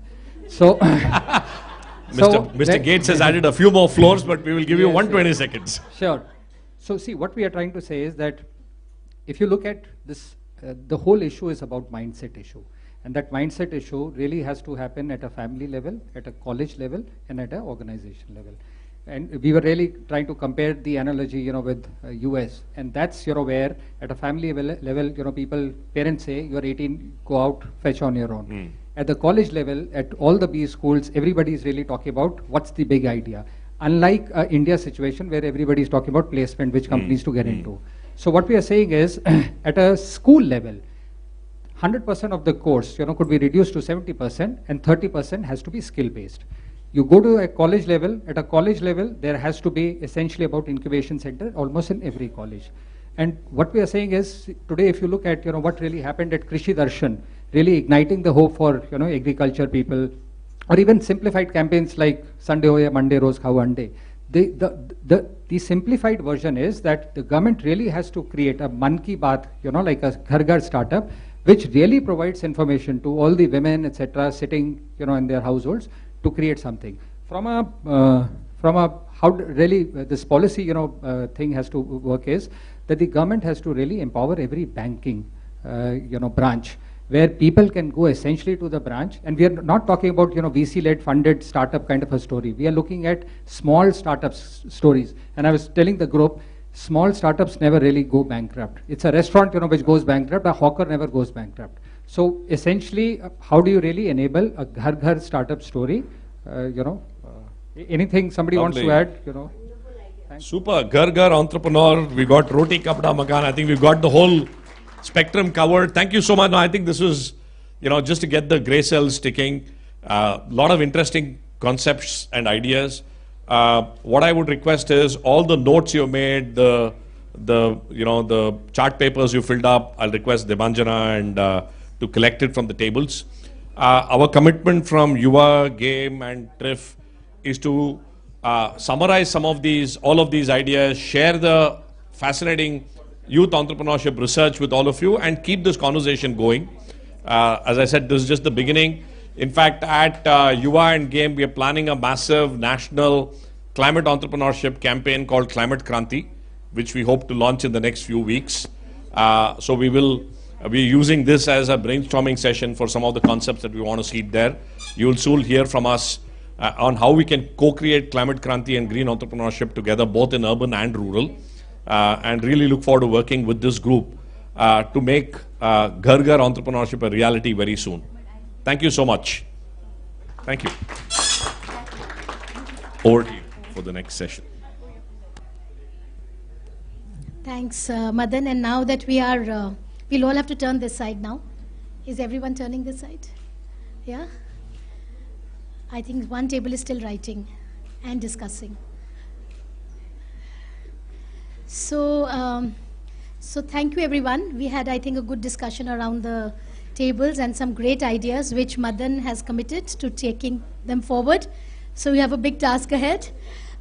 We now come to the last session, which is actually the foundational now. We've been discussing it since the morning, which is the whole of economy and place-based work. And I'm happy to call on the stage here the discussants. Swati Thao Now Jam, I've just learned how to pronounce it. Swati is from Manipur. She's an entrepreneur and is part of Yuva. Mr. Bhutia, Joint Secretary, Ministry of Rural Development. 2 minutes.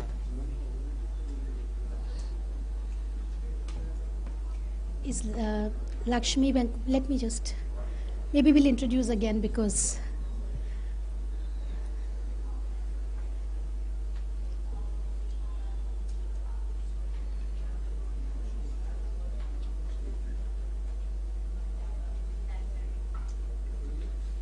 should we carry on? What's the message from the foyer?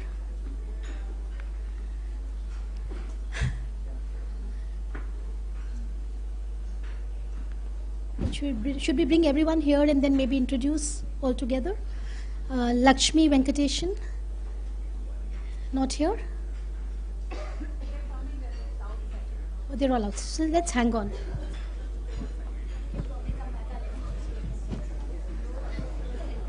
appreciate your efforts so much.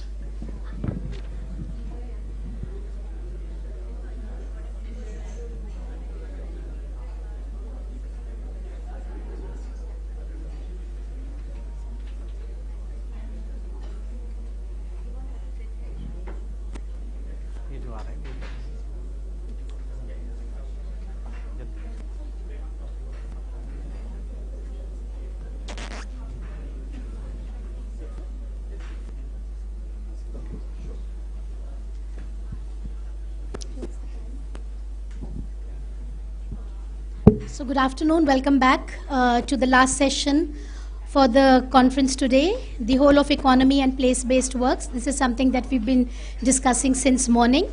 So I'll call upon the discussants for this session, Swati Thauna Cham, entrepreneur from Manipur, and she's part of Yuva. She was in Pune for 10 years and during COVID returned to her home state and became an entrepreneur. So welcome here. Mr. Bhutia, Joint Secretary, Ministry of Rural Development, spearheading the RCT 2.0 and the skilling ecosystem. Lakshmi Venkateshan, the CEO of Bharatiya Yuva Shakti Trust, and we'll soon hear from her. And Alice. Alice is, everyone knows Alice here now, by now? We all do? With the GOYN network. And then I'll finally call Mr. Raman, yes, Mr. Raman, the chairman and managing director of a very important organization, SIDBI, and much of what we discussed today during the day, you'll hear from during the synthesis, but it's very important that you are here, and we're very grateful for your presence, for you and Mr. Bhutias from the government and from the mainstream organizations to sort of take the discussion forward. And for the lead presentation, Aliba Das, who's a senior manager at Transform Rural India Foundation. About 10 years ago, she joined as PMRD Fellow in Odisha, where she worked in 3 districts for 3 years. And so she went straight after her university into the districts of a state where a lot of challenges are being faced. And since then, she's been working with TRIF. And every day that she wakes up, every morning when she wakes up, she thinks about what she can do for the youth of India. So over to you, Aliba. Thanks, Prema, and very excited and humbled to be here discussing with such an exciting and dynamic panel that we have today, the discussion panel that we have today. So I'll briefly take you through the session outline, why this is required and why we are discussing at the moment, and then open up with your key comments from the discussants, and then we'll also open the floor for other inputs to come from the participants.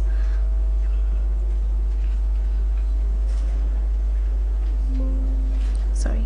So just to give a brief context, I mean, since the morning we have been discussing around the demographic dividend bulge in India, but also at the same time, we are also at the 75th year of independence, and we are talking about now India at 2047, and a lot of focus that the government's union budget is around, and the discussions within the government and in the media is being around how India is going to be at 100 when it is 100 years old. What is it? Where will we be standing vis-a-vis when we are in 2047? So, but if we also look at how, in the last 3 decades, India did have, substantial growth. But again, if we can, we see it, it was also, it had 2 distinctive, zones of growth, where one was very modern and competitive, while the other was quite backward and stagnant. At the same time, today we are expecting that in the couple of years, 2 years down the line, we should be at a 5 trillion economy. That's also what, being estimated and forecasted.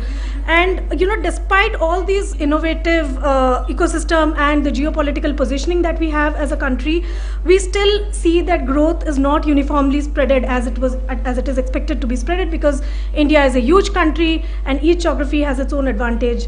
Each district, if we look, each state, as district, if we look, has its own economic advantages and disadvantages. So hence, we see that growth is not something that's uniformly distributed across the country. There are more prosperous states, more prosperous within the states. We find more prosperous districts. So that's how, and even with if you look at a district level, we see more prosperous blocks as compared to other sub-districts in the same districts. But however, the positive side is, we just had the Union Budget 2023 coming up, and we saw that, a lot of investments are committed around education and skilling, and there's a lot of focus on the rural youth, which is like the huge population that we are talking about since morning. And the budget has, laid a vision for a more empowered and inclusive economy, which is, how we can look for, newer heights of prosperity by making the facilities available both, not just at the cities, but also at the villages and the rural areas of the country. So lastly, in TRI, we speak about, no single sector can solve the challenges at this magnitude that we have been talking about since the morning. So it will take, the Samaj Sarkar or the Bazaar, or, how we say it in the communities, markets, and the government. All three, pillars have to come together to solve the challenge of this magnitude. So with that, we'll also look at, how, because we are focusing on the rural, economy, we'll also see, in the last 3 decades, how exactly has rural economy, projected. So if we look at the time between 2000 to 2010, we see that there was a large-scale movement, where a lot of labor force went from the rural areas to the urban areas, because there was a need in the construction sector, and the service sectors were booming. So what happened was that the aftermath of this was the women were left behind in the villages, and we saw that the women participation in the agriculture increased as compared previously. Then when we look at the last decade from 2010 to 2020, we see that for the first time in the modern history, we saw that the percentage of workforce participating in the agricultural sector dipped below 50%. So that's like a milestone in the modern history that we are talking about. And then we also saw that a lot of agri-tech-up startups and revolution had happened, where a lot of investments came to startups, particularly focusing on the agriculture sector. Despite the fact that we are at the early of in between 2020 and 2030, we are quite early and too early to say, but the early shoots that we see today is that, in rural, we see that both, apart from the farm, the non-farm economy is also, growing. There are, examples of mass flourishing in certain areas. The economy is also being digitized because of, penetration of internet and the Jan Dhan Aadhaar and mobile into the rural areas. And we also see that because a lot of the youth today are the first learners, one of the youth in the panel did speak about that most of them are first learners in the community, but we see that, the Gen Z and millennial entrepreneurs, there's a large bet on them that, they can revitalize the rural economies. So then, like, Jamie also in the morning presentation in his, while he was sharing his thoughts, he did share that, unemployment is not like a disease that can be cured through a vaccine. It's a multi-complex problem, and it would need, a whole of economy approach. Like multiple solutions have to be built. No single solution can solve this problem. So then what are we looking at? We are looking at what opportunities. So while we have to understand that we are looking at more futuristic opportunities ahead, but we cannot let go of the current present scenario. So we can't wait like for 10 years to wait for automobile industry to grow so and so % and lose on the current momentum and the current energy of the current youth that are there. So we have to also focus on the present openings while also looking at the futuristic opportunities that are there. So then, it is a class, we have I have tried to bucket it around 6 buckets, but we need to, really think about bioeconomy, bioenergy, circular economy, agro-food, how do we diversify and innovate in all these areas. Then, of course, self-sustaining rural industrialization could be one area of doing it, where again, agro-food sectors and other couple of sectors can come in. Then there is industrial clusters can come into a more rural, instead of towns and cities calling for youth to go and participate in their labor force in the industrial clusters, if these clusters can come up in the rural areas, particularly focusing on the skill continuum, for example, service sector, logistics, retail, etc. Then dynamic industries with inter-industry linkages, or feeder industries to bigger industries like spare parts of automobiles can be feeded into the larger automobile industries. Then there are e-com platform. China has successfully set us, given us an example of the Taobao village model. Can we learn something from them? Can we look at e-commerce poverty relief stations at the rural villages? And then lastly, of course, focusing on individual entrepreneurs, which will come in the category of mini and nano enterprises, focusing again on if they can solve the issues of the rural India.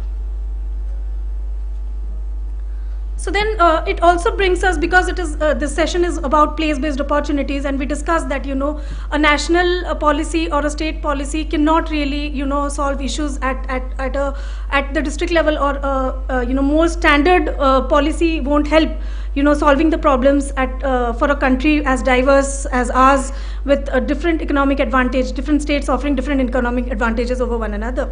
So how we looked at, or why we tell, like in my presentation also, and in the starting also, Alice did speak about it, and in all of the presentations we saw that, you know, we were looking at district as a unit of change. So why district as a unit of change? I mean, of course, there are, you know, there are opportunities like urban towns came up, then they're naturally emerging, like census towns are coming up. Alkesh, in his, while he was commenting, he did tell that, you know, because the census was done in 2011, we really aren't sure. We keep telling that 67% population is in the rural India, but is it that entirely rural? Has they not moved into bigger towns? Have they not moved into, you know, census towns? So that's what he was talking about. But then we have to really think that we really have a unit which is defined by the geopolitical and administrative boundaries, which is a district. And typically this is the node where we see, you know, the labor, capital, commodity flows being you know, integrated and aggregated at a district level. So that even in the administrative point of view, we see that that's the lowest unit of, you know, administration. I mean, of course, there's sub-districts and panchayat, but from an administrative point also, we find that district is more holistic, and typically it is assumed that a solution that can work at a district level can be like is typically relatable to the other sub-districts of that district. So that's why we are thinking that district could be a key for key unit of change. Then what is the need for this, you know, whole of economy and coordinated approach? So again, you know, we did talk about, you know, 37% of the youth being, you know, eligible for the labor force participation. At the national level, we talked about millions, but even if we look at the district numbers, those are not small. Each of the district today has around 2.5 to 3 lakhs of people, young people who are either underemployed or unemployed or out of work. So that number is also not small. So if we are talking about scale, one does not really need to look at a state or a national level. One can also look at a district level to see the huge numbers. And if you multiply it with the number of districts, the number really gets up very high. Again, you know, there is a need for convergence and desertification because the problem is multi-complex, and you know, a single solution cannot work the best for it. So one really has to think of all the like take cognizance of all the problems and really work on the solutions, at the same time inviting stakeholders from all different walks of life, right from the youth to the government stakeholders, to private players, to training partners, and others working in the ecosystem. And lastly, you know, even at the district level, you know, we don't really have, there is a lack of data. We really don't have any evidence on what has worked, what is not working, what is the kind of skill gap over there. You know, it has been almost like 10 years or so where the last skill gap assessments were done in the district level. They were commissioned by the government to different agencies who had done it. And till today, you know, a lot of decisions are dependent on those data. But 10 years is a long time, and now I think that, you know, we should also look at, you know, having more, you know, more real data and decisions to be taken on the issues today at hand rather than what was 10 years ago. And then, of course, you know, the last thing that we see that it is not like, you know, there are not solutions and there are not people working on these problems. So there are people, there are organizations, including the government, the civil society, the training and education sector, the private sector people, and then there are also funders, researchers, and field builders who are putting in a lot of bet into this system. But you know, there's a lack of coordination among all of these people, because of which, you know, we aren't able to solve the problem. So if we are able to somehow build a collaboration between all these important ecosystem players, then I believe that we will be able to solve the problem at hand. So with this, I would like Alice to take on through the model. So before Alice comes in, so together with GOY and TRIF has actually, you know, in last 3 years, we have tried out a model in 2 rural communities in Badwani and Ramgarh. And there are some learnings from the last 3 years engagement, and Alice will take us around the model and how it has emerged and where are the successes that we are looking at it. Thank you, everyone.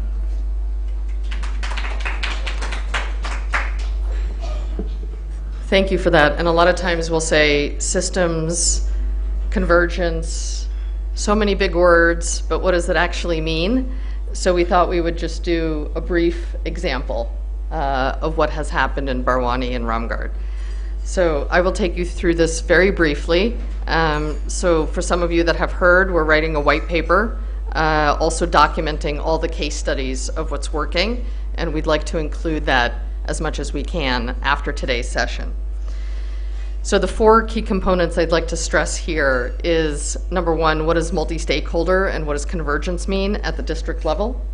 Place-based and something that's very data-driven. What is systemic shifts and a focus on outcomes? We talked about it earlier today, but so many of the programs today are focused on skilling and training and not placement, retention, and even more difficult, increase in income, assets, savings, agency building. So how do we really shift the dialogue there? And track youth journeys over time. A lot of time we'll see that there's an intervention and the intervention is finished and we don't see what happens to young people.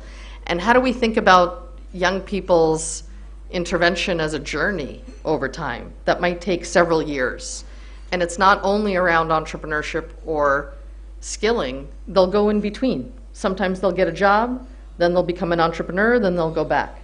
And so we seem to think of young people as so homogenous and just stuck in one intervention, whereas over the course of their lives, they're going to need many different things. I'm on my 4th career, so why should, young people be any different? So we'd like to really see young people's journey holistically. Those are the 4 main concepts. I'm going to put up some data, but we will send this presentation later, so I'll go a little bit quickly so we have time for reactions from our discussants. So one is around, what does collaboration mean? It really is at the district level very possible to have genuine collaboration between youth, between government.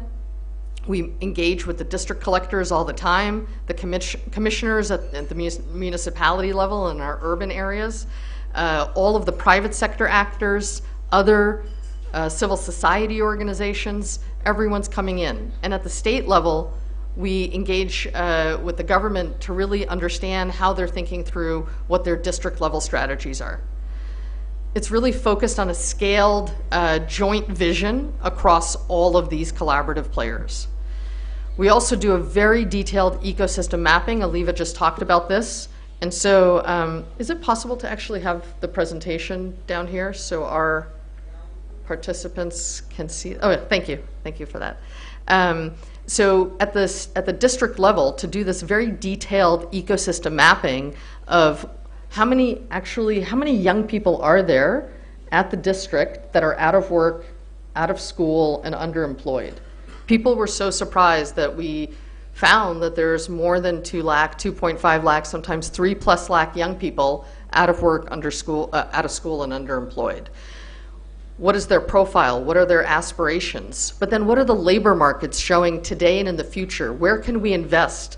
How do we think about, we talked this morning about comparative advantage for the different districts. Some will migrate, but not all.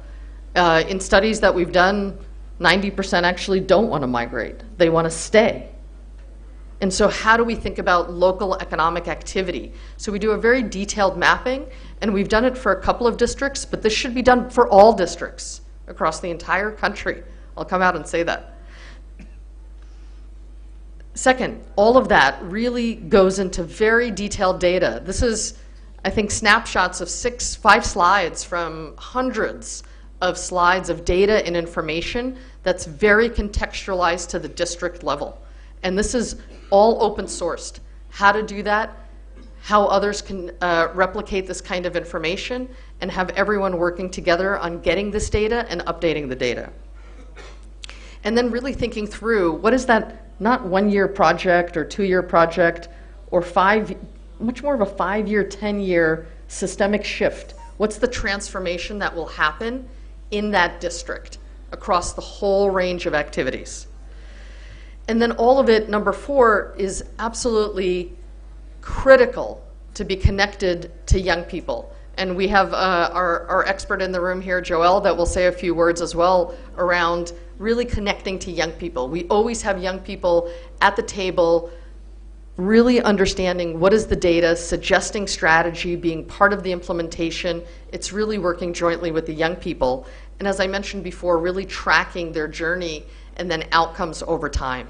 And so that's the approach. And the idea would be, how do we look at India very much at scale, but rather than doing a siloed intervention, which is the kind of down arrow, where we're doing skilling across the whole country, or we're doing entrepreneurship across the whole country. Instead, it's a much more holistic intervention on a district by district basis, but done in an accelerated, scalable way. And setting up, we've been talking with UA and other partners, UNICEF and Development Alternatives, setting up a national learning community to, again, share what works, what's not working, bring young people together for convening, share tools, and so forth. And just to let you know that Jamie and I, who's here in the room, as well as Joelle, we're doing this all around the world. And so at the moment, there's 9 global communities. It's going to be expanding to 16. We're hoping to, even within the next year or so, 10 more districts in India, maybe 100 districts over the next few years, which will be in partnership with government and all of you in the room today. So thank you so much for that. That's a little bit of the concrete nature of what we mean by convergence, data, systems change, and youth voice. Thank you for that.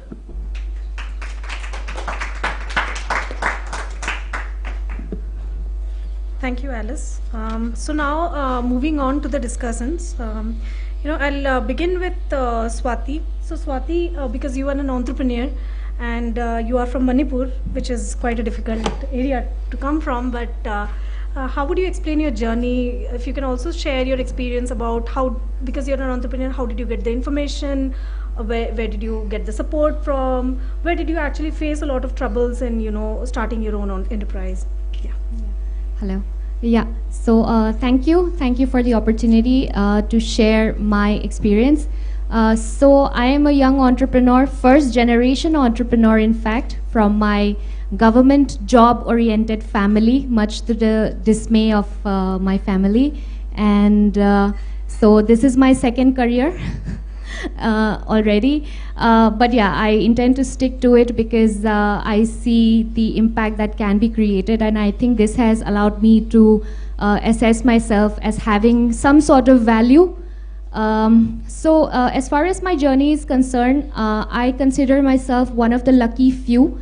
I belong to Imphal region of Manipur, which is the capital, and I had the good fortune of being able to be educated in an English-speaking convent school, and then I went to Pune to study, to Rajasthan to study. So I did, I'm one of the few people who managed to acquire a lot of experiences and didn't really have to struggle for it.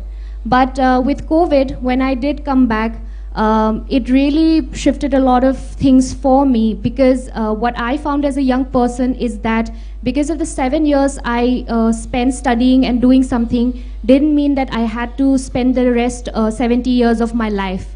And I had to take a stand for myself, and as expected, it was not met with a lot of happiness and approval from the get-go. But I really had to pull myself together.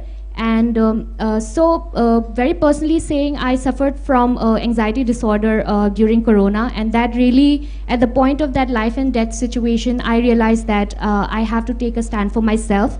And if I ever recover, I'm going to spend the rest of my life doing something good and creating something of value. So that is how my entrepreneurship journey started. I had to put my foot down. And speaking of the wherewithal, eventually my parents came around, and they supported me. I fortunately had a credit history because I was working. Again, I was working, I had the exposure of a big city, so I was able to bootstrap myself and my business, and then at least, get going, like start walking, do something. Otherwise, ideas die like that. If you don't act on it, they just die. And as a young person, I didn't get too much support here and there. I still am knocking on a lot of doors, trying to validate the fact that I have maybe some idea, something of value.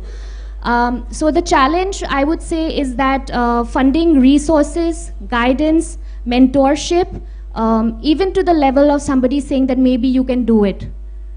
That this, something to validate me and what I'm trying to do, from starting from that level to trying to get a loan. Because theories are something else, but at the implementation, when we look at it, there are too many gaps. When I go to the bank, what property do I have to mortgage, etc. Then also there was a lot of talk about lack of awareness. So even for a person like me, it was a bit tough to find the right information, because when I went to the ground level, the implementation was different. You know, the way the people were implementing it in the departments, in their organizations, that was really difficult and difficult to access, in fact. So these were some of the challenges that I had faced, but yeah, I am hoping that eventually we get some changes soon, and I can be the instrument of that change. My goal is to work with rural communities to promote their crafts using the bioresources, and also provide employment, especially to the marginalized community, marginalized youth, and at least be a mentor. I don't know how good of a mentor I'll be, but at least through my experience, I will give them the voice that they, like, I didn't get. So yeah, that's it. Thanks, Swati. You are not just an inspiration in your community. You are an inspiration to everyone in the room present today, and yeah. So then I'll move to Bhutia sir. Sir, if you can, because you present the government, you represent the government side. So after listening to Alice on the entire place-based approach, how do you think that at the state and the national level, how can this process be integrated? And do you see a synergy in what already we are doing, or is it like slightly different what we are talking about? How do you see about it? Most of the things that I saw here, they look like ideas to me, you see. Ideation would remain ideation if they are not implemented. They look like pretty flowery ideas, and many of them can't be implemented without, constant support or, constant plow through, you see. One has to really, drive home those points. So many of them are still really, concepts to me, to my best understanding. A few things here, ma'am. You said that most of the programs are focused on skilling and training and not really on placements. So I would like to differ here, because in rural development we carry out two kinds of programs. That is DDU GKY, that is Deen Dayal Upadhyay Gramin Kaushal Yojana. That's for wage employment. That's like you train your kids, and then they are placed in industries of their choices and all. And the other one is the RCT, which I think you must be aware. That's to do with the banks. That's more to do with the self-employment. See, the beauty of these two programs are that they are not skilling programs as such. They are livelihood programs. See, they are not skilling programs. They are livelihood. They come under the broad umbrella of the NRLM, National Rural Livelihood Mission, because it is funded by, it's seeded by NRLM funds. So what happens is that the main mandate of RD is eradication of poverty in the rural areas. So we target the poorest of the poor in the rural areas, and both these programs are designed in such a way that the PIA, that is Program Implementing Agency, or the concerned bank will have to at least ensure 70% placement in order to get full payment for their dues. So if there is anything less than 70, 60, 40, so their reduction is in the pro rata equation, you see. That's how their dues are reduced. So these two programs, especially DDU GKY being the larger program, is a challenge for the PIAs. But at the same time, I have a lot of pride to say that this program, especially our DDU GKY, has got, it's seen in a very high pedestal in the skilling ecosystem. The name itself is sufficient in most of the areas. People probably won't have so much of repose so much of faith in other programs as in this particular program, because this ensures employment.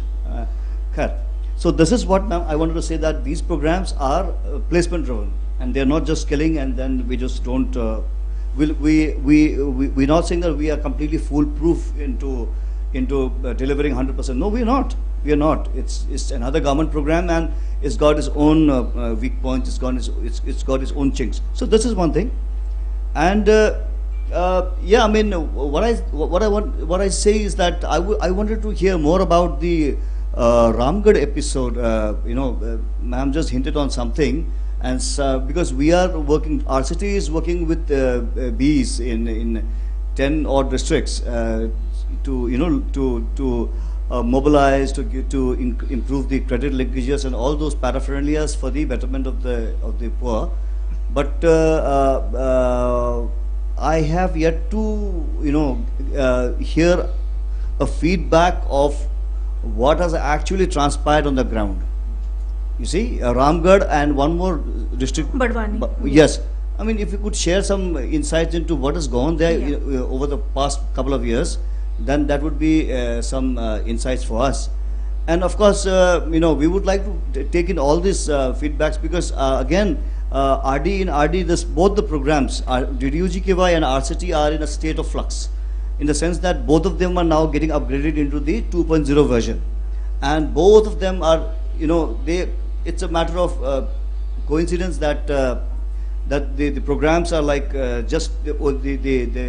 lot of brainstorming is going on. Today morning also we had a lot of brainstorming, and now we are like doing away with all the redundant and the unrequired sort of provisions in the programs, and trying to make it more simplistic, more user friendly, and so that youth can actually meet their aspirations better. For example, in DDU-GKY, I tell you that it's a demand-driven skilling program, skilling as in livelihood. So placement increases the degree of difficulty for us, for the state SRLMs, State Skill Development Mission, as well as the PIAs. And today we have a placement figure of hovering somewhere around about 60%, which is actually below the mandated 70%. And it's actually a tall order to achieve that sort of level of placements, but we are trying. So what we are doing is that now we are actually banking big time on captive employment. So I'm sure all of you must be aware of what captive employment is. So we've floated an EOI from various industrial houses as to give us a proposal as to whether they would want some captive employment with them, because once a employer is enrolled or empaneled as a captive employer, the company gets some relief in terms of the stringent guidelines in some financial as well as some procedural relief the company gets. So we've had some very fruitful discussion in the morning. So we've discussed with 12 odd companies, and all of them they have been endorsed by the respective state governments, and it's like very heartening to know that they would be taking thousands of candidates. It's like an assured employment. So we've been working on these things, and I would again see that at various stages, if our other arm, that's you guys, you could come in and actually given your inputs, because in aspirational districts, I must tell you that it's very clearly mandated that NGOs, they ought to be onboarded big time. Belinda Foundation Piramal is already working in the aspirational districts. So we would like to see more of the stakeholders coming in there, because I also helm one of the aspirational districts, so I get to go down to the districts, and the involvement of Piramal and all, it's there, but it could be better actually. There's a lot of scope for improvement and for expansion. So these are my opening remarks. Thank you, sir. And I'm sure, Alice wants to respond. Sorry, just very quick response, if I may, sir, which is to say, this morning we were sharing the RCT program and some of the other government programs and SRLMs as one of the ones that we're very excited to be working with. And so that's where a lot of the government convergence comes in. What we have found is that youth are not aware of these programs. They're not reaching the number of programs that we'd like to reach them. So that's where I think a lot of the gaps that we're seeing. What we have seen, however, is there are a lot of skilling providers that are not government that are actually only skilling providers.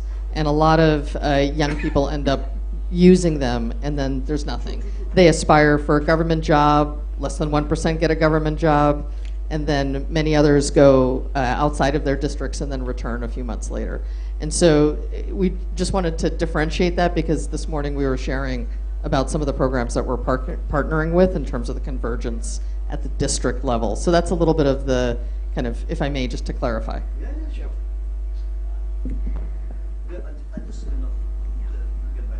You see, no, it's true. Your comments are well taken. Now, if you're hitting about the PIAs, that is the private players who actually train them.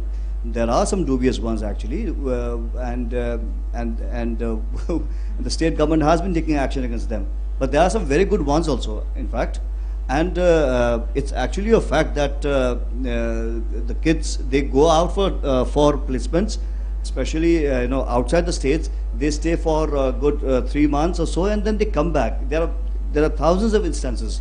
But again, I would like to bring to the house that skilling program, it may or may not necessarily result into permanent sort of placements. Okay, that's another object of discussion.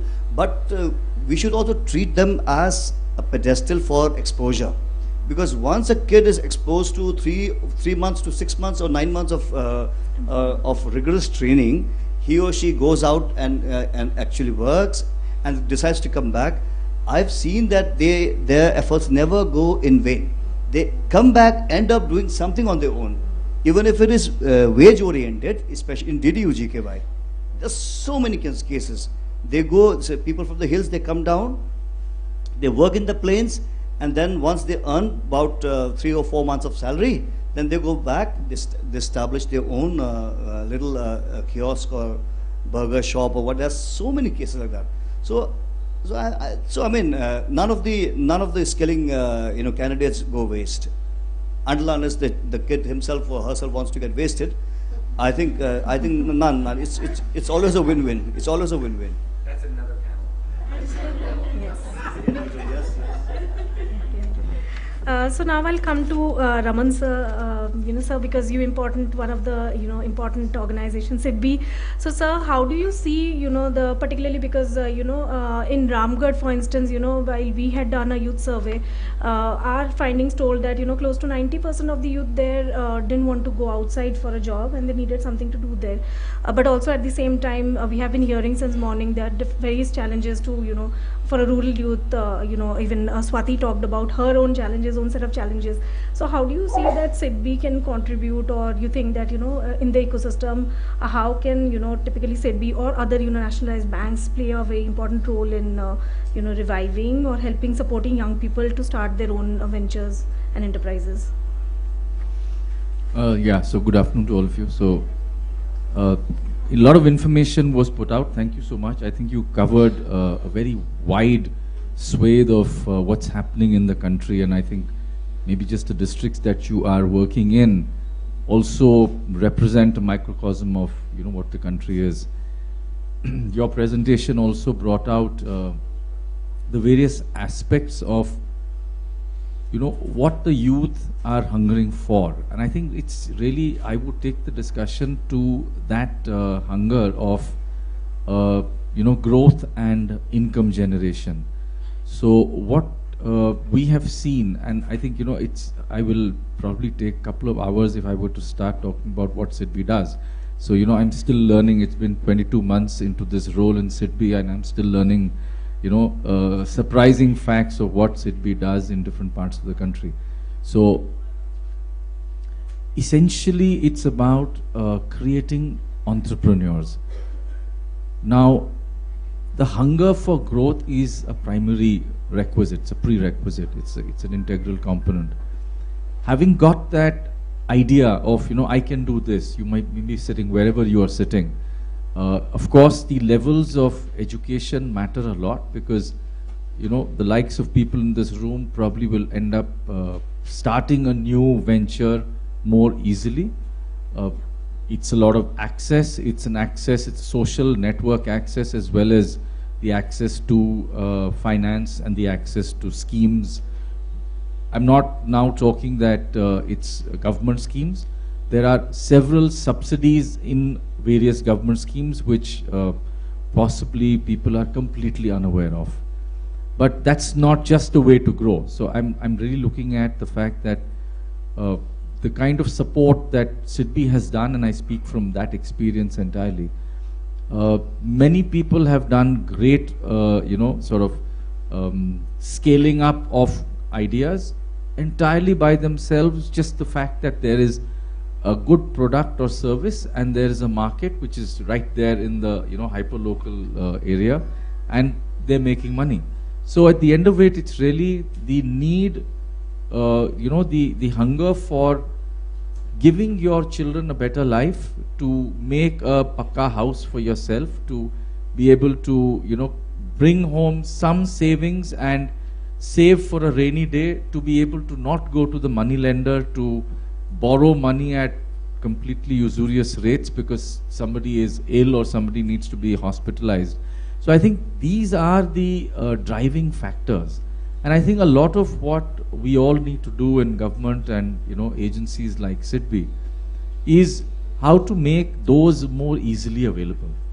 So you did talk about the JAM Trinity. I think that's certainly a very powerful way of delivering some of those benefits.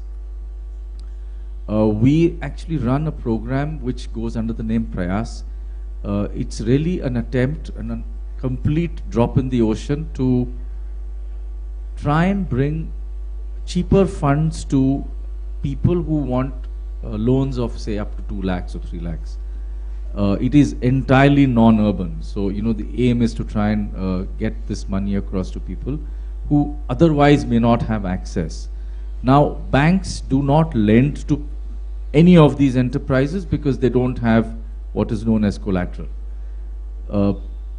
Most of these people in this segment do not wish to give up their house as a mortgage, and banks probably don't even want their accommodation, or the land title is unknown, so the bank says, listen, I don't even know whether this title is good enough for me to mortgage. So what we're looking at is the ability to give unsecured loans. And that really takes you down to the whole movement of the microfinance institutions, which today are probably giving about 3 lakh crores of credit to over 4 crore entities spread across the country. It's a movement which has been immensely successful. It is including the bank linkage under the SHG. It also includes what is known as the JLG. And I think the ability to move credit to vast number of people has been demonstrated. How do we really move ahead from here? The credit which is now being given out is 25 to 35%. That's a rough estimate. Can people start getting money at 15 to 20%? So at the end of the day, if you need to scale up, it's very difficult to do that with those kind of rates of interest. So, a lot of the efforts that we are doing under Prayas is to bring money through the MFIs. So we're actually working with about 10 or 11 MFIs across the country, and we've reached out to 65,000 people. We've given out 1,000 crores approximately in the last about 15 months. And this money is available at somewhere between 13 to 14%. Now it is a pilot scheme. It is, where SIDBI is not making any money out of this. But the fact is that we are experimenting the ability of this sector to deliver credit to this vast number of people. And it has been immensely successful. We also, at a different level, brought under the name Swavlamban Challenge Fund. Swavlamban basically means self-reliant. And that's a sort of mission or an umbrella name under which SIDBI does a few schemes. So we threw out a challenge fund, and we got, it ran in 2 series, and we got over 500 applications. And we gave an award of something between 25 to 40 lakhs to about 30 odd entities. And I really feel bad, I can share it with you all today, that we are unable to do any sort of hand-holding or mentoring to these 30 odd institutions which have got immense promise. And if they have succeeded, they've done it against all odds. No bank has given them money. Maybe after SIDBI gave them something, they probably got bit of a stamp of SIDBI, which does help, and they went ahead and got finance from various banks. But it's really about taking small businesses and helping them through for a period of 1 or 2 years, and that's what I heard is what you are trying to do. And I think that's probably the only way for somebody to move from earning 5 lakhs a year and taking that to 50 lakhs a year and then to 2 crores a year. It's a slow growth. It's a lot of market access which is difficult to get.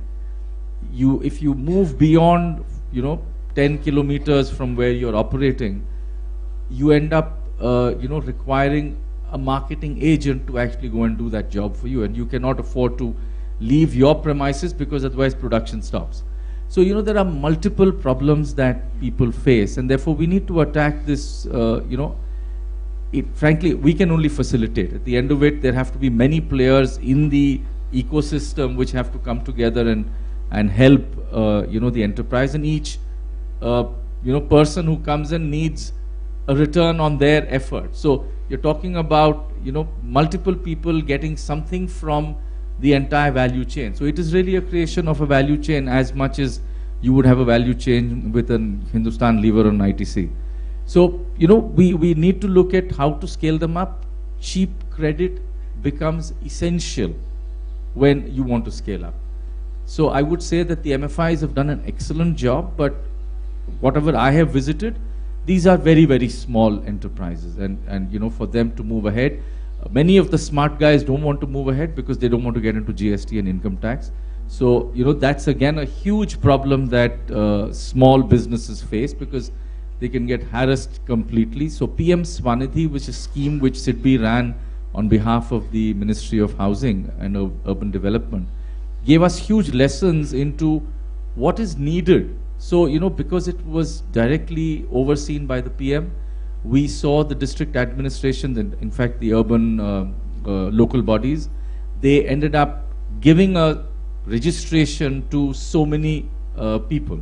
So the numbers are, over 50 lakh got this registration, over 32 lakhs have got loans under PM Swanidhi, which was a 10,000 rupee loan. Over 80% of them repaid it and have already moved to the next tranche of 25,000. So, the repayment ratios are very good, especially when you look at it from a COVID point of view. So during that period, they managed to, so obviously there is margins in what they do. The efforts that they put in are very large. So we need to be able to then look at a registration concept of once you get registered, then you cannot be troubled by anybody while you do your business. And therefore, as recent as 3 months ago, we've launched under the Ministry of MSME. In fact, Mr. Sailesh Singh was there as the DC, and the two of us put this entire thing together, where we are now looking at Udyam registration, which comes under the MSME ministry for any sort of business. And Udyam registration is becoming extremely important today because no bank can classify a loan as a priority sector loan without the Udyam registration. So, the whole incentive is already built in. So we are now looking at bringing those 5, 6 or whatever number crore, it probably could even be 8 or 9 crores, of the tiny and the nano enterprises under the Udyam registration, such that tomorrow a KYC cannot be insisted on repeatedly. So the Udyam registration then becomes a ministry's database into which any bank can do an API search and find, yes, somebody is registered with the Udyam registration, and then you can look at giving a person credit more easily. Unsecured credit is very difficult to give. So I think I should stop, otherwise I'll just go on. So absolutely brilliant points, and glad to know about the PM Swanidhi repayment rates, and also how SIDBI is looking at the Udyami incentivizing entrepreneurs to get registered. So lastly, I'll come to Lakshmi ma'am before we open the house to comments. So Lakshmi ma'am, because you sort of represent the civil society organization, so what do you think about this approach, and what's your take on the scale and systemic impact that we intend to do for the youth of this country? I'm so very happy to be speaking after an entrepreneur a civil society, a banker, a government, because that makes my job easier. So let me ask a simple question. Why in the world are we all not getting together? Because there is a public-private partnership today for building roads, bridges, for building airports. Do we have a public-private partnership for solving the problem of youth unemployment? Isn't that one of the largest and the biggest challenges that is facing the country? And if you want stories, I think, we heard an extremely inspiring story. And Mr. Singh, if you want, I can share with you 20,000 stories of people who are working in close to 16 states and who have created 5,000 crores of wealth locally from lending something like 500 crores, which we have done over the last few years and last few decades, and who have created 4 lakh jobs. So there are stories. There are wonderful stories. Arun Avatade came to us, was somebody that Mr. Raman met when he was at our conference barely about 10 days ago. Arun came to us about 12 years ago, and he had a high school degree but had the guts to say that he was going to take Israeli technology for producing agricultural films, and he wanted to do some modifications of that for the Indian environment and actually sell it to the farmers. What do you think the banks said when he went to the banks? Without security, without collateral, etc., etc. They said, thank you very much, we don't know who the heck you are, and you have only a high school degree, and certainly, invention is not part of what we expect from you. But he came to us, and our local entrepreneur, as a local environment, because we work very much in the rural areas and in the small towns and villages. So when he came to us, local mentors working with local industry, who is our partners, said, hey, this is a good idea, let's see what we can do. So we gave him 2 lakhs worth of loan. Today, he's created jobs for 255 people, and his turnover is 21 crores. That is 1,000-time multiplication. And he is also filing for a patent, which one of our local mentors is helping him file, and he got some help. But this is not an isolated story. Literally, there is Arun Avatades in every village, in every locality. So what we do is, in order to find the Aruns, because very often they're hiding in the woodworks, we outfit a van. Think of it like a van that promotes Bollywood films. So we put a little loudspeaker on top. We have some video, a PC and so on and so forth inside the van, and we literally go from villages to villages and say, do you want to become an entrepreneur? If so, here is a flyer. The story of someone like you will be printed on one side, the other one will say, what's your idea? We're not asking you to fill out forms, we're not asking for an Aadhaar number or your PAN card or what you own, nothing. We are just saying, what ideas do we have? And we put these boxes and ask them to drop it in a local branch of a bank, in a panchayat office, or in a local school, or even under a tree. When we do this, it's amazing. We have conducted these kinds of business idea contests in over 8,000 villages in Maharashtra, over 1,000 villages in Raigada district alone, tribal area of Orissa, over several hundred villages in Uttarakhand, in Rajasthan, on and on. It is amazing the number of ideas that actually come from these young people. So, I believe some panelists, I think it was Jamie who said that unemployment is not a disease that a vaccine can fix. However, I think entrepreneurship is a vitamin pill that you can give to a lot of young people in order to face unemployment. And that is exactly what I think all these people are getting. So, I think the theme of this whole conference was what is the place-based approach, and how do you aggregate that?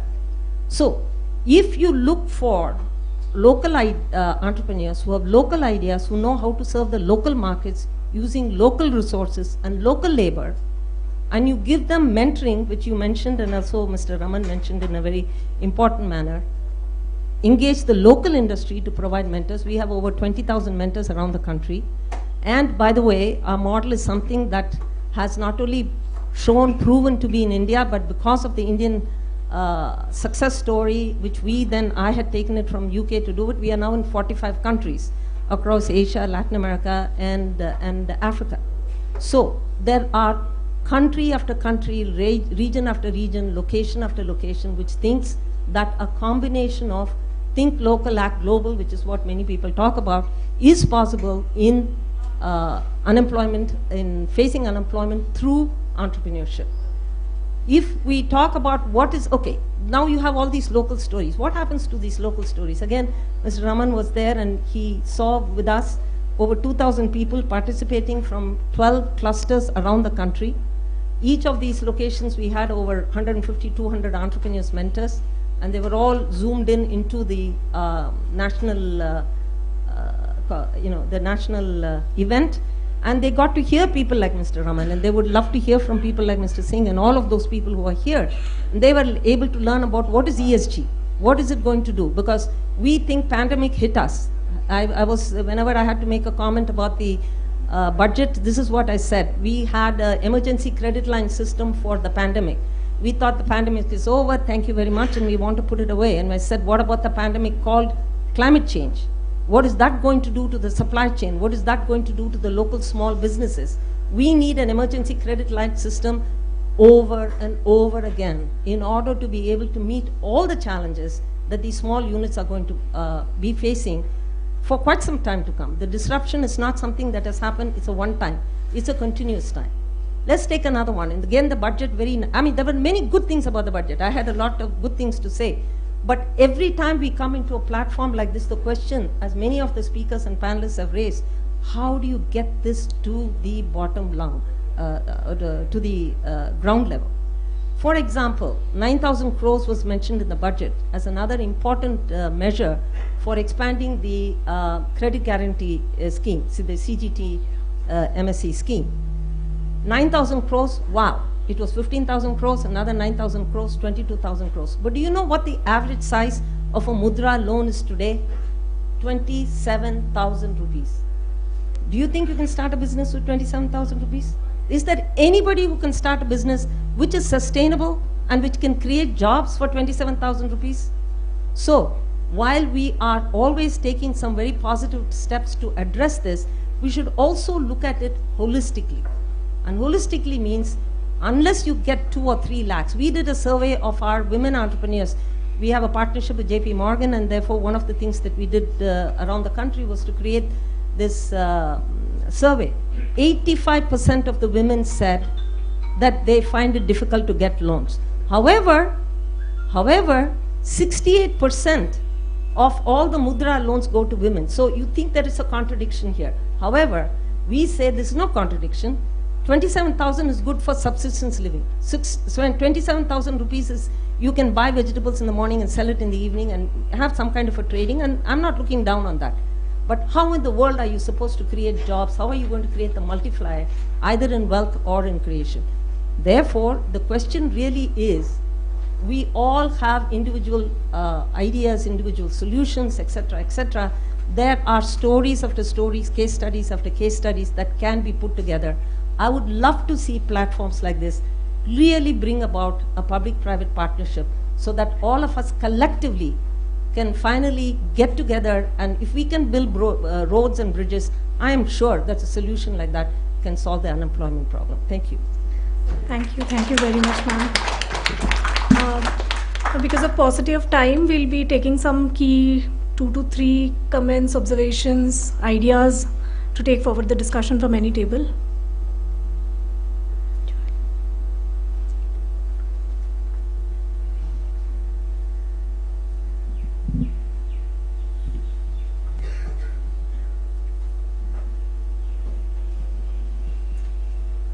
Good afternoon, everyone. I'm Joel Miranda with the Global Opportunity Youth Network. I'm that guy who was on a few slides earlier. I was supposed to be on some other panels. But really, I'm honored to be in this space and learning, and especially excited to be seeing young people in the room.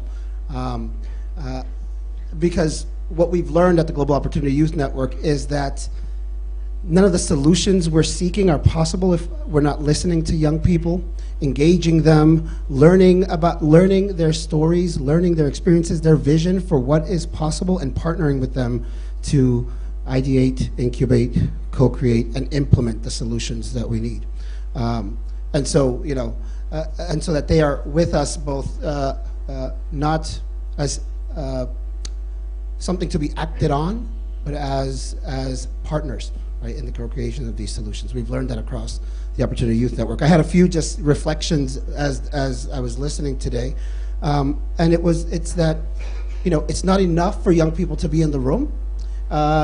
Young people need to be up front, sharing with us, right, what it is we need to be doing as adults to help them create, right, the opportunities and the world that they deserve and aspire to live in, and that we're paying attention to which young people are in the room, right? It's not enough to just say young people, but how are we reaching the hardest to reach? How are we engaging the young people who are the hardest to engage? And that the language we use about young people matters, that we need to talk about them as an asset, as a partner to engage, and not as a problem, right? Because they're part of the solution. We need to listen to their stories to understand them, and not to sympathize or feel pity for them.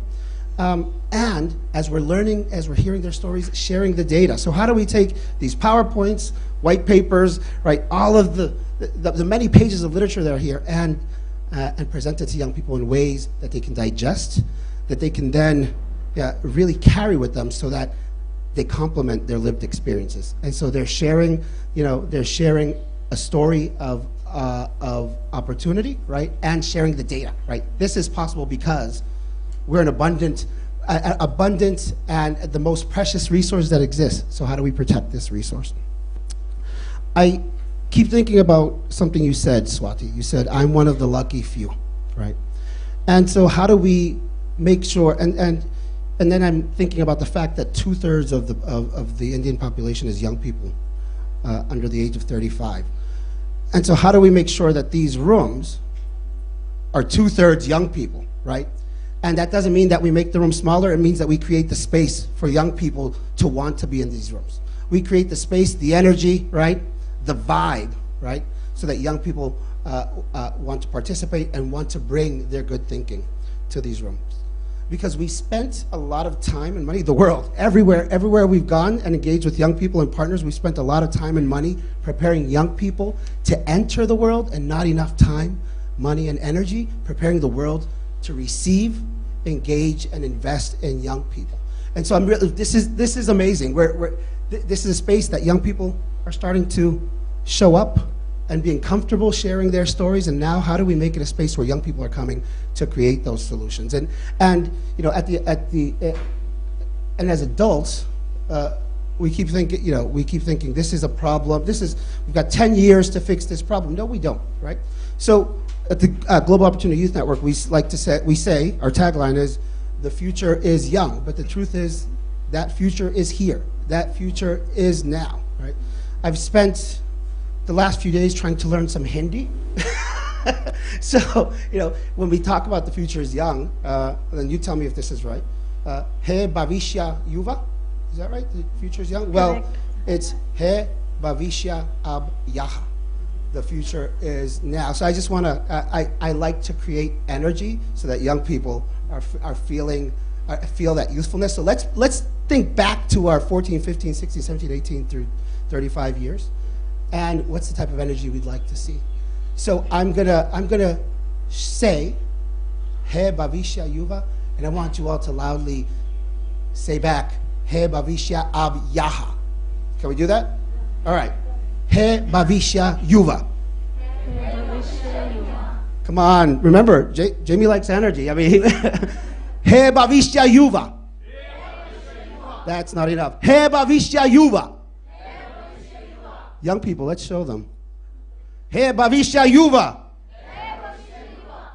All right, we're going to work on that. But really, really excited to be here. Congratulations to you all. I'm honored to be in all of your presence, but no offense to the adults in the room, really honored to be in the presence of people like Swati, like Shivam, like Shika, like Sunita, right? Because they give me hope, and hopefully they give you all hope.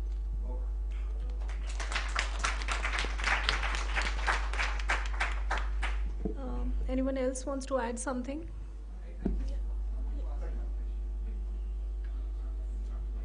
So this question is to you. Since you've been talking about, banking as a structure, needless to say, are unable to give loans in the absence of collaterals.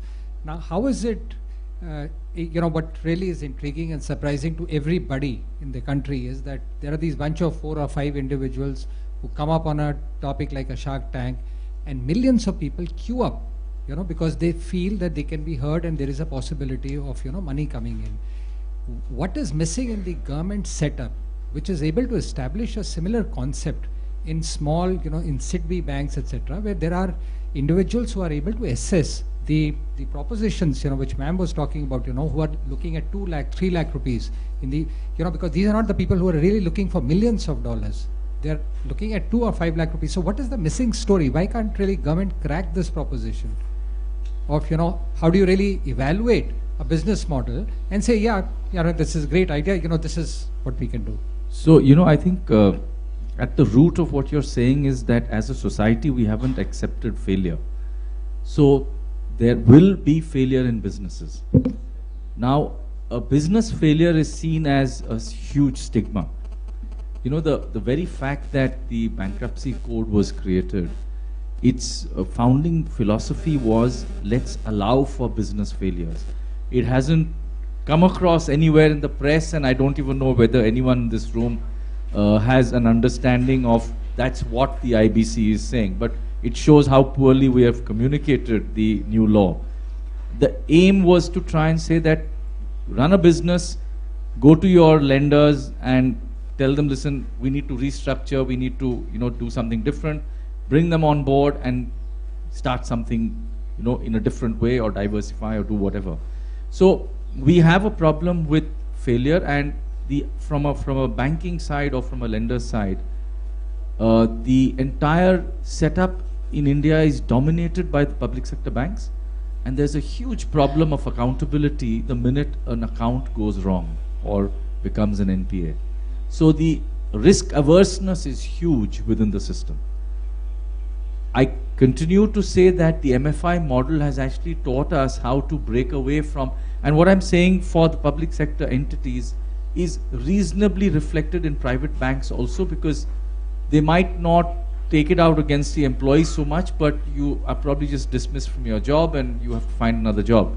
So, we have a problem with straight-jacketed banks, which are either under some CVC diktat or under evaluation of the stock market, because you're looking at valuations rather than looking at lending.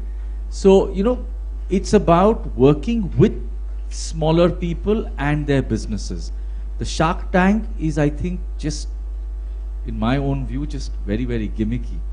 So, it's about a very elite set of people who are coming in with ideas, who have certain backing of financial capital with them. But they don't represent what I would really call as the youth of the country. So, it's something which we need to work on, and I agree somewhere the sentiment of the Shark Tank we tried to do in Nagaland actually under something called IDAN. IDAN is nothing but an agency of the government which is working on enterprise creation. So we've been working with them for, I think, over 9 to 10 months. It's a program for about 3 years.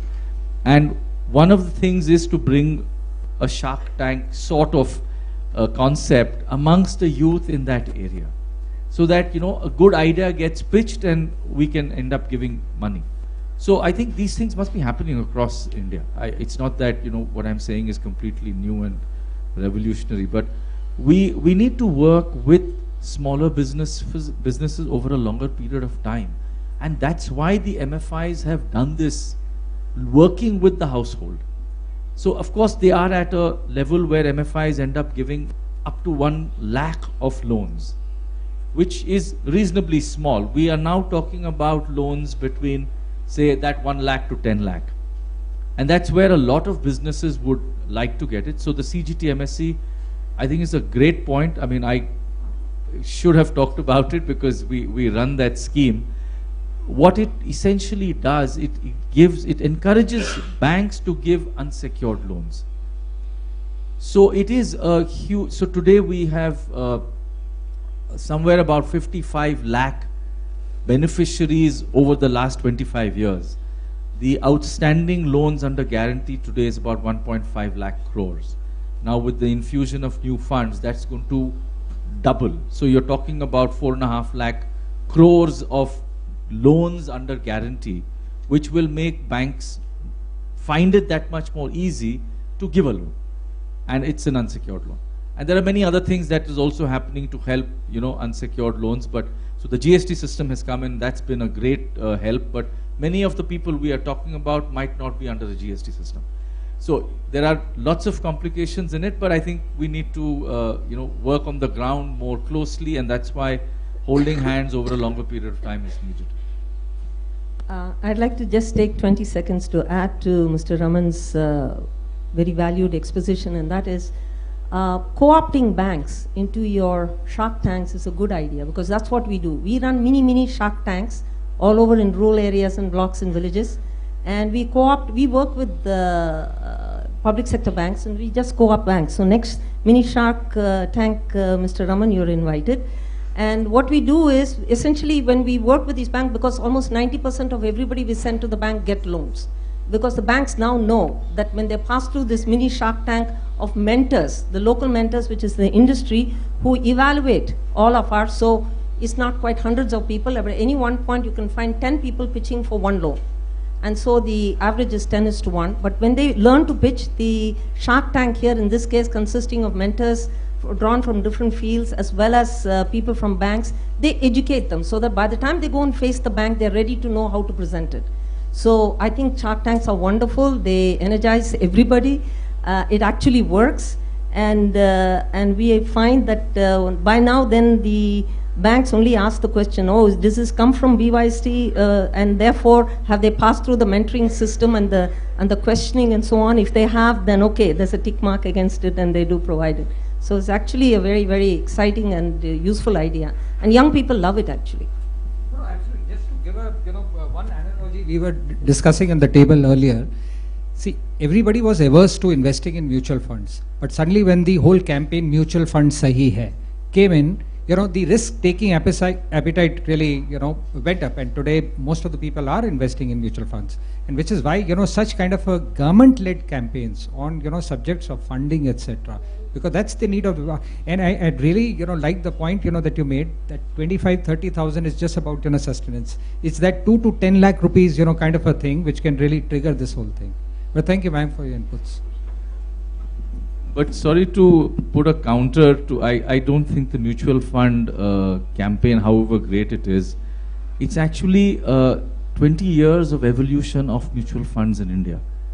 So I can tell you, I was in SEBI in 2007 to 13, and we tried our best to, make mutual funds, spread across the country wider. One, the delivery of mutual funds has become much easier. The fact that we have cut back distributor commission hugely has helped a lot of people come into mutual funds, because you end up, not parting with 20% of what you're putting in, which is still a problem with ULIP. So I'm just making a point. But India has become more prosperous. There is that much more money in the country in the last 20 years. And therefore, on that, when a successful campaign runs, then there is a greater sort of leverage or momentum. Sir, I have one query for you, sir. RCT, a bank-led initiative, till date, as per the data available with me, SIDBI has not funded RCT as in the credit linkage. So we would like to, because we also look for the micro loans and all, no? And SIDBI, I just got from my office, we've not received any funding from SIDBI. So if you could just kind of extend your hand. Sure. In fact, there are many schemes that SIDBI doesn't get involved in because it's for scheduled commercial banks. We are not a scheduled commercial bank. So, there's again, it's a very technical point not to be discussed here, but, there are several schemes and initiatives that we run with various, government departments and on our own. But several schemes we are shut out of because it's only to be run by scheduled commercial banks. I'll check that. No, that's to be seen. Okay. Thank you. Okay. So thank you, and because of paucity of time, I'm sorry we couldn't take any other comments and questions, but we hope to continue with this collaboration and meet each other more frequently to take forward this journey together. So now I'll. Aliva, I was thinking the point that JS sir said and Sylvie CMD said, and that's where you need the presence of a district integration mechanism. So RCT kind of support, it is available through the scheduled commercial banks, and RCT being bank-led initiative, there could be opportunity of anchoring it at the district level. District level, so it actually in some ways validates the kind of issues that we are having here. With district as an anchor, we can move things. Absolutely. So I'll call over. So thank you, Alice, Bhutia sir, Lakshmi ma'am, Swati, and CMD sir, Raman sir. So I had a pleasure, interacting with all of you. And Neeraj, you can come over now. Thank you, everyone.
All right, so I think has been quite a day, and I can see a lot of questions and a lot of intrigues that everybody has around this whole gamut of topic, and we tried to cover this whole challenge with youth, not just challenge but also opportunities with India having the largest young population, and I am aware of the time, and as we are running a bit late, so we actually had planned a synthesis session where we would do a synthesis of the whole workshop. We have Nitasha with us, who has done fabulous graphical interpretations of the conversations and designs, and we'll just get it up as soon as on the screen for all of us to see.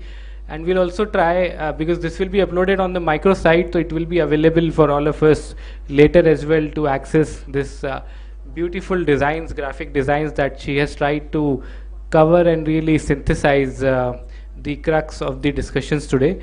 And I'll, in the interest of time, I'll just quickly brief on the key points that emerged from our interactions throughout, and then towards the end we'll close with a commitment, because the idea was that we synthesize the learnings from this workshop and end with a commitment from all of us here to how can we improve the situation of youth employability and entrepreneurship in this country, and shape the society and the country's economy.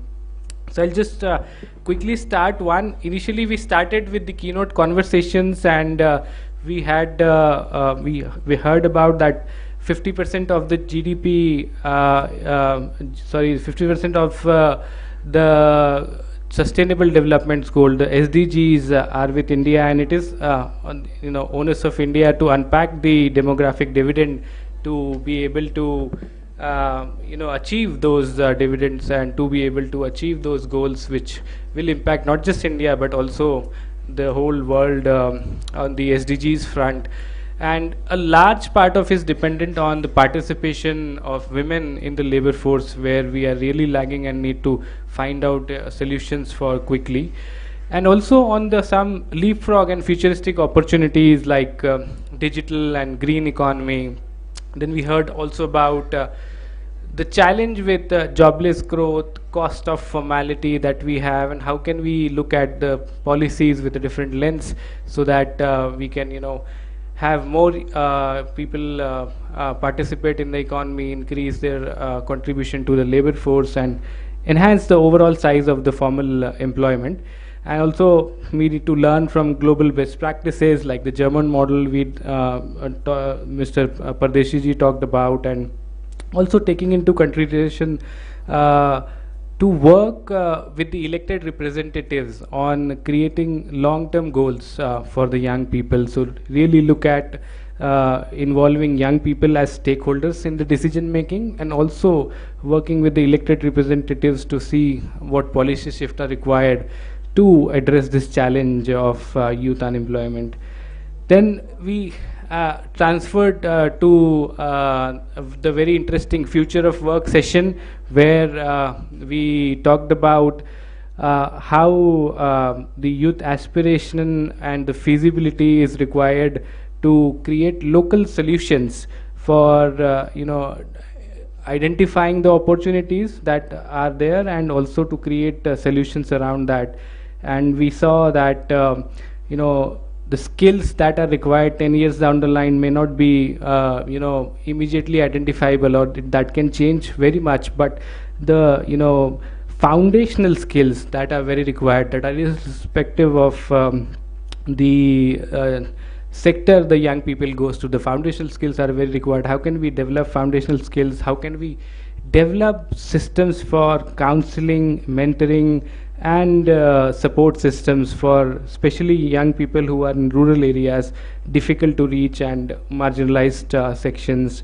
And then also we need to kind of look at the sectors that can be replaced by tech. So as we go ahead, tech is definitely going to have a huge disruption as we go forward. So how can we look at the sectors that can be replicated by tech, and also rethink the role of intermediaries in the informal sector. So these are some of the critical points that came from the future of work. How do we look at the future, and how we can formulate policies or programs that can reap dividends going into the future. Then we entered from there to the state of the employability and entrepreneurship, where it was a really interesting transition. We looked at what the future holds for it, what are the challenges, what are the opportunities, and then what is the current state where India is, and what are some important challenges and solutions that we are looking at. So one was, again, we talked about the mentoring systems, the information asymmetry that young people face, especially rural youth, and also lack of counseling support services. And then how various government departments like MSD is identifying areas to improve not just a particular component, but the entire ecosystem around skilling and entrepreneurship. So kind of a whole of government approach. And where we also saw how skills committee, district skills committee, and district skills plan can play a big role.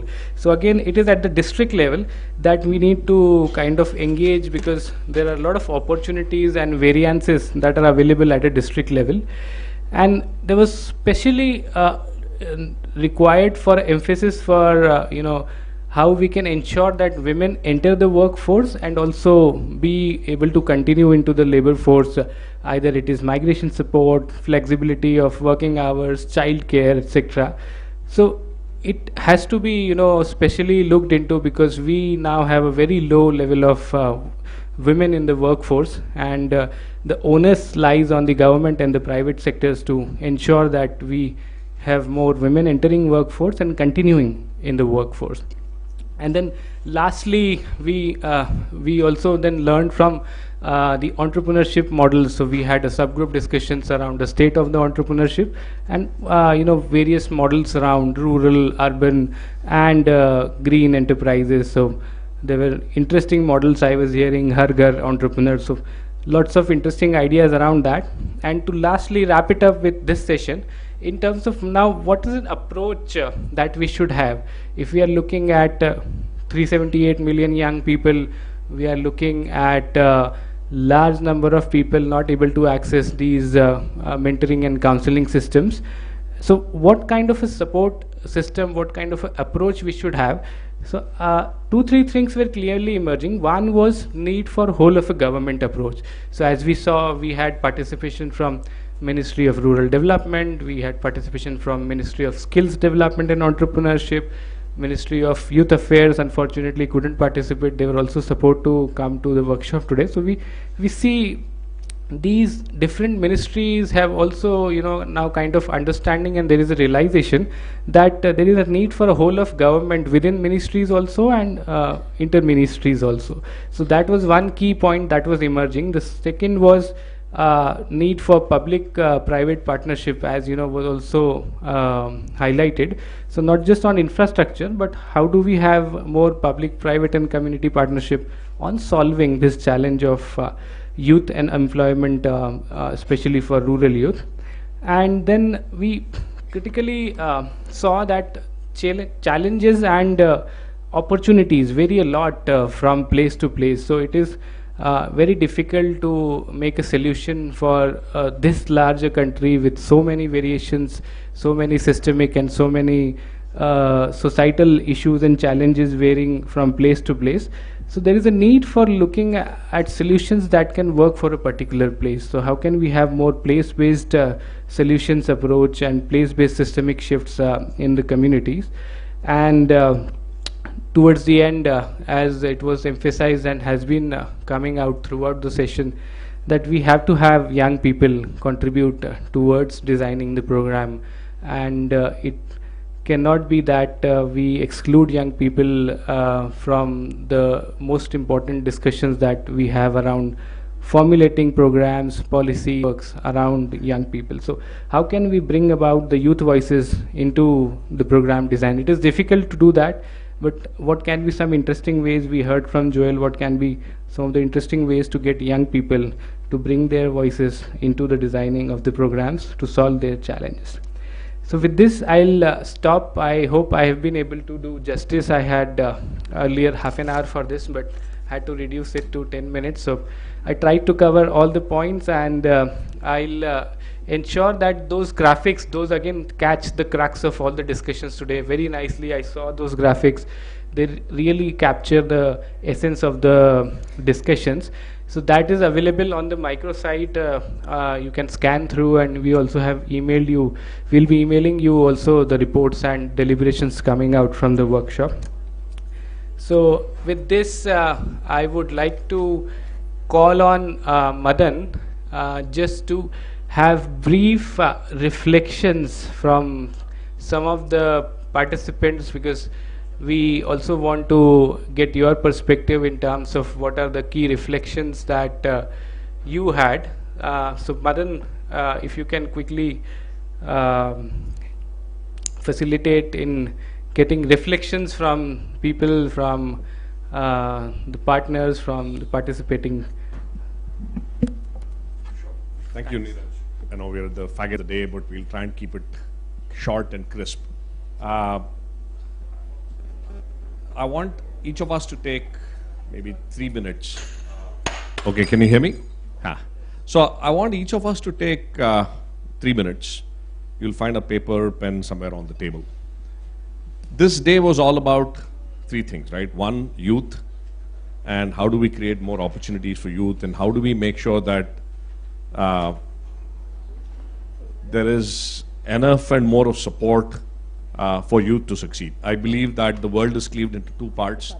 I think you were talking about 2/3 youth and the, and so there is youth and the rest of us who support youth.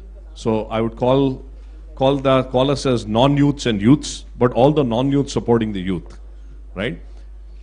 For all of us in the room, youth and non-youths, the first reflection I want you to write down is, what is it that I, and I'm talking of I, not my organization, right? What is it that I will do to enable any youth in my community to be able to achieve their dreams, right?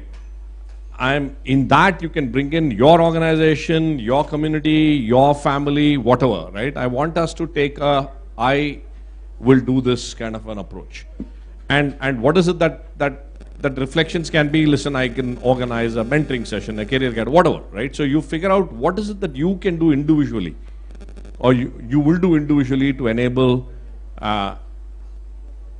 youth at whatever scale to be able to achieve their dreams, right? It's as you write it down, maybe we'll go around the table sharing that quickly, right? 2, this day is all about learning, right? A friend of mine beautifully said that any learning is a process of aha, and haha. He says, is when something triggers you in your mind and say, oh, this is interesting. Aha is when an idea comes out as a part of that. And haha is when you have fun in the learning process, right? So did you have what today is? Are there any and aha moments that came out? What is the learning that you took away personally? Right? And third, the whole angle of getting all of us together, I know we spent like, whatever, 75 odd man days from the morning, which is a lot of man days, right? If we do not leverage these man days spent with at least one collaboration coming out for each of us, then it's a day wasted. So I'm sure you would have met a lot of people. If you can just make one commitment to yourself to say, hey, this person we spoke and I'm going to follow it up and make sure that I work together with them. Right? Can you make one commitment to yourself to say that here is one collaboration conversation I'll take forward? Right. So if you can just spend quick 3 minutes reflecting on these, we'll just go around the table, and of course you can, if there's any other perspectives to add, you can add to that.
Okay, another minute more.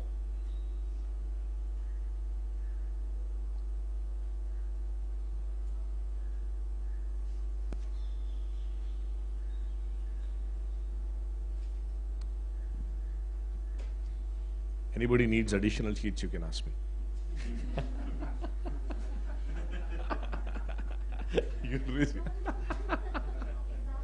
Exactly. Okay, so let's do a quick round of 30-second sharing. Maybe just to kick it off, I'll start off. I will commit to getting 10 entrepreneurs from Northeast, from Manipur through Swati, plugged into the Thai Bangalore and the Bangalore entrepreneurial ecosystem. Right? So that's one from a youth centric perspective. The aha moment for me was how much we underestimate peer networks of young people. Right? Especially as you were talking about, you feel alone and the moment you come into, so how do we then enable peer-centric youth networks to come into play organically at various districts is something that I want to really think about. And lastly, Kanika and I were talking about how we lead eventful lives where we meet only at events. So one commitment I'm making is we will figure out how to work with Devault and Kanika to bring the whole youth entrepreneurship journey up front. So that's my 3 30 seconds takeaways. Who else wants to go? Swati, copious notes. For me, commitments would be towards the young people. I want to first start with starting a conversation, because even starting a conversation is really important. And with the young people, I want to figure out strengths, aspirations, and through the conversation, see if they want to engage in my organization. If they have a difference in opinion, at least I can lead them to the resources that they desire, So that is something I want to commit to. And for the aha moment, I realized that there are a lot of decision makers who are interested in youth centrality and are actively working towards it. And you'll be surprised how many young people don't really know that there are people vouching for them. Yeah, that was my aha moment. Aha is that I realized that what many people spoke here was about the need for mindset shift of the decision makers, because that influences youth a lot. So to create an enabling environment that supports youth centrality, we need to first shift the mindset of the decision makers. That was a key takeaway. And the haha is that what I will be doing is that I'll be writing an email to everybody whose contact cards I've taken. So that is me following up with them. And also, I will be exploring a lot of opportunities, and as Madan sir also said, I'll be taking him into account for the Thai Bangalore promise. And also, I will be actively asking for guidance. To give or not to give is up to you, but I will ask for it. Thank you. We'll have a couple more shares. Okay, so we'll go to you and then Johnson. So yeah, I think I would want to start with the, what is it that I'm going to, be providing to youth who are with me. I work with an organization which works with young people, and I would say very proudly, almost 90% of my team is all very young people. So I think a lot of times we grown-up people, we don't give them the space. We always think that we know more. We don't give them the space. We don't give them the opportunity to open up. We don't give them the space to we don't tell them that, we are with you, just go ahead, take a lead. I think I'm going to do that, more of that. Because we need a lot of out-of-box thinking. Kai jam gayi hai kafi. So second is, I think my aha moment was when people spoke about different possibilities of different solutions, and I'm very proud to say that a lot of solutions, those solutions are already being implemented by Medha. Why? Because the youth is a very core of our decision making. We don't do anything without asking them. We have a huge alumni of 10,000 youth from tier 2, tier 3 cities of India, and alumni, majority of them are in our teams, and that's how our solutions come up, be it a gig economy, be it something around entrepreneurship, be it anything in schools or colleges, we always consult them. And I think one collab that I'm going to do is with Urvashi. She said she works with youth and agriculture, entrepreneurship in agriculture. I think we are doing some interesting work at agricultural colleges. I think I'm going to connect with her for that. Thank you so much. Yeah. So what will I do individually? Something that I've always been doing, talk in youth platforms, because I think I really feel connected there. But this time I'll have more contents to talk, so thanks for that. The second one is, what is my aha moment? The whole objective of why we formed InUnity, Innovation for Community, was we totally believe in the fortune that lies at the bottom of the pyramid. But listening to all of you guys, I realized that there is also fortune internationally too, so InUnity will henceforth stand international community. So the haha moment is yet to come, but I'll figure that out. But of course, learning is happening all the time. The last one is collaborations. I came with that one commitment. I came all the way from Mangalore. With one commitment that, okay, I would love to learn from all of you, but at the same time implement with 15,000 students we are targeting this quarter in Karnataka. So with that intention, the Climate Krantikar is, I think it is more strengthened now. We have folks who are joining us in the same initiative, so looking forward to that. Wonderful. Thanks. In unity, innovation for community. Yes, sure.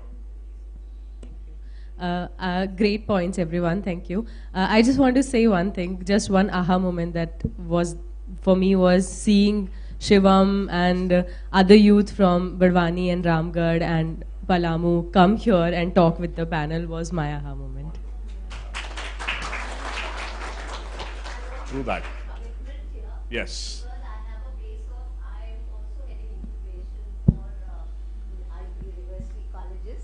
So I had the incubation center. I have 1,300 students, and from there I'm going to bring out at least 50 good entrepreneurs this year. Wow, And okay. this has really fired me. Even though that, of course, that target has been there with me in my mind, but it has really fired me and it's really kind of stuck me now here, and I'm going to do it. Thanks to all of you, the wonderful connects, and we are going to Wonderful. write back to Jamie and others. Yeah. And thank you. Terrific. Any shares? Yeah, Jamie. I also wanted to share a commitment. This whole week and a half here in India has been so inspiring, as many of us have shared, and this day has been incredibly powerful. So my commitment, I can't put a dollar amount to it, unfortunately, not yet, but my commitment is that we are going to make it a priority at the Global Opportunity Youth Network to raise an India Growth Fund to grow this kind of place-based collaborative approach in districts and cities around India with partners like you and others here who would like to work with us to take this work forward. I think this is the most exciting time in India, in the world, to support youth employment, and if we can't make it happen here, we should just go home and retire, in my case. It's a very powerful idea to pursue. Yes, Shrikant. Hi, some of you may not know me. I'm Shrikant Sinha. Earlier, I was part of the development sector. I used to be the CEO for NASCOM Foundation, and I led programs like the NDLM, etc. My commitment is right now I work with Government of Telangana, and we have about 40,000 students entering and benefiting from our programs.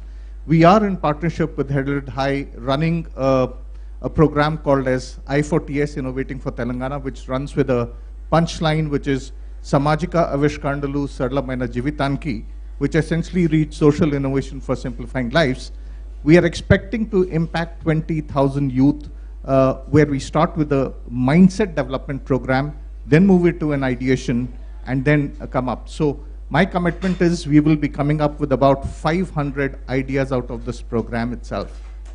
My aha moment, of course, was when Lakshmi told about, right, whenever you do a rural journey, wanting to find what is the innovation over there, and let me also talk about my heroine right now, is this young school girl from Telangana, one of the villages over there. What she has done is simply brilliant. She has tied 2 sticks at one end with a string, kept it over a bucket which is higher than the 3 utensils she places underneath it. In the evening, when the parents come back from the farm or the garden, all she does is rolls the lemons down on it. So it's a lemon sorter she has created without using any technology, etc., anything. And that's the kind of innovation that we need to encourage and identify also. So a lot of people do Shodh Yatras. In Telangana, we have got something called Intinta Innovator, which is Ghar Ghar Mein Innovator. But the idea of using that auto with the complete thing, announcing all that, is something which is very unique. So that was my aha moment. And the third one is, of course, haven't interacted with many of you, of course, but NLRM and other ones also, because we are youth enablers. We have got 718 colleges across the 33 districts of Telangana. Happy to work with any and each one of you. Thank you very much. Thank you. I think what I would request is if all of us can, just even email these commitments to you, Neeraj. Let's put it together and let's hold each of us accountable to make this happen. So next year when we come, we can stand up and say, hey, we committed this and we made this happen. I think that's the progress we wish to see. So a huge round of applause to each one of you for participating with your heart, mind and soul, and let's all make whatever dreams we have come true. All the best. Back to Neeraj. So thank you very much. And I think now I'm also inspired by all these commitments and aha moments. And I would also like to kind of do a commitment, a joint commitment with the collaborative team that has actually put all of this together. So I would like to invite Kanika from Work for Progress and Development Alternatives. Jamie, if I can have you here just a minute from the Global Opportunity Youth Network, Yuva, Shruti, if you can come.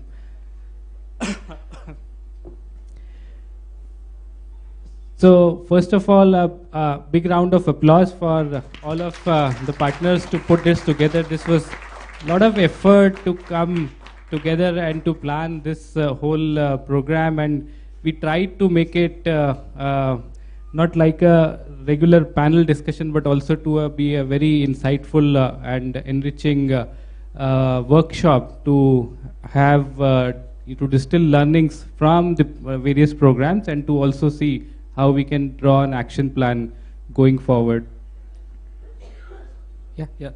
And I would also like to ask Alice if she can come. She's hiding in the back, so if I can also ask Alice to join us. So actually, usually what I do is I look up for days when we organize these workshops. So I look up for days to kind of draw significance from history, that this day was for this, and that's how we should make a commitment towards this. So unfortunately, I couldn't find anything for 7th February other than the Rose Day. So yeah, so it's Rose Day. So maybe I thought it wasn't a good context, but then I thought maybe this workshop actually can become such a significant watershed moment going forward, that people will say 7th February is actually the day when this whole convergent implementation framework started. So I just wanted to talk about the leading programs and how all of us have come together. So we have leading global programs, as I was saying, Global Opportunity Youth Network, Work for Progress, Generation Unlimited, Yuva, which we call in India. All of them have global insights and best practices that they bring, which we have tried out in India in different parts of the country. And on the other hand, you also saw the supporting government programs and ministries like Ministry of Rural Development. In itself, it has a lot of large programs like National Rural Livelihood Mission, NREGS, Employment Guarantee Scheme to bring assetization, RCTs, and Kaushal Bharat. Similarly, we had Ministry of Skill Development and Entrepreneurship around apprenticeship, skilling, enterprises, lots of programs and divisions within the ministry. Then we have MSME, Ministry of Small and Medium Enterprises, Ministry of Youth Affairs and Sports. So all the other ministries that are key to have a large-scale youth program in the country. So we had, on the one hand, we had all these global programs with global insights. On the other hand, we had all of these key ministries. So this is actually, kind of, we can say, a whole of government commitment on one side and a whole of best practices and global commitment on the other side. So I think that should form the way forward for a large-scale program for youth employability and entrepreneurship in the country. So with that, as all of you shared your commitment, I'm also happy to announce that under the broader umbrella of the Lakpati mission, which Ministry of Rural Development has developed in 100 districts in the country to create households with 1 lakh of income to have universalization of livelihood. We are also having commitment from all these ministries that you heard from to kind of have a pilot phase to build on the youth employability and entrepreneurship program in the first phase in the 15 such districts as part of the 100 districts. So to bring all of this convergent implementation framework, all of this whole of government approach with all these ministries in the 15 districts in the first phases. So thank you very much, and happy to be taking the learnings and deliberations for this workshop. And with this, I would hand over for any last few comments from our partners. Okay, I'll be quick. Thank you again for everyone's time today. One of the things that's been incredible is how much innovation is happening in this room, but even more importantly, how much impact is happening. And so what we've heard from CSRs and the government is, show me the numbers, show me the progress, show me the impact. And actually we have it. This is not theoretical, not just from us, from all of you here in the room.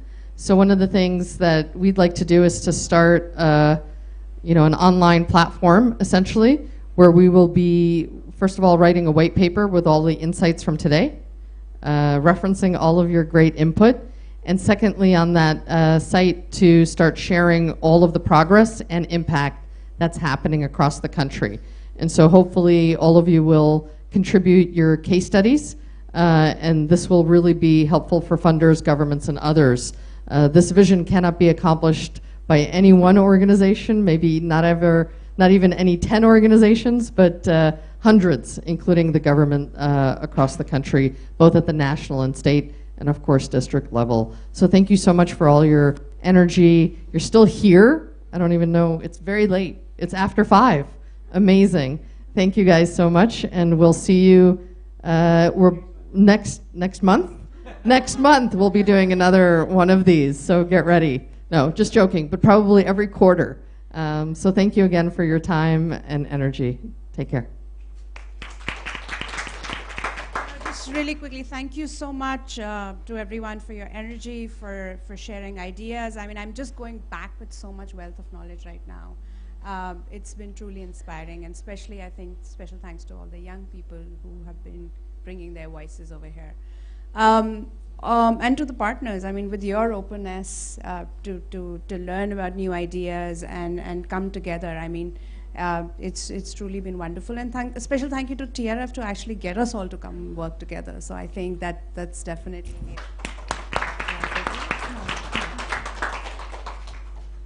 Thank you everyone for coming here. I think we had a great time coordinating amongst us and organizing this event. But when we saw the room full of everybody and everybody engaging in such deep conversations, I think it was a success for us at that time itself. As UNICEF Yuva, because we are a partnership platform, I think I want to commit to enabling youth entrepreneurship in the country. I want to make sure that we provide platform to organizations like you sitting here with great solutions to be able to create more Swati and Ajay and Richa kind of young people in the country. Yeah, thank you.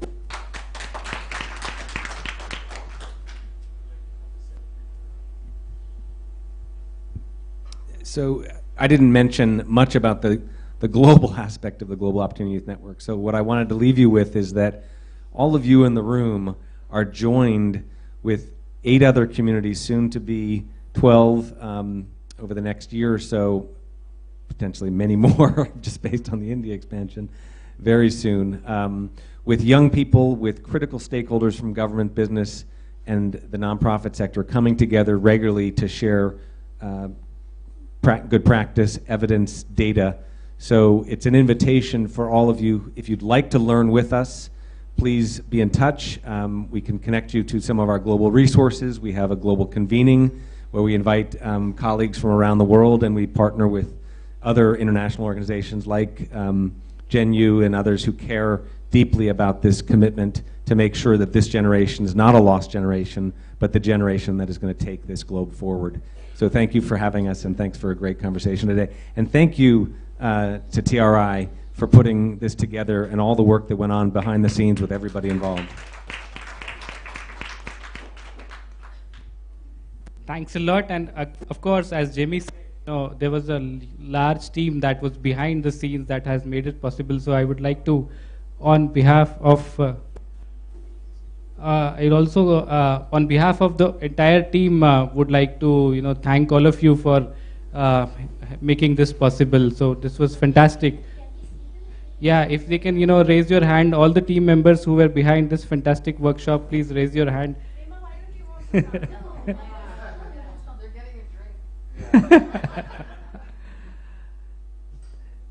So all the people, they were this huge, big round of applause for this team. They have been putting in all the nights and the days for the last week into this workshop, and actually it has all paid off beautifully well today. So thank you again very much for sparing your time. I hope it was as exciting as it was for me, and we'll get back to you with the deliberations and the action plan soon enough. Thank you again for coming.